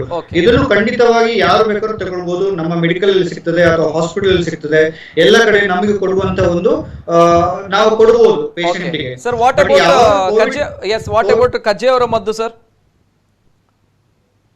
ಕಜೆಯವರ ಸಹ ಮೆಡಿಸಿನ್ ಸಹ ಈಗ ಮಾರ್ಕೆಟ್ ಅಲ್ಲಿ ಬರ್ತಾ ಇದೆ. ಅವರು ಖಂಡಿತವಾಗಿ ಅದನ್ನು ಕರೆಕ್ಟ್ ಆಗಿ ರೀಚ್ ಮಾಡಿ ಮತ್ತೆ ಅದು ಸಿಗುವಾಗ ಮಾಡ್ತಾರೆ. ಬಟ್ ಅದೇ ಒನ್ಸ್ ಅಗೇನ್ ಅವರು ಸಹ ಅದನ್ನು ಅದು ಟ್ರೀಟ್ಮೆಂಟ್ ಗೆ ಅಂತ ಕ್ಲೇಮ್ ಮಾಡುವಂತ ಪರಿಸ್ಥಿತಿ ಇಲ್ಲ. ಬಿಕಾಸ್ ಅದು ಒಂದು ಗವರ್ಮೆಂಟ್ ಪ್ರೋಟೋಕಾಲ್ ಬಂದ ಮೇಲೆ ಅವರು they can claim it is medicine for corona COVID-19 ಅಂತ ಹೇಳಿ. ಅದರವರೆಗೆ ಅವರು ಖಂಡಿತವಾಗಿ ಅದನ್ನು ಇಮ್ಯುನಿಟಿ ಡೆವಲಪ್ ಮಾಡ್ಲಿಕ್ಕೆ ಇರುವಂತಹ ಔಷಧಿ ಅಂತ ಹೇಳಿ ಪ್ರಮೋಟ್ ಮಾಡ್ತಾ ಇದ್ದಾರೆ. ಓಕೆ, ರೋಗ ನಿರೋಧಕ ಶಕ್ತಿಯನ್ನು ಹೆಚ್ಚಿಸುವಂತಹ ಒಂದು ಔಷಧಿ ಅನ್ನುವಂತಹ ನಿಟ್ಟಿನಲ್ಲಿ ಪ್ರಮೋಟ್ ಮಾಡ್ತಾ ಇರೋದು, ಬ್ರ್ಯಾಂಡಿಂಗ್ ಆಗ್ತಾ ಇರುವಂತದ್ದು. ಎಸ್, ಇನ್ನೊಂದು ಕರೆ ಇದೆ. ಹಲೋ ಸರ್, ನಮಸ್ತೆ. ಹಲೋ ಸರ್, ನಮಸ್ತೆ. ಧ್ವನಿ ಕೇಳ್ತಾ ಇದೆಯಾ? ಓಕೆ ಸರ್, ಇನ್ನೊಂದು ಕಡೆ ಈ ಒಂದು ಕಜೆ ಅವರ ಮದ್ದಿನ ಬಗ್ಗೆ ಮಾತನಾಡಿದಾಗ ಇವತ್ತಿನಿಂದ ಶಿವಮೊಗ್ಗ ಜಿಲ್ಲೆಯಲ್ಲಿ ಪ್ರತಿ ಮನೆಗೂ ಕೂಡ ಆಯುರ್ವೇದ ಕಿಟ್ ಅನ್ನು ತಲುಪಿಸಲಾಗುತ್ತೆ ಅನ್ನುವಂಥ ಈಶ್ವರಪ್ಪನವರು ಹೇಳಿದ್ದಾರೆ. ಏನ್ ಹೇಳ್ತೀರಾ ಸರ್? ಹಾಗಾದ್ರೆ ಇಸ್ ಇಟ್ ಎಫೆಕ್ಟಿವ್ ಅನ್ನುವಂಥ ಪ್ರಶ್ನೆ ಒನ್ಸ್ ಅಗೇನ್ ಬರುತ್ತೆ. ಖಂಡಿತವಾಗಿ ಅದು ಒಳ್ಳೆದು. ಔಷಧಿಗಳು ಏನು ರೋಗ ನಿರೋಧಕ ಶಕ್ತಿ ನಮ್ಮ ಆಯುರ್ವೇದದಲ್ಲಿ ಏನು ಹೇಳಿದ್ದಾರೆ ಅದು ವೃದ್ಧಿ ಮಾಡುವಂತ ಔಷಧಿಯನ್ನು ಪ್ರತಿಯೊಬ್ಬರಿಗೂ ಕೊಟ್ಟರೆ ಒಳ್ಳೆದು. ಅದರಿಂದಾಗಿ ನಮ್ಮ ದೇಹದಲ್ಲಿರುವಂತಹ ರೋಗ ನಿರೋಧಕ ಶಕ್ತಿ ಎಷ್ಟು ಜಾಸ್ತಿ ಆಗಬೇಕು ಹಾಗೆ ಆಗ್ತದೆ. ಸೊ ಇದು ಒಳ್ಳೆ ವಿಷಯ. ಇಲ್ಲಿ ನಮ್ಮ ಮಂಗಳೂರಲ್ಲಿ ಸಹ ಆಯುಷ್ ಆಫೀಸರ್ ಆಗಿರುವಂತಹ ಡಾಕ್ಟರ್ ಇಕ್ಬಾಲ್ ಅವರು ಸಹ ಲಾಸ್ಟ್ ಟೈಮ್ ತುಂಬಾ ಜನರಿಗೆ ಇಲ್ಲಿ ಕೊಟ್ಟಿದ್ದಾರೆ. ಆದ್ರೆ ನಮಗೆ ಗವರ್ಮೆಂಟ್ ಈಗ ಹೇಳ್ತಾರೆ ಗವರ್ಮೆಂಟ್ ಇಂದ ಸ್ಟಾಕ್ ಬರ್ತಾ ಇಲ್ಲ ನಮಗೆ ತುಂಬಾ ಡಿಮಾಂಡ್ ಇದೆ, ತುಂಬಾ ಜನ ಕೇಳ್ತಾ ಇದ್ದಾರೆ ರೋಗ ನಿರೋಧಕ ಔಷಧಿಗಳು. ಬಟ್ ಲಾಸ್ಟ್ ಟೈಮ್ ನಾನು ಕಾಲ್ ಮಾಡಿದಾಗ ಅಲ್ಲಿ ಒಬ್ರು MCC ಅವರಿಗೆ ಬೇಕಿತ್ತು. ಆವಾಗ ಫೋನ್ ಮಾಡಿದಾಗ ಅಲ್ಲಿ ಅವ್ರ ಹತ್ರ ಸ್ಟಾಕ್ ಇರಲಿಲ್ಲ. ಸೊ ಓವರ್ ಆಲ್ ಈ ಸಿಸ್ಟಮ್ ಅಲ್ಲಿ ಇದನ್ನು ರೋಗ ನಿರೋಧಕ ಔಷಧಿಯನ್ನು ನಮಗೆ ಪ್ರೈವೇಟ್ ಆಗಿ ನಮಗೆ ಬೇರೆ ಬೇರೆ ಔಷಧಿಗಳು ಕಂಪನಿಯಿಂದ ಸಿಗ್ತದೆ. ಆದ್ರೆ ಗವರ್ಮೆಂಟ್ ಯಾರಿಗೆ ಫ್ರೀ ಆಗಿ ಕೊಡ್ಬೇಕು, ಕೋವಿಡ್ ಸೆಂಟರ್ ಇರ್ಬೋದು ಅಥವಾ ಯಾರಿಗೆ ಕೊಡ್ಬೇಕು ಅಂತವರಿಗೆ ಫ್ರೀ ಆಗಿ ಸಿಗಲಿಕ್ಕೆ ಗವರ್ಮೆಂಟ್ ಸ್ವಲ್ಪ ಸಹಾಯ ಮಾಡಿದ್ರೆ ಖಂಡಿತವಾಗಿ ಒಳ್ಳೇದು. ಅವರು ಸಹ ಅದನ್ನೇ ಹೇಳುದು, ನಮಗೆ ಇಲ್ಲ ಕೊಡ್ಲಿಕ್ಕೆ. ಬಟ್ ಕೇಳುವವರು ತುಂಬಾ ಜನ ಇದ್ದಾರೆ, ಬಟ್ ಕೊಡ್ತಾ ಇಲ್ಲ. ಬಟ್ ಅದರೊಟ್ಟಿಗೆ ಈಗ ಬೇರೆ ಬೇರೆ ಅಸೋಸಿಯೇಷನ್ ಅವರು ಬೇರೆ ಬೇರೆ ಕಿಟ್ ಮಾಡಿ ಕೊಡ್ತಾ ಇದ್ದಾರೆ. ಓಕೆ ಸರ್, ಎಸ್, ಇನ್ನೊಂದು ಕರೆ ಇದೆ. ಹಲೋ ಸರ್, ನಮಸ್ತೆ. ಹಲೋ ಸರ್, ನಮಸ್ತೆ. ಪುತ್ತೂರಿನಿಂದ ನಿತ್ಯಾನಂದ್ ಅವರು. ನಮಸ್ತೆ ಸರ್. ನಮಸ್ತೆ. 5ನೇ ಡಾಕ್ಟರ್ಗಳನ್ನು ಕರೆಸಿ ವೇದಿಕೆ ಕರ್ಕೊಂಡು ಹೋಗೋದಕ್ಕೆ ನಿತಿನ್ ಸರ್ಗೆ ನನ್ನ ಕಡೆಯಿಂದ ವಂದನೆಗಳು. ಥ್ಯಾಂಕ್ ಯು ಅತಿ ಅದ್ಭುತವಾದ ಮಾಹಿತಿಗಳನ್ನು ಆಯುರ್ವೇದದಲ್ಲಿ ಹೇಳಿದಂತ ಡಾಕ್ಟರ್ ಸಚಿನ್ ನಡ್ಕ ಇವರಿಗೆ ಕೂಡ ನಮ್ಮ ಕಡೆಯಿಂದ ವಂದನೆಗಳು. ಸರ್, ಒಂದು ಸ್ಯಾನಿಟೈಸರ್ ನಾವು ಕೈ ಹಾಕ್ತೇವಲ್ಲ, ಅದರಲ್ಲಿ ಆಯುರ್ವೇದಿಕ್ ಅಲ್ಲಿ ಬೇರೆ ಏನಾದ್ರು ಇದೆಯಾ ಸರ್? ಅಂದ್ರೆ ನಾವು ಮೊದಲೆಲ್ಲ ಗೀಟು ಸಾಬೂನುಗಳನ್ನ ಹಾಕ್ತಾ ಇದ್ದೆವು, ಈಗ ಪತಂಜಲಿ ಸೋಪ್ ಬರ್ತದೆ, ಅದು ಯೂಸ್ ಮಾಡ್ಬೋದಾ, ಇದನ್ನೇ ಯೂಸ್ ಮಾಡ್ಬೇಕಂತ? Okay okay, yes sir. ತಮ್ಮ ಪ್ರಶ್ನೆಗೆ ಉತ್ತರ ಸರ್ ಸಚಿನ್ ಸರ್ ಕೊಡ್ತಾರೆ. ಎಸ್ ಸರ್, ಸಚಿನ್ ಅವರೇ. ಈಗ ನೋಡಿ, ನಿಮ್ಮ ರೋಗಾಣು ಅಂತ ಹೇಳುವಂತದ್ದು ಯಾವಾಗ ಕೈಗೆ ಹೋಗ್ತದೆ, ಕೈಯಲ್ಲಿ ಇರ್ತದೆ, ಅದು ನಮ್ಮ ಕೈಯ ಒಳಗೆ ಹೋಗುದಿಲ್ಲ. ಅಂದ್ರೆ ನಮ್ಮ ದೊಡ್ಡೆಗೆ ಹೋದ್ರೆ ನಮ್ಮ ದೇಹಕ್ಕೆ ಅದು ಹೋಗ್ತದೆ. ಕೈಯಲ್ಲಿ ಒಂದು ಚರ್ಮ ಅಂತ ಹೇಳುವಾಗ ಒಂದು ಬ್ಯಾರಿಯರ್ ಇರ್ತದೆ, ಅದಕ್ಕೆ ನಾವು ಪ್ರೈಮರಿ ಬ್ಯಾರಿಯರ್ ಅಂತ ಹೇಳ್ತೇವೆ. ನಮಗೆ ಇಮ್ಯುನಿಟಿ ಹೇಗೆ ಇರ್ತದೆ ಹಾಗೆ ಹೊರಗಿನ ಒಂದು ಬ್ಯಾರಿಯರ್ ಆಗಿ ಚರ್ಮ ಅಂತ ಇರ್ತದೆ. ಆ ಚರ್ಮದ ಮೇಲೆ ರೋಗಾಣು ಇರ್ತದೆ, ಅದನ್ನು ಸಾಯಿಸಬೇಕಾದ್ರೆ ಖಂಡಿತವಾಗಿ ನೀವು ಏನು ಸ್ಯಾನಿಟೈಸರ್ ಈಗ ಯೂಸ್ ಮಾಡ್ತದೆ ಅದನ್ನು ಖಂಡಿತವಾಗಿ ಕಂಟಿನ್ಯೂ ಮಾಡಿ.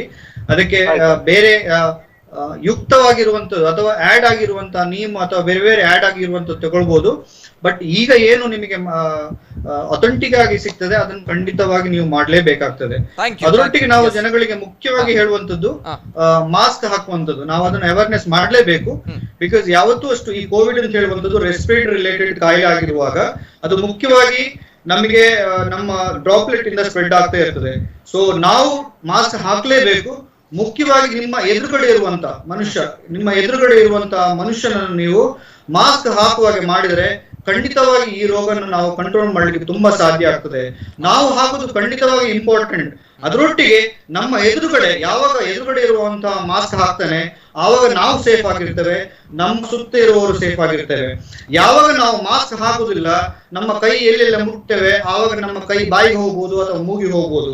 ಯಾವಾಗ ನಾವು ಮಾಸ್ಕ್ ಹಾಕುದಿಲ್ಲ, ನಾವು ಕೆಮ್ಮುವಾಗ ನಾವು ಕೈ ಕೊಡ್ಬೋದು, ಆ ಕೈಯಲ್ಲಿರುವಂತಹ ರೋಗಾಣುಗಳನ್ನು ನಾವು ಎಲ್ಲಾದ್ರೂ ಮುಟ್ಟಿ ಅಲ್ಲಿಗೆ ಸ್ಪ್ರೆಡ್ ಆಗ್ಬೋದು.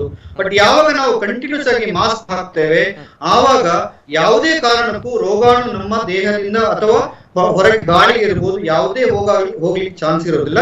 ಸೊ ನನ್ನ ಕಳಕಳಿಯ ವಿನಂತಿ. ಎಲ್ಲರೂ ಅಷ್ಟೇ ಅರ್ಧ ತೆಗೆದು ಮಾತಾಡೋದು ಖಂಡಿತವಾಗಿ ತಪ್ಪು. ಮಾಸ್ಕ್ ಅಂತ ಇರುವಂತದ್ದು ಖಂಡಿತವಾಗಿ ನೀವು ಕಂಟಿನ್ಯೂಸ್ ಆಗಿ ಹಾಕ್ಬೇಕಾಗ್ತದೆ. ಅರ್ಧ ತೆಗೆದು ಮಾತಾಡೋದು ಇದು ಖಂಡಿತವಾಗಿ ಪ್ರಯೋಜನ ಆಗುದಿಲ್ಲ. ಕಂಪ್ಲೀಟ್ ಆಗಿ ನೀವು ಮನೆಯಿಂದ ಹೊರಗೆ ಮಾಸ್ಕ್ ಹಾಕಿ ಮನೆಗೆ ವಾಪಸ್ ಬಂದು ಮಾಸ್ಕ್ ತೆಗೆದು ಕೈಯೆಲ್ಲ ತೊಳೆದು ಮತ್ತೆ ನೀವು ಊಟ ಮಾಡುದು ಮುಟ್ಟುವುದನ್ನು ಮಾಡಿದ್ರೆ ಖಂಡಿತವಾಗಿ ಈ ರೋಗಾಣು ಒಬ್ಬರಿಂದ ಒಬ್ಬರಿಗೆ ಅಂದ್ರೆ ಸಾಂಕ್ರಾಮಿಕವಾಗಿ ಹರಡುವುದನ್ನು ಖಂಡಿತ ನಾವು ಪ್ರಿವೆಂಟ್ ಮಾಡ್ಲಿಕ್ಕೆ ಹೆಲ್ಪ್ ಆಗ್ತದೆ. Okay, right sir.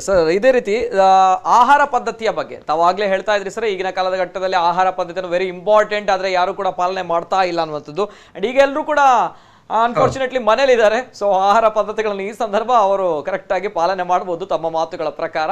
Yes sir, ಆಹಾರ ಪದ್ಧತಿಯ ಬಗ್ಗೆ ಒಂದು ಎಸ್ ಸರ್ ಏನ್ ಹೇಳಲಿಕ್ಕೆ ಇಷ್ಟಪಡ್ತೀರಿ ಈ ಸಂದರ್ಭ? ನಾವು ಮುಖ್ಯವಾಗಿ ನೋಡಿ, ಆಹಾರ ಅಂತ ಹೇಳುವಾಗ ನಮ್ಮ ದೇಹಕ್ಕೆ ನಾವು ದಿನನಿತ್ಯ ಆಹಾರ ತಿಂತೇವೆ. ಮುಖ್ಯವಾಗಿ ಆಹಾರ ತಿನ್ನುವುದು ನಾವು ಯಾಕೆಂದ್ರೆ ನಮ್ಮ ಪ್ರತಿ ದಿವಸ ನಮ್ಮ ದೇಹದಲ್ಲಿ ಬೇರೆ ಬೇರೆ ಪ್ರಕ್ರಿಯೆಗಳಾಗ್ತಾ ಇರ್ತದೆ. ಆ ಪ್ರಕ್ರಿಯೆಗಳಿಗೆ ನಮಗೆ ಆಹಾರ ಬೇಕು. ಯಾವಾಗ ನಾವು ಆಹಾರ ತಿಂತೇವೆ ಅದು ನಮ್ಮ ಹೊಟ್ಟೆಗೆ ಹೋಗಿ ಜೀರ್ಣ ಆಗಿ ಅದು ಶಕ್ತಿಯಾಗಿ ಮಾರ್ಪಾಟಾಗಿ ನಮ್ಮ ದೇಹಕ್ಕೆ ಯೂಸ್ ಆಗ್ತದೆ. ನಾವು ದಿವಸ ಬೆಳಿಗ್ಗೆಯಿಂದ ಸಂಜೆವರೆಗೆ ಕೆಲಸ ಮಾಡ್ಲಿಕ್ಕೆ ಒಂದು 2000-3000 ಕಿಲೋ ಕ್ಯಾಲೋರಿಯಷ್ಟು ಶಕ್ತಿ ಬೇಕು.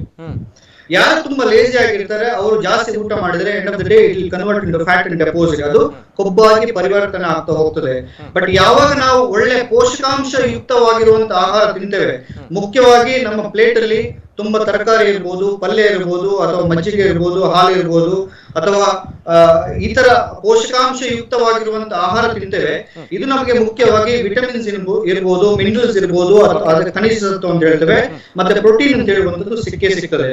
ಯಾವಾಗ ಈ ಅಂಶಗಳು ನಮ್ಮ ದೇಹಕ್ಕೆ ಸಿಗ್ತದೆ ಆವಾಗ ನಮ್ಮ ದೇಹದಲ್ಲಿ ಪುಷ್ಟಿ ಆಗ್ತದೆ. ದಪ್ಪ ಆಗುದಲ್ಲ, ಪುಷ್ಟಿ ಆಗ್ತದೆ. ಅಂದ್ರೆ ನಮ್ಮ ದೇಹಕ್ಕೆ ಯಾವುದೆಲ್ಲ ಪೋಷಕಾಂಶ ಬೇಕು ಅದನ್ನು ತಿಂದಾಗ ದೇಹದಲ್ಲಿ ಯಾವುದೇ ಪೋಷಕಾಂಶದ ಡೆಫಿಷಿಯನ್ಸಿ ಇರುವುದಿಲ್ಲ. ಒಬ್ಬ ಮನುಷ್ಯ ಬೆಳಗ್ಗೆಯಿಂದ ಸಂಜೆವರೆಗೆ ಕೆಲಸ ಮಾಡೋದಿಲ್ಲ, ಅವನು ತುಂಬಾ ಊಟ ಮಾಡೋದು ಅಥವಾ ತುಂಬಾ ಸ್ವಲ್ಪ ಗಸಿ ಏನಾದ್ರು ತಿನ್ನೋದು ಅಥವಾ ಪೇಸ್ಟ್ರಿ ಬೇಕರಿ ಐಟಮ್ ತಿನ್ನೋದು ಅಥವಾ ಬೇಡದೆಲ್ಲ ತಿನ್ನೋದು, ಬೆಳಗ್ಗೆಯಿಂದ ಸಂಜೆವರೆಗೆ ಏನ್ ಕೆಲಸ ಇಲ್ಲ, ನಾವು ಊಟ ಮಾಡುವಂತ ಪ್ರಮಾಣ ಜಾಸ್ತಿ ಇರುವಾಗ ಅದು ಕೊಬ್ಬಾಗಿ ಪರಿವರ್ತನೆ ಆಗಿ ನಾವು ದಪ್ಪ ಆಗ್ತಾ ಹೋಗ್ತೇವೆ, ಬೊಜ್ಜು ಆಗ್ತಾ ಹೋಗ್ತೇವೆ. ಯಾವಾಗ ನಮಗೆ ಬೊಜ್ಜು ಇರ್ತದೆ ನಮ್ಮ ದೇಹದ ಪ್ರಕ್ರಿಯೆಗಳು ಬದಲಾವಣೆ ಆಗ್ತಾ ಹೋಗ್ತದೆ. ಯಾವಾಗ ನಮ್ಮ ದೇಹದ ಪ್ರಕ್ರಿಯೆಗಳು ನಿಧಾನ ಆಗ್ತಾ ಹೋಗ್ತವೆ ಆವಾಗ ನಮ್ಮ ದೇಹದಲ್ಲಿ ಏನು ಪ್ರಕ್ರಿಯೆ ಆಗ್ಬೇಕು ಅದು ಆಗ್ತಾ ಇರುವುದಿಲ್ಲ. ಅದು ಒಂದು ಮುಖ್ಯವಾದ ವಿಷಯ, ಇಮ್ಯುನಿಟಿ ಅಂತ ಹೇಳುವಂತದ್ದು. ನಮ್ಮ ದೇಹಕ್ಕೆ ಯಾವಾಗ ರೋಗಾಣು ಹೋಗ್ತದೆ ಆವಾಗ ನಮ್ಮ ದೇಹ ಇಮ್ಯುನಿಟಿಗೆ ಬೇಕಾಗಿರುವಂತ ಆಂಟಿಬಾಡೀಸ್ ಅನ್ನು ಉತ್ಪತ್ತಿ ಮಾಡಬೇಕು.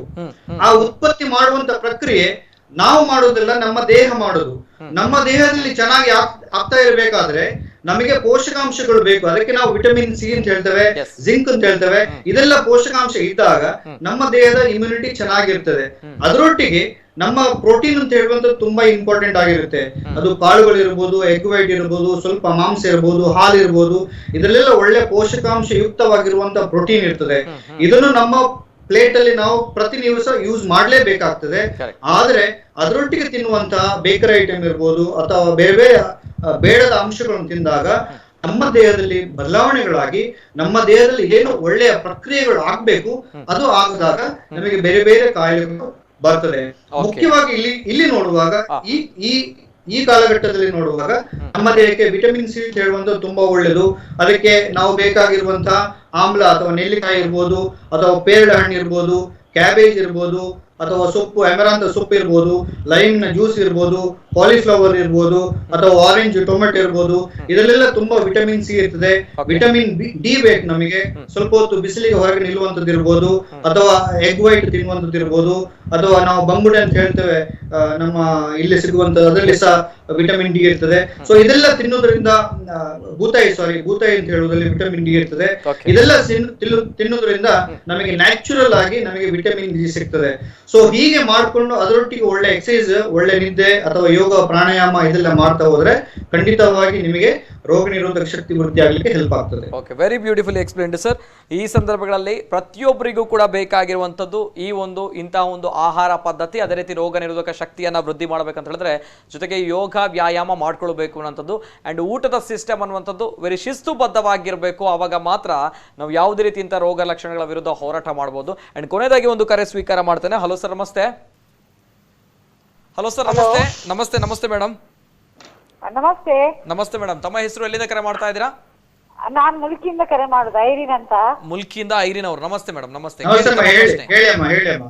ನಾನ್ ಡಾಕ್ಟರ್ ಹತ್ರ ಮಾತಾಡ್ಬೇಕಿತ್ತು. ಕೇಳಿ ಪ್ರಶ್ನೆ ಕೇಳಿ ಮೇಡಮ್.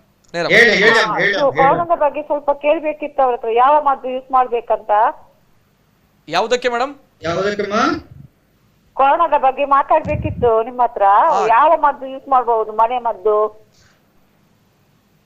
ನೋಡಮ್ಮ, ನಿಮಗೆ ಆತರ ಲಕ್ಷಣ ಇದ್ರೆ ಖಂಡಿತವಾಗಿ ಹೆಲ್ತ್ ಡಿಪಾರ್ಟ್ಮೆಂಟ್ ಗೆ ಇನ್ಫಾರ್ಮ್ ಮಾಡಿ, ಖಂಡಿತವಾಗಿ ಡಾಕ್ಟರ್ ಹತ್ರ ಕನ್ಸಲ್ಟ್ ಮಾಡಿ. ನೀವು ಮನೆಯಲ್ಲೇ ಲಕ್ಷಣ ಇದ್ದ ಮೇಲೆ ನೀವು ಮನೆಯಲ್ಲೇ ಕೂತ್ಕೊಂಡು ಅದನ್ನು ಮಾಡೋದು ಒಳ್ಳೇದಲ್ಲ. ಅದರೊಟ್ಟಿಗೆ ಇಮ್ಯುನಿಟಿ ಇಂಪ್ರೂವ್ ಮಾಡ್ಲಿಕ್ಕೆ ಹೇಳುವಂತ ನಾನು ಆಗ್ಲೇ ಹೇಳಿದೆ, ಆಯುಷ್ ಕ್ವಾತ ಇರ್ಬೋದು, ಅಥವಾ ಚ್ಯವನಪ್ರಾಶ ಇರ್ಬೋದು, ಅಥವಾ ಹಲ್ದಿ ಡ್ರಾಪ್ಸ್ ಇರ್ಬೋದು, ಅಥವಾ ತುಳಸಿ ಡ್ರಾಪ್ಸ್ ಇರ್ಬೋದು, ಅಥವಾ ಅಶ್ವಗಂಧದಲ್ಲಿ ಹೇಳಿದಂತ ಅಶ್ವಗಂಧ ಟ್ಯಾಬ್ಲೆಟ್ ಇರ್ಬೋದು, ಅಥವಾ ಸಂಶಮನ ವಟಿ ಇರ್ಬೋದು. ಹೀಗೆ ನೀವು ಡಾಕ್ಟರ್ ಹತ್ರ ಕನ್ಸಲ್ಟ್ ಮಾಡಿ ತಗೊಳ್ಳೋದು ಖಂಡಿತವಾಗಿ ಒಳ್ಳೇದು. ಯಾವುದೇ ಒಂದು ಲಕ್ಷಣ, ಕೋವಿಡ್ ರಿಲೇಟೆಡ್ ಲಕ್ಷಣ ಬಂದ ಕೂಡಲೇ ಮನೆಯಲ್ಲೇ ಇದ್ದು ಮನೆಮದ್ದೇ ಮಾಡಿಕೊಂಡು ನೀವು ಇರೋದು ಖಂಡಿತವಾಗಿ ಒಳ್ಳೇದಲ್ಲ. ನೀವು ಡಾಕ್ಟರ್ ಹತ್ರ ಹೋಗಿ ಕನ್ಸಲ್ಟ್ ಮಾಡಿ ಅವರ ಗೈಡೆನ್ಸ್ ಪ್ರಕಾರನೇ ನೀವು ಚಿಕಿತ್ಸೆ ಮಾಡೋದು ಒಳ್ಳೆಯದು. ನೀವು ಮಾಡೋದು ಹಾಗೆ ಮಾಡಲೇಬೇಕಾಗ್ತದೆ. Right madam, thank you so much. Yes, ಇದು ಐರಿನ್ ಅವರ ಮಾತುಗಳು ಸರ್. ಅದೇ ರೀತಿ ಕೊನೆಯದಾಗಿ ಸರ್, ಈ ಸಂದರ್ಭ ಅಂದ್ರೆ ಸಮಯದ ಅಭಾವ ತುಂಬಾನೇ ಇದೆ, ಅನೇಕ ಕರೆಗಳು ಬರ್ತಾ ಇದೆ, ಆದ್ರೂ ಕೂಡ ಸೊ ಸಮಯ ಪಾಲನೆ ಬೇಕಾಗುತ್ತೆ. ಸೊ ಸರ್, ಈ ಸಂದರ್ಭ ಕೊನೆಯದಾಗಿ ಜನರಿಗೆ ತಾವು ಹೇಳುವಂತಹ ಒಂದು ಕಿವಿ ಮಾತು ಸರ್. ನೋಡಿ, ಈಗ ಓವರಾಲ್ ನಾವು ಒಂದು ಪ್ಯಾಂಡಮಿಕ್ ಹೇಳುವಂತಹ ಸಿಚುವೇಶನ್ ಇದ್ದೇವೆ. ಖಂಡಿತವಾಗಿ ಎಲ್ಲರಿಗೂ ತುಂಬಾ ಸೈಕಲಾಜಿಕಲ್ ಇರ್ಬೋದು, ಸೋಷಿಯಲ್ ಆಗಿ ತುಂಬಾ ಸ್ಟ್ರೆಸ್ ಇರ್ತದೆ. ನಾವು ಸೋಷಿಯಲ್ ರಿಲೇಶನ್ಶಿಪ್ ಅನ್ನು ಆದಷ್ಟು ಚೆನ್ನಾಗಿ ಇಟ್ಕೊಳ್ಬೇಕು. ನಮ್ಮ ಮನೆಯವರು ಇರ್ಬೋದು, ಅಥವಾ ನಮ್ಮ ಮಕ್ಕಳು ಇರ್ಬೋದು, ಅಥವಾ ನಮ್ಮ ಹಿರಿಯರು ಇರ್ಬೋದು, ಅವರೆಲ್ಲ ಚೆನ್ನಾಗಿ ಇಟ್ಕೊಂಡು ಅವ್ರ ಹತ್ರ ಒಳ್ಳೆ ರಿಲೇಶನ್ ನಾವು ಮೇಂಟೈನ್ ಮಾಡಿದ್ರೆ, ಅಥವಾ ಸಾಮಾಜಿಕವಾಗಿ ನಮ್ಮ ಕೆಲಸಗಳು ಇರ್ಬೋದು ಅದರಲ್ಲಿ ಚೆನ್ನಾಗಿದ್ರೆ, ನಮ್ಗೆ ಗೊತ್ತಿಲ್ಲದೆ ನಾವು ಸೈಕಲಾಜಿಕಲ್ ಆಗಿ ನಾವು ಬ್ಯಾಲೆನ್ಸ್ ಆಗ್ತಾ ಇರ್ತೇವೆ. ಯಾವಾಗ ನಾವು ಸ್ಟ್ರೆಸ್ ಅಲ್ಲಿ ಇರ್ತೇವೆ, ಅಥವಾ ಯಾವಾಗ ನಾವು ಸಾಮಾಜಿಕವಾಗಿ ಅಷ್ಟು ಹೆಲ್ದಿ ಆಗಿರುವುದಿಲ್ಲ, ಅಂದ್ರೆ ನಾವು ಹೊರಗಡೆ ಹೋಗುದು, ನಾವು ಕೆಲಸ ಮಾಡುದು, ನಮ್ಮ ಬಿಸ್ನೆಸ್ ಸರಿ ಇರುವುದಿಲ್ಲ, ಅಥವಾ ಈ ತರ ಗೊತ್ತಿಲ್ಲದೆ ಈ ತರ ಕಂಟಿನ್ಯೂ ಆದಾಗ ನಮಗೆ ಗೊತ್ತಿಲ್ಲದೆ ಬೇರೆ ಬೇರೆ ಸ್ಟ್ರೆಸ್ ಬರುವಂತ ಅಥವಾ ಮಾನಸಿಕ ಒತ್ತಡ ಬರುವಂತದ್ದು ಸಾಧ್ಯ ಇರ್ತದೆ. ಯಾವಾಗ ನಮಗೆ ಮಾನಸಿಕ ಒತ್ತಡ ಬರ್ತದೆ, ಆವಾಗ ನಮಗೆ ಗೊತ್ತಿಲ್ಲದೆ ನಮ್ಮ ದೇಹದಲ್ಲಿ ಬೇರೆ ಬೇರೆ ಬದಲಾವಣೆ ಆಗ್ತಾ ಹೋಗ್ತದೆ. ಈ ಬದಲಾವಣೆ ಆದಾಗ ನಮಗೆ ಗೊತ್ತಿಲ್ಲದೆ ನಮ್ಮ ದೇಹದಲ್ಲಿ ಏರುಪೇರುಗಳಾಗ್ತದೆ. ಅದರಿಂದಾಗಿ ನಮಗೆ ಡೈಜೆಷನ್ ಪವರ್ ಇರ್ಬೋದು, ಅಥವಾ ನಮಗೆ ಹೆಡೇಕ್ ಬರುವಂತದ್ದು ಇರ್ಬೋದು, ಬೇರೆ ಬೇರೆ ಲಕ್ಷಣಗಳು ಬರುವಂತ ಸಾಧ್ಯತೆ ಇರುವಾಗ ಆ ಕಾಲಘಟ್ಟದಲ್ಲಿ ನಿಮಗೆ ಖಂಡಿತವಾಗಿ ಇಮ್ಯುನಿಟಿ ಕಮ್ಮಿ ಆಗುವಂತ ಸಾಧ್ಯತೆ ಇರ್ತದೆ. ಸೊ ನಾವು ಸೋಷಿಯಲ್ ಆಗಿ ಚೆನ್ನಾಗಿರ್ಬೇಕು, ಅಂದ್ರೆ ಸಾಮಾಜಿಕವಾಗಿ ಎಲ್ಲರೊಟ್ಟಿಗೆ ಮಾತಾಡ್ಕೊಂಡು, ನಮ್ಮ ವರ್ಕರ್ಸ್ ಇರ್ಬೋದು, ನಮ್ಮ ರಿಲೇಟಿವ್ಸ್ ಇರ್ಬೋದು, ಅಥವಾ ಎಲ್ಲರ ಹತ್ರ ಚೆನ್ನಾಗಿ ಇಟ್ಕೊಂಡು ಇರೋದು ಖಂಡಿತವಾಗಿ ಒಳ್ಳೇದು. ಯಾವಾಗ ನಾವು ಸೋಷಿಯಲ್ ಆಗಿ ಚೆನ್ನಾಗಿರ್ತೇವೆ, ನಮ್ಗೆ ಗೊತ್ತಿಲ್ಲದೆ ನಾವು ಮಾನಸಿಕವಾಗಿ ಚೆನ್ನಾಗಿರ್ತೇವೆ. ಯಾವಾಗ ನಾವು ಮಾನಸಿಕವಾಗಿ ಚೆನ್ನಾಗಿರ್ತೇವೆ, ಆವಾಗ ನಾವು ದೈಹಿಕವಾಗಿ ಚೆನ್ನಾಗಿರ್ತೇವೆ. ಯಾವಾಗ ದೈಹಿಕವಾಗಿ ಹೆಲ್ದಿ ಆಗಿರ್ತೇವೆ, ಅದರೊಟ್ಟಿಗೆ ನಾವು ಒಳ್ಳೆಯ ಆಹಾರ, ಒಳ್ಳೆಯ ವಿಹಾರ ಎಲ್ಲ ಮಾಡ್ತಾ ಹೋದ್ರೆ, ನಮಗೆ ಗೊತ್ತಿಲ್ಲದೆ ಯಾವುದೇ ಔಷಧಿ ಇಲ್ಲದೆ ನಮ್ಮ ದೇಹ ಹೆಲ್ದಿ ಆಗಿರ್ತದೆ. ಯಾವಾಗ ನಮ್ಮ ದೇಹ ಹೆಲ್ದಿ ಆಗಿರ್ತದೆ, ನಮಗೆ ಯಾವುದೇ ಒಂದು ರೋಗಾಣು ಬಂದಾಗ ನಮಗೆ ಗೊತ್ತಿಲ್ಲದೆ ನಮ್ಮ ರೋಗಾಣುಗಳನ್ನು ಸಾಯಿಸುವಂತ ಪ್ರಕ್ರಿಯೆಯನ್ನು ನಮ್ಮ ದೇಹ ಮಾಡ್ತದೆ. ಆವಾಗ ಏನಾಗ್ತದೆ, ಯಾವುದೇ ಒಂದು ಕಾಯಿಲೆ ಬಂದಾಗ ನಿಮಗೆ ಗೊತ್ತಿಲ್ಲದೆ ಗುಣ ಆಗ್ತದೆ. ಅಥವಾ ಒಂದು ಕೋವಿಡ್ ಹಾಸ್ಪಿಟಲ್ ಹೋದ್ರೂ ಸಹ ನಿಮಗೆ ಲಕ್ಷಣಗಳು ಬರುವುದಿಲ್ಲ. ಸೊ ನನ್ನ ಕಳಕಳಿಯ ವಿನಂತಿ ಏನಂದ್ರೆ, ದಿನನಿತ್ಯ ಮಾಡುವಂತ ಪ್ರಕ್ರಿಯೆಗಳು ಏನಿದೆ ಅದನ್ನು ಚೆನ್ನಾಗಿ ಮಾಡಿ, ಮಾಡುವಂತ ಆಹಾರದಲ್ಲಿ ಅಥವಾ ತಿನ್ನುವಂತ ಆಹಾರದಲ್ಲಿ ಮಿತವಾಗಿ ತಿನ್ನಿ, ಒಳ್ಳೆಯ ನಿದ್ದೆ ಮಾಡಿ, ರೆಗ್ಯುಲರ್ ಎಕ್ಸರ್ಸೈಸ್ ಮಾಡಿ, ಎಲ್ಲ ನಿಮ್ಮ ಕೊಲೀಗ್ಸ್ ಇರ್ಬೋದು ಅಥವಾ ರಿಲೇಟಿವ್ಸ್ ಇರ್ಬೋದು, ಅವ್ರ ಹತ್ರ ಒಳ್ಳೆಯ ರಿಲೇಶನ್ಶಿಪ್ ಮೇಂಟೈನ್ ಮಾಡ್ತಾ ಹೋಗಿ. ನೀವು ಗೊತ್ತಿಲ್ಲದೆ ನೀವು ಹೆಲ್ದಿ ಆಗಿರುವಂತ ಸಾಧ್ಯತೆ ಇರ್ತದೆ. ಕೊರೋನಾ ಬಂದಾಗ ಹೆದರಬೇಡಿ, ಏನೂ ಆಗುದಿಲ್ಲ. ಡಾಕ್ಟರ್ ಕನ್ಸಲ್ಟ್ ಮಾಡಿ, ಅಥವಾ ಕೋವಿಡ್ ಸೆಂಟರ್ ಏನಿದೆ ಅಲ್ಲಿಗೆ ಹೋಗಿ ಟೆಸ್ಟ್ ಮಾಡಿ, ಟೆಸ್ಟ್ ಇದ್ರೆ ಅದಕ್ಕೆ ಏನು ಬೇಕೋ ಅವ್ರು ಮಾಡ್ತಾರೆ. ಅದನ್ನು ಗುಣ ಮಾಡ್ಕೊಂಡು ವಾಪಸ್ ಬಂದು ಮನೆಯಲ್ಲಿ ಖುಷಿಯಾಗಿರ್ಬೋದು. ಸೊ ಅದಕ್ಕೆ ನೀವು ಟೆನ್ಷನ್ ಮಾಡುವಂಥದ್ದು ಅಥವಾ ಹೆದರಿ ಮನೆಯಲ್ಲೇ ಕೂತ್ಕೊಂಡು ನಾವೇ ಎಲ್ಲ ಮಾಡ್ತೇವೆ ಅಂತ ಹೇಳುವಂಥದ್ದು ಖಂಡಿತವಾಗಿ ತಪ್ಪು. ಅದಕ್ಕೆ ರಿಲೇಟೆಡ್ ಎಕ್ಸ್ಪರ್ಟ್ ಇದ್ರೆ ಅವ್ರ ಹತ್ರ ಡಿಸ್ಕಸ್ ಮಾಡಿ, ಕನ್ಸಲ್ಟ್ ಮಾಡಿ. So end of the day ಯಾವಾಗ ಪ್ರಾಬ್ಲಮ್ ಬಂದಾಗ ಅದನ್ನು ಮನಸ್ಸಲ್ಲಿ ಇಟ್ಕೊಂಡು ನಿದ್ದೆ ಇಲ್ಲದೆ ನಿಮ್ಮ ದೇಹವನ್ನು ಜರ್ಜರಿತ ಮಾಡ್ಕೊಂಡು ಇರೋದು ಒಳ್ಳೇದಲ್ಲ. ಡಾಕ್ಟರ್ ಹತ್ರ ಹೋಗಿ ಕನ್ಸಲ್ಟ್ ಮಾಡಿ, ಅದಕ್ಕೆ ಏನ್ ಬೇಕು ಅದನ್ನು ಮಾಡ್ಕೊಂಡು ಜೀವನ ಮುಂದುವರಿಸಿ ಅಂತ ಹೇಳುವಂಥದ್ದು ನನ್ನ ಒಂದು ಕೊನೆಯ ಮಾತು. Yes sir, thank you so much. ಅನೇಕ ಕರೆಗಳು ಬರ್ತಾ ಇದೆ, ಅದೇ ರೀತಿ ಅನೇಕ ಕಮೆಂಟ್ಸ್ಗಳು ಕೂಡ ಸಾಮಾಜಿಕ ಜಾಲತಾಣದಲ್ಲಿ ಬರ್ತಾ ಇದೆ. ಅಂಡ್ ಕಾರ್ಯಕ್ರಮದಲ್ಲಿ ಮುಗಿಸುವಂತ ಸಮಯ ಕೂಡ ಬಂದಿದೆ, ಅಂಡ್ ಸಮಯದ ಅಭಾವ ಇದೆ. And thank you, very beautiful explain sir. ಇವತ್ತಿನ ಒಂದು ಕಾರ್ಯಕ್ರಮದಲ್ಲಿ ಯಾವ ರೀತಿ ರೋಗ ನಿರೋಧಕ ನಿರೋಧಕ ಶಕ್ತಿಗಳನ್ನು ನಾವು ವೃದ್ಧಿ ಮಾಡ್ಕೊಳ್ಬೇಕು. ವ್ಯಾಯಾಮ, ಆರೋಗ್ಯ, ನಮ್ಮ ಆಹಾರ ಪದ್ಧತಿ, ಅದೇ ರೀತಿ ಆಯುರ್ವೇದ ಎಷ್ಟು ಅವಶ್ಯಕತೆಯನ್ನ ಪಡೆದುಕೊಂಡಿದೆ ಪ್ರಸಕ್ತ ಕಾಲಘಟ್ಟದಲ್ಲಿ. ಇವತ್ತಿನ ಒಂದು ಆಟಿದ ಕಷಾಯ ಅಥವಾ ಆಟಿ ಅಮಾವಾಸ್ಯೆಯ ಮಹತ್ವದ ಬಗ್ಗೆ ಕೂಡ ವೈಜ್ಞಾನಿಕವಾಗಿ ತುಂಬಾ ಅದ್ಭುತವಾಗಿ ತಿಳಿಸಿಕೊಟ್ಟಿದ್ದಾರೆ sir. Thank you so much doctor Sachin Nadka ಅವರಿಗೆ, ಆಯುರ್ವೇದ ವೈದ್ಯರು. ಎಸ್ ವೀಕ್ಷಕರೇ, ಇದು ಇವತ್ತಿನ ವಿಶೇಷ. ಭಾರತದ ಒಂದು ಆರೋಗ್ಯದ ಒಂದು ಭಾಗ, ಭಾರತದ ಶ್ರೀಮಂತ ಸಂಸ್ಕೃತಿಯ ಒಂದು ಭಾಗವಾಗಿರುವಂತಹ ಆಯುರ್ವೇದದಲ್ಲಿ ಇತ್ತೀಚಿನ ಜಗತ್ತಿನಲ್ಲಿ ಅನೇಕ ವಿಜ್ಞಾನಿಗಳು ಇನ್ನೂ ಕೂಡ ಸಂಶೋಧನೆ ಮಾಡ್ತಾ ಇದ್ದಾರೆ, ನಡೆಸ್ತಾ ಇದ್ದಾರೆ. ವ್ಯಾಕ್ಸಿನೇಷನ್ ಬೇಕು, ಲಸಿಕೆ ಬೇಕು, ಚಿಕಿತ್ಸೆ ಬೇಕು, ಮದ್ದು ಬೇಕು ಅನ್ನುವಂಥದ್ದಾದ್ರೆ ಇಡೀ ಭಾರತ ದೇಶದ ಹತ್ರ ಇತರ ರಾಷ್ಟ್ರಗಳು ತಿರುಗಿ ನೋಡ್ತಾ ಇದೆ ಬಿಕಾಸ್ ಆಫ್ ಆಯುರ್ವೇದ ಅನ್ನುವಂಥದ್ದು. ಸಾವಿರಾರು ವರ್ಷಗಳ ಇತಿಹಾಸವಿರುವಂತಹ ಆಯುರ್ವೇದದಲ್ಲಿ ಕೊರೋನಾಗೆ ಮದ್ದು ಇದೆ ಅನ್ನುವಂಥದ್ದು. ಸಕಲ ರೋಗಗಳಿಗೂ ಕೂಡ ಆಯುರ್ವೇದದಲ್ಲಿ ಮದ್ದು ಇದೆ, ಆದರೆ ಲಾಂಗ್ ಟರ್ಮ್ ಪ್ರೊಸೆಸ್ ಇದೆ ಅನ್ನುವಂಥದ್ದು ಕೂಡ ಗೊತ್ತಿರುವಂತಹ ವಿಚಾರ. ಆದರೆ ಆಯುರ್ವೇದ ಯಾವುದೇ ರೀತಿಯ ಸೈಡ್ ಎಫೆಕ್ಟ್ ಆಗಲ್ಲ ಅನ್ನುವಂಥದ್ದು ಅಷ್ಟೇ ಸತ್ಯವೂ ಕೂಡ ಹೌದು.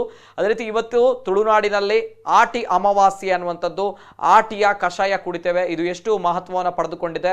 ಹಾಗಾದ್ರೆ ನಮಗೆ ಇನ್ನು ರೋಗ ನಿರೋಧಕ ಶಕ್ತಿ ನಮ್ಮ ದೇಹದಲ್ಲಿ ವೃದ್ಧಿ ಆಗುತ್ತಾ ಅನ್ನುವಂತಹ ಪ್ರಶ್ನೆಗಳಿತ್ತು. ಆ ಪ್ರಶ್ನೆಗಳಿಗೂ ಕೂಡ ಡಾಕ್ಟರ್ ವೈದ್ಯರು ಅದ್ಭುತವಾಗಿ ಉತ್ತರವನ್ನು ಕೊಟ್ಟಿದ್ದಾರೆ. ಅನೇಕ ಜನರು ಇವತ್ತಿನ ಕಾರ್ಯಕ್ರಮದಲ್ಲಿ ಕರೆ ಮಾಡಿ ಅವರವರ ಗೊಂದಲ, ಅವರವರ ಪ್ರಶ್ನೆಗಳಿಗೆ ಉತ್ತರವನ್ನ ವೈದ್ಯರು ನೀಡುವಂತಹ ಪ್ರಯತ್ನವನ್ನ ನಾವು ನಮ್ಮ ಕುಡ್ಲ ವಾಹಿನಿ ಇವತ್ತು ಮಾಡಿದೆ. ಅಂದ್ರೆ ಲಾಕ್ಡೌನ್ ಇದೆ, ಎಲ್ಲರೂ ಕೂಡ ಮನೇಲಿದ್ದೀರಾ, ಮನೇಲಿ ಕೂತ್ಕೊಂಡು ಕಾರ್ಯಕ್ರಮ ನೋಡ್ತಾ ಇದ್ದೀರಾ. ಈ ಒಂದು ಲಾಕ್ಡೌನ್ ಅವಧಿ ಏನಿದೆ ಇದು ವ್ಯರ್ಥ ಕಾಲಹರಣ ಆಗಬಾರ್ದು. ಈ ಲಾಕ್ಡೌನ್ ಅವಧಿಯಲ್ಲಿ ನಮ್ಮ ಜನರು, ನಮ್ಮ ಜನಸಾಮಾನ್ಯರು, ನಮ್ಮ ವೀಕ್ಷಕರು ಒಂದು ಆರೋಗ್ಯಕರವಾಗಿರುವಂತಹ ಜೀವನವನ್ನು ನಡೆಸಲು ಸಹಕಾರಿಯಾಗಲಿ ಅನ್ನುವಂತಹ ನಿಟ್ಟಿನಲ್ಲಿ ಈ ಒಂದು ಸರಣಿ ಕಾರ್ಯಕ್ರಮನ ನಾವು ಮಾಡ್ತಾ ಇದ್ವಿ. ಆಲೋಪತಿ ಆಗಿರ್ಬೋದು, ಆಯುರ್ವೇದ ಆಗಿರ್ಬೋದು, ಅದು ಏನೇ ಇರಲಿ, ಒಟ್ಟಿನಲ್ಲಿ ಜನಸಾಮಾನ್ಯ ಚೆನ್ನಾಗಿರಬೇಕು, ಜನಸಾಮಾನ್ಯನ ಆರೋಗ್ಯ ಚೆನ್ನಾಗಿರಬೇಕು, ನಮ್ಮ ವೀಕ್ಷಕರು ಚೆನ್ನಾಗಿರಬೇಕು, ಅವರ ಆರೋಗ್ಯ ಚೆನ್ನಾಗಿರಬೇಕು ಅನ್ನುವಂಥ ನಿಟ್ಟಿನಲ್ಲಿ ನಮ್ಮ ಇವತ್ತಿನ ಕಾರ್ಯಕ್ರಮ. ನಿರಂತರ ಸುದ್ದಿ ಹಾಗೂ ಮನೋರಂಜನೆಗಾಗಿ ನೋಡ್ತಾ ಇರಿ ನಮ್ಮ ಕುಡ್ಲ 24/7. ಎಲ್ಲೇ ಮೀರಿದಂತಹ ಮುಸಲ್ಮಾನರನ್ನು